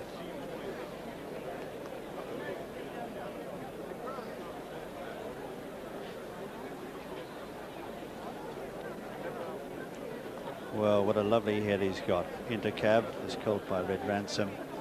Proud winner of the first. Let's check the SPs on the first race at Royal Ascot. And Godolphin winning this race for the 3rd year running. Number 5, Intercab is the winner, the 9 to 4 favourite. Second, number 3, Among Men at 9 to 1. And third, number 7, Pt1 at 3 to 1. And the total returns their win, £3.10. Places £1.50 and £2.40, and we'll give you that place on Pt1 later on. Dual forecast £12.30, all 9 ran. Clear. A really sensational performance there by Intercab. It makes Hidden Meadow look pretty good for the end of the week, because Willie was saying when Intercab won at Epsom 10 days ago, he thought Hidden Meadow was a little unlucky in second place. But Intercab definitely justifying favouritism there. What a gorgeous looking horse he is. Well, the winning connections, I would think, will be wreathed in smiles, and Jonathan Powell is with them now. Yes, with me, Syed bin Sarur. What a way to start the meeting. He really has won like a much improved horse. Actually, he improved a lot, I mean, since we ran last time in Epsom, and we are so pleased with him, I mean, to run like this, and I mean, very easy for him. We are so happy. You could argue at Epsom, some of the horses he beat weren't perhaps that good, but today he's beaten the best around and beaten them comprehensively. Actually, you know, I think he also, more than that, he happy from the ground, and I'm happy from Frankie. He keep him behind the horses and keep him, I mean, relaxed, and when he asks him, he go with him. He runs so well, good. The horse has been very consistent. He's never been out of the first 2. When he came to you at the end of last year, how good did you think he might be? I mean, when he came, I mean, to us, I mean, to Dubai, he was, I mean, he was some condition, and we give him program, I mean, and all the winter. For that, I mean, we keep him to run him here, and he ran so well, I mean, in Epsom, and after that, I mean, we decided to run him today. And actually, before that, I mean, we know this is his trip, and everything good with him. I imagine now you'll be looking at Group 1 prices with him. Actually, we decided, I mean, to try him in Group 1, and he can't do it. For you, it's the start of a very important meeting for Godolphin. The whole business was created really to win the big prizes at the major meetings. You've got 2 more important shots coming up in the next 2 races. Actually, both 2 races we have really good chance. And about Cable Cross, I know today before the race, I checked the ground. It looked, I mean, soft, and he don't happy from that ground. About you know, the two horses, Delamy and Faithful Son, both of them, they have really good chance and they train very well. And about Fayek also, you have, I mean, really good chance after when he ran the last time in Irish. Sounds as though you and Mr. Frankie Dettori are going to be sharing the honours this time.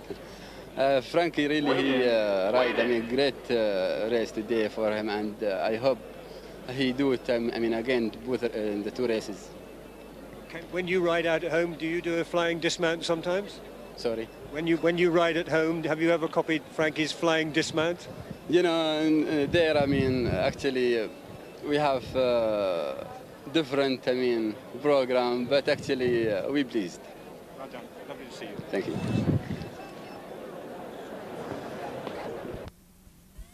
Needs to improve to take a hand in this field. He does. He's got to find a little bit, Graham. He's the only 3-year-old in the race, in fact.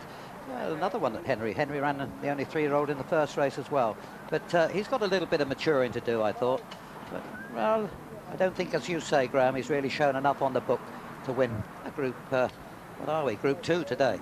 Yeah, Henry Cecil has won this race 5 times, and Chester House attempting to be his number 6. Kieran Fallon, who's in the saddle, carries a pound over, 8 stone 6 instead of 8.5. And let's go down and join Jim McGrath in the grandstand to commentate on the Prince of Wales Stakes. Thanks, Graham. Last couple going forward now. That's Faithful Son, John Reed nearest the camera. Going in, Stephen Crane on cues. Stephen Crane just disappearing again there, doing a disappearing act. Has happy memories of this course, though, having ridden a King George winner, San Javit. Here he comes again, tries once again. Chester House about to come forward now. That's it. The 8 runners are set, stand by, under orders, and they're away. Hughes was slow away down near the inside. That's Insatiable on the right of picture. Mick Cannan having a devil of a job settling him early. Now he'll slot him in behind. Royal Amaretto goes on though by a couple of lengths to Taipan, and then Insatiable looking for that rail. Delamy though is right on his inside as they race into Swindley Bottom. A length away Chester House on the outside of Faithful Son. Polar Prince is back towards the rear of the field now as they race out of Swindley Bottom, and they've got just under 7 furlongs to travel. Royal Amaretto out in front by 6 lengths to Taipan. 2 lengths away is Insatiable on the outside of Delamy. 2 lengths then to Faithful Son, who's tucked away on the inside there of Chester House from Polar Prince, and Hughes at the rear of the field, about 12 lengths off the pace. Striding out of Swindley Bottom now up past the 6, and Royal Amaretto out in front by 6 or 7 lengths. Royal Amaretto, Olivier Pallier out in front, blazing the trail here as they head up the side. It's Royal Amaretto out in front by a good 8 lengths. Now he's increased his advantage. He's trying to steal this, the plunge horse. Taipan giving chase in second from Insatiable Delamy. They're followed by Chester House and Faithful Son. Further back Polar Prince and Hughes last of all. They leave the half mile behind them, and Royal Amaretto showing no signs of stopping. He's 8 in front coming to the turn, maybe 10. In second is Taipan from Insatiable on the outside. Then Delamy being niggled from Chester House. Further back Faithful Son, Polar Prince and Hughes, but turning for home now, and Royal Amaretto has an enormous break on the field of the 2. Yeah, they're coming at him now though. He leads by only 4 lengths. Here's Chester House giving chase. Delamy behind them. Taipan checked badly. Then Faithful Son the outside, followed then by Polar Prince. Insatiable has dropped back to last. A furlong left to go now, the Prince of Wales. Chester House strikes the front, grabbed now by Faithful Son the near side. Delamy getting out from Polar Prince. 100 yards left to go. Faithful Son on the near side, fighting back though Chester House, but Faithful Son wins the Prince of Wales. Chester House is second, third then Delamy. Polar Prince was fourth, followed then by Hughes. Behind them was Taipan, who got badly interfered with from Insatiable, and Royal Amaretto, the early trailblazer, has finished absolute last. The winner is number 5, Faithful Son, owned by Godolphin. Another one for them. Trained by Syed bin Sarur and ridden by John Reed. Second, number 8, Chester House, owned by Khalid Abdullah, trained by Henry Cecil, ridden by Kieran Fallon. And third, number 1, Delamy, owned by Godolphin, trained by Syed bin Sarur and ridden by Frankie Dettori. Fourth was number 2, Polar Prince. There is a steward's inquiry, not surprising. Polar Prince was fourth in the race, ridden by Philip Robinson. A major incident as they went to the 2 furlong hole. Insatiable and Taipan both interfered with there, but here's Faithful Son crossing the line from Chester House, the far side. Delamy is the grey, and there is the winner coming back now. That is number 5, Faithful Son. But let's have a look at that incident at the top of the home straight as we pick up the slow motion replay. Well, Royal Amaretto had set a fearsome pace early on. He'd been steady just through the first half furlong of the race, and then Olivier Pellier had thought, right, let's go, let's really stretch these horses.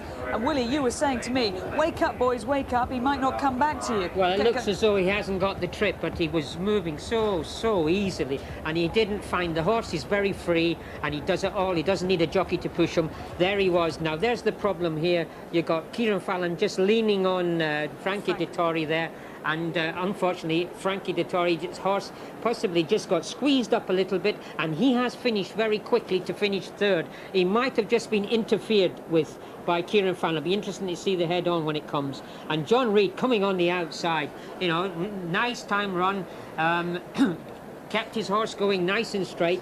And at this stage, I have to say, I thought Chester House might just hang on, but John Reid with the white cap just getting that last bit of effort out of Faithful Son to go and snatch it on the line. Yeah, well, he finished third in the Queen Elizabeth last back end, and he is a decent horse. So Frankie Dettori must have had a soul-searching night when he decided which horse to ride. There's Frankie finishing really fast. It's possible that Frankie thinks that he's been hard done by the second horse.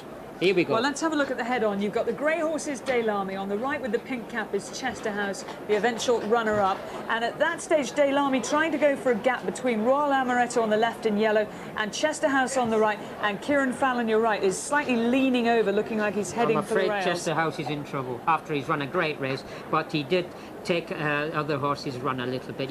He pushed them over, and I think the Pat Edry got slightly interfered with in the first instance. But there, John Reid, he's kept out of trouble, and he's gone on and got the money. Would you have said, though, Willie, looking at that, and the stewards will have to ask themselves this question, did that interference actually mean the difference between Delamy finishing second or Delamy finishing as he did third behind Chester House? It looks as though Delamy should have won the race. That's what it looks like to me, because he's finished with so much purpose. You know, another 100 yards, he still got up again. Anyway, the Godolphin team have won the race. Well, the winner is certainly safe. Faithful Son getting there by, oh, what was it, a neck or a head in the end. And John Reid, as he did on Swain when he wore the same white cap and blue colours here at Ascot, he picks up the second string. That white cap must be lucky to him. And he gets away with it, doesn't he? He does so well, John Reid. But that's the only 3-year-old in the race, Chester House. He's run a very, very good race. He's been running on soft this year, and he's got on this sort of decent ground today, and he's run a cracking race, but unfortunately he's cost a little bit of interference. Faithful Son, the 11-2 winner, but Chester House and the connections there would be quite worried, I would say, Kieran Fallon. But a 20-1 double for Godolphin, 15th winner of the season for Syed bin Sarur, and the 35th winner of the season for John Reid. Let's check now the SPs on the Prince of Wales Stakes. And the winner, number 5, Faithful Son, at 11-2, completing a 20-1 double for Godolphin. Second, number 8, Chester House at 20-1, and third, number 1. Impressive 4-length winner of a maiden at Newmarket in May, was very much fancied to win the Irish 2,000 guineas. But, well, he didn't disappoint, really, but he had to give best to one or two of the others in the race. Yes, he hasn't got quite the physical scope of some of the others in the field, but let's go down to the betting ring where Jonathan Powell is speaking to Neil Wilkins of the Press Association. Yes, Godolphin going for the hat-trick here with Farek, but no real confidence with him down in the ring.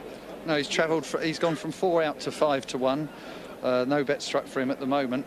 Desert Prince was an easy second favourite. It's gone from an easy second favourite, Jonathan, gone from 11-4 out to 4-1. As soon as the first bookmaker went 4-1, a 12,000-3 was struck on the rails, but there's been no big follow-up for that. Victory Note was put in at 2, has gone to 9-4. steady money for it, but no knockovers at 9 to 4, which we expected anyway. The Cheltenham stable need a Royal Ascot win. Have been 3 years without one. So all the leads are negative down here? They are at the moment. That's why there's been outsider money for Duck Row at 14 and 12. That was nibbled at in the offices this morning at bigger prices. And there's good money for Greenlander at 33 to 1 and 25 to 1. And the 25 to 1's being taken as well now, Jonathan. Thank you, Neil. Well, Dr. Fong, as we were saying, getting a little bit warm before they put the saddle on. What do you think there, Graham? Yes, he must have a chance dropping back to mile. Willie, what do you think? You manage these horses. What sort of chance has he got? Well, I would say he's a horse that's definitely going to be in the first three. He did run in Dante and finished fourth, beaten 2.5 lengths. That was a good race. And the form, the second and the third in the Derby were in there.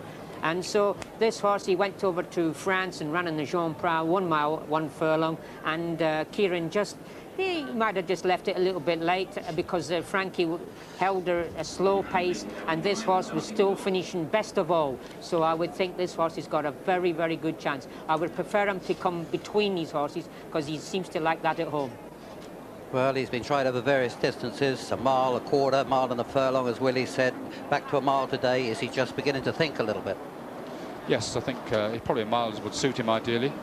Number 8 is Victory Note, the favourite there. They've started to just go into the stall, so let's go down and join Jim McGrath for commentary.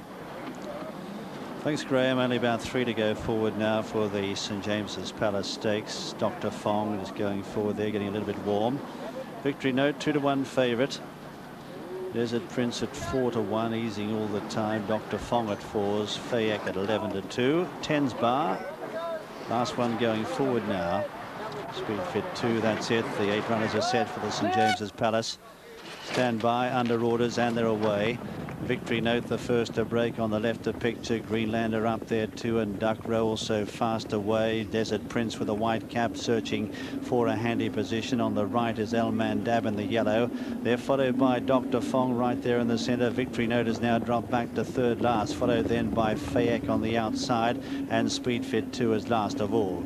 Going through the first furlong and a half, and Desert Prince working up on the outside. The Irish 2000 winner leads by a length and a half to Duck Row, who's now taking closer order up on the outside. Greenlander just behind them from Dr. Fong, a half length of Victory Note in the centre, followed by Fayek, El Mandab as they lead the 5 behind them, and last of all is Speed Fit 2. Racing up to the half mile now, and out in front Olivier Pellier on Desert Prince, leads by a length to Duck Row.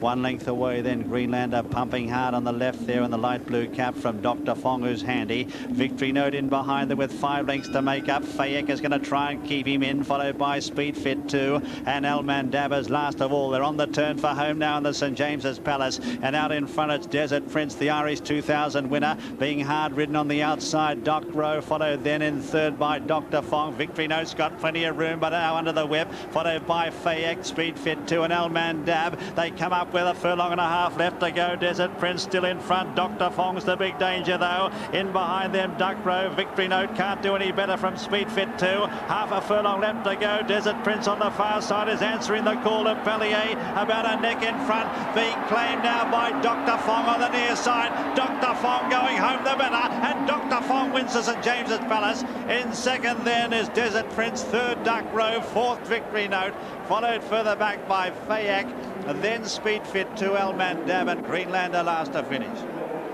The winner is number 3, Dr. Fong, owned by the Thoroughbred Corporation, trained by Henry Cecil and ridden by Kieran Fallon. There he is on the near side, just getting up to edge out. Number 2, Desert Prince, owned by the Deccan Stud, trained by David Loader, ridden by Olivier Pellier.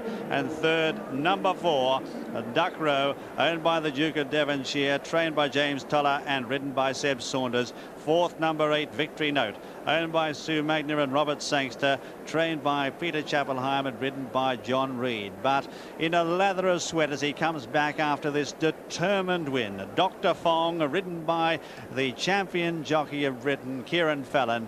And what a win it was. He got up with a beautifully timed run on the near side and got up to pull the St James's Palace Stakes out of the fire. Let's have a look now at the replay of the closing stages of a thrilling St James's Palace Stakes.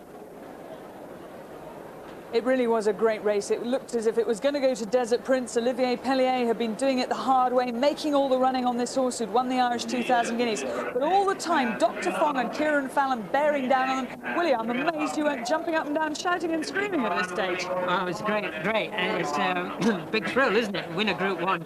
He's just got there in time. The mile is possibly just as short as he wants, but it was a decent pace for him. The race was running 1 minute 41.33, which is slow. That's slow. And it was a great ride by Kieran there. He kept him in third position, and Olivier, he rode a masterfully race in front, but unfortunately was one horse too good for him.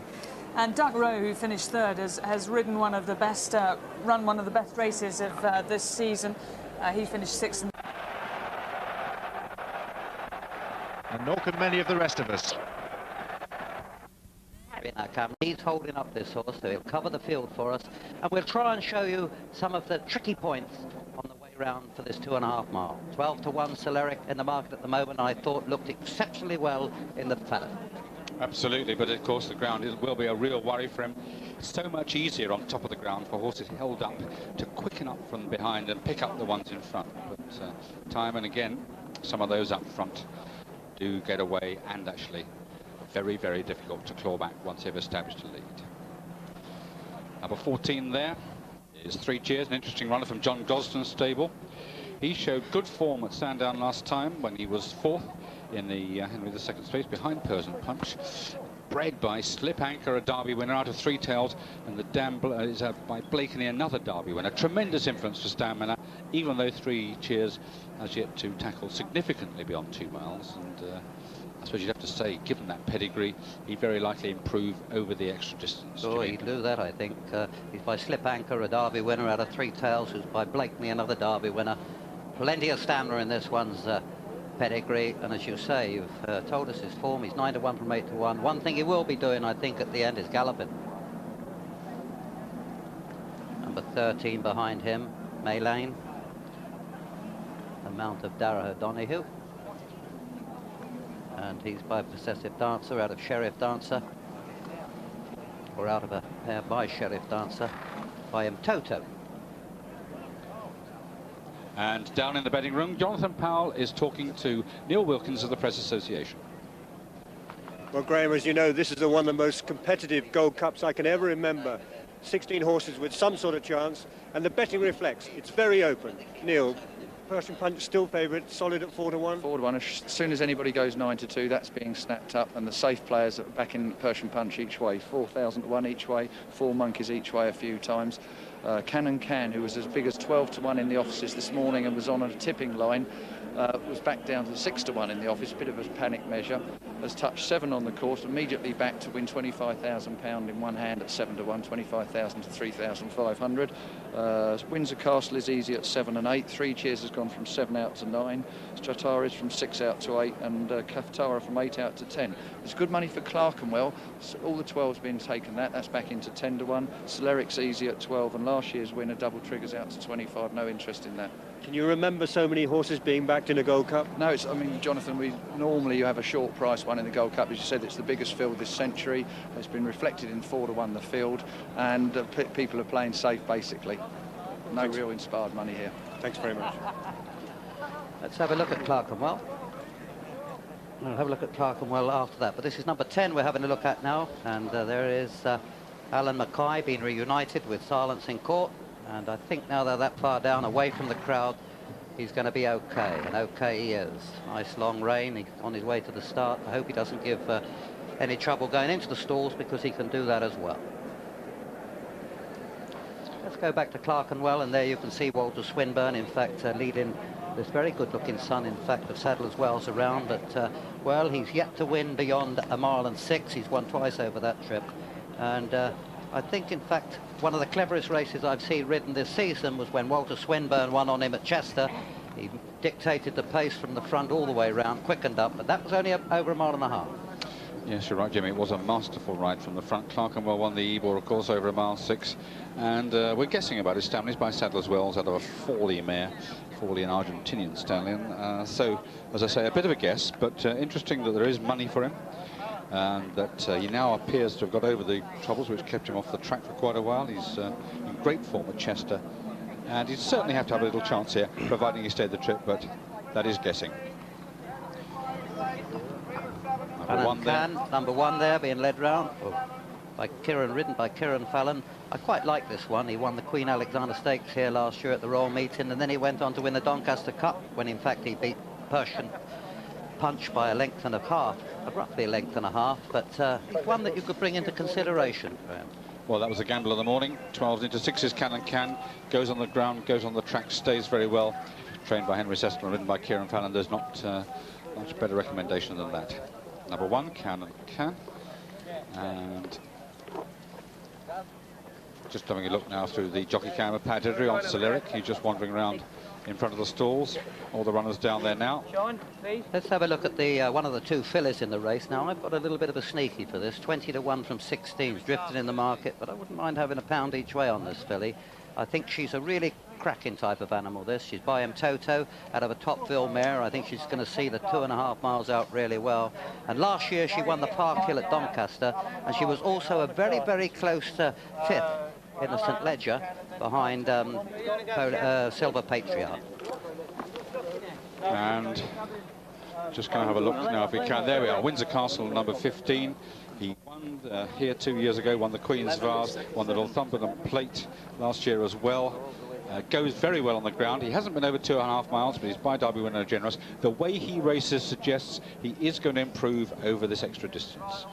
Course winner last year at the Royal Meeting, went on to win the valuable Northumberland Plate. Blinkered there in the green for Prince Fahd Salmon, trained by Paul Cole and ridden by Richard Quinn. A little bit of drizzle starting to come down, which will give the jockeys a bit of trouble, and I hope it's not going to interfere with our camera, being carried by Pat Eddery on Celeric.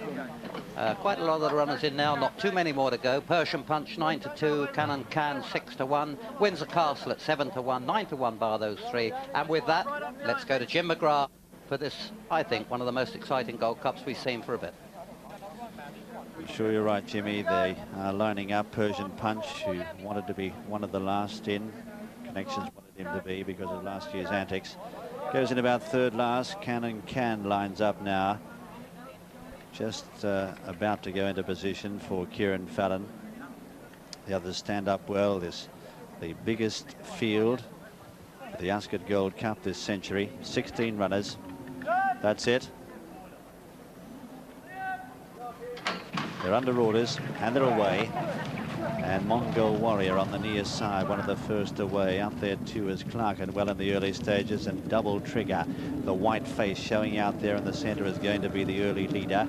From Persian Punch, who's up there as well, and Clark and well starting to track over. Can is not that far away, and there's a couple there that have tailed off.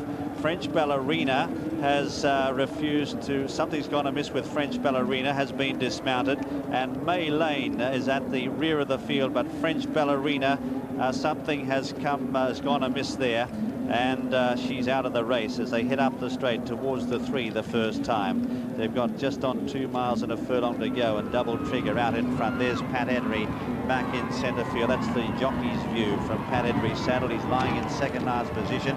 He's got Stretarez just ahead of him. The leader, though, is Clark and Well, who takes it up here from Double Trigger. Then on the outside, Mongol Warrior, half a length away in third. The yellow jacket there of Book at Bedtime, followed next in the field by Can, and then on the inside, the green jacket of Windsor Castle. Further back then is Persian Punch in centre field, as the roars of the crowd greet them as they go past the judge. And further back in the field behind Can at this stage is 3 Cheers, with Gordy on the inside. Then a gap to I'm Supposing, followed by Stretarez. Back towards the rear is Cave Tara, and Celeric out the back. Pat Edry has got only one behind him on Celeric at this stage. You could see that he was having a good view of them as they went around that corner. Last of all with the white cap is May Lane, and as they head down the back, that's Stretarez on the right with the yellow cap. On the left is Silence in Court. Heading down the back towards the 1.5 mile gate, and the leader here is Clark and Well by a length. to Book at Bedtime up on the outside of Double Trigger, and Mongol Warrior making a line of 3 there, vying for that second spot. They were followed then by Cannon Can up on the outside there of Windsor Castle, and further back in the field then at this stage follows Persian Punch as they head down the side over towards the far side rail. Gordy is just behind them with 3 Cheers, and I'm Supposin. Back in the field is Stretarez. They were followed then by Cafe Tara. Out the back is Soleric, third last from May Lane, and last of all is Silence in Court.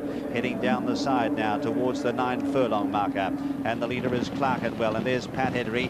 He's having to wipe. He'd have to wipe his goggles if he had that view anyway as they head down the side.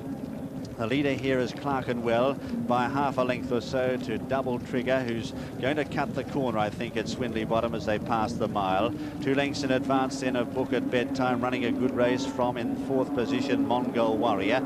Cannon Can is going well in 5th place, followed then by Windsor Castle, then 3 Cheers, followed further back in the field, then out wider is Cafe Tara. Clerkenwell just stumbled coming out of Swindley Bottom. Lost the lead there, and Double Trigger takes it up, and Soleric is back in the ruck there. He's hard up against that far rail as they head under the trees in the Gold Cup.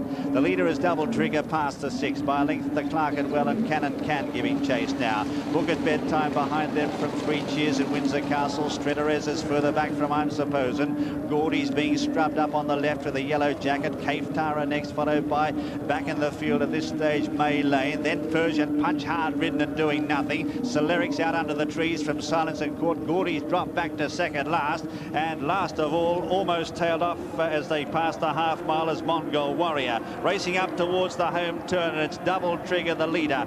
Double Trigger out in front, the 95 Gold Cup winner, bidding for a second win in the race. A length and a half to Cannon Cat. Soleric's well back in the ruck there, but he's starting to make a bit of ground on the outside as they swing the corner in the Gold Cup now, and it's Double Trigger over on the far side, the leader from Cannon Can. Finishing fast as Cafe Tara up the centre from 3 Cheers. Behind them is Soleric giving chase as well inside the 2. It's Double Trigger though sticking to his guns on the far side. Cafe Tara though claiming him now at the furlong. Cafe Tara for Godolphin ranges up now to throw out the challenge to Double Trigger on the far side. 3 Cheers coming there on the near side as well. 3 parts of a furlong to go in the Gold Cup. Cafe Tara strikes the lead. Double Trigger's fighting back. He's coming back at him hard. They race towards the line, but Cafe Tara's going to win the Gold Cup. Cafe Tara beat Double Trigger. 3rd then was 3 Cheers. 4th Silence in Court. Behind them followed May Lane from Cannon Can, then Persian Punch. Soleric back in the ruck. They were followed by Windsor Castle, Stretarez, then I'm Supposin. Back towards the rear of the field was Book at Bedtime in company with Clerkenwell. Gordy second last, and last to finish in the Gold Cup is Mongol Warrior. Well, Cafe Tara on the near side. Cafe Tara, a triumph for Godolphin, and Frankie Dettori as he goes up on the outside, and no doubt about how Frankie Dettori feels as he crosses the line. Cafe Tara the winner, number 12, ridden by Frankie Dettori. Second, number 4, Double Trigger, Daryl Holland, So Gallant.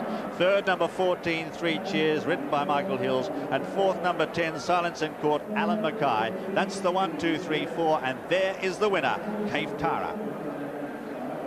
An extraordinary training performance by Saeed bin Saror and Godolphin, and a great bit of riding there by Frankie Dettori. It's the first time Cafe Tara has been further than 2 miles. It's the first time he's been really tested on soft ground, but Frankie got it absolutely right, and he was going very well from a long way out. The favourite Persian Punch was beaten before they even turned into the straight, but a huge race run by Double Trigger with his big white face, the winner from 1995. And Willie, we thought he was going to hang on here. Well, when Frankie got upside him, I thought Double Trigger's going to go backy. What a horse he is. He fights and fights and fights, but Darrell just couldn't get him going again. And 3 Cheers out of 3 tails as ran a good race as well.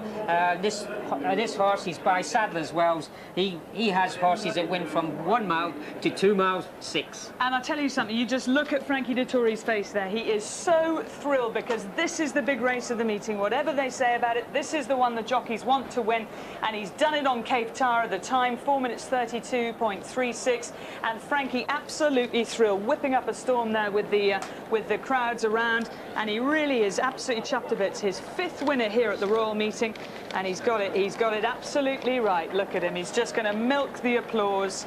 and give Saeed bin Saror a big kiss there.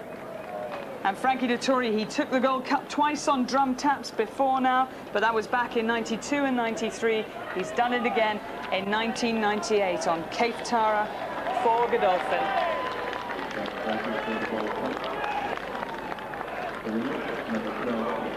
And I think the safest bet of the lot is we're going to get a flying dismount from Frankie Dettori here, because for Group 1 races, he certainly does it. He saves it for the big occasion, and you don't get much bigger than this. Go on, Frankie.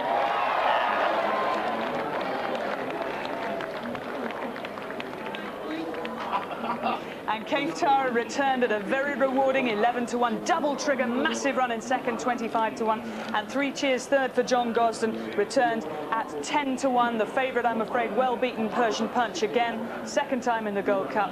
Possibly he doesn't stay. Certainly the conditions not in his favour, but Frankie got it right, Cape Tara got it right. Congratulations to them. And Dettori, certainly the man of the moment. Will be back on BBC Two at 4:15 with our final race live from here, the Cork and Orrery Stakes. We'll see you then on BBC Two.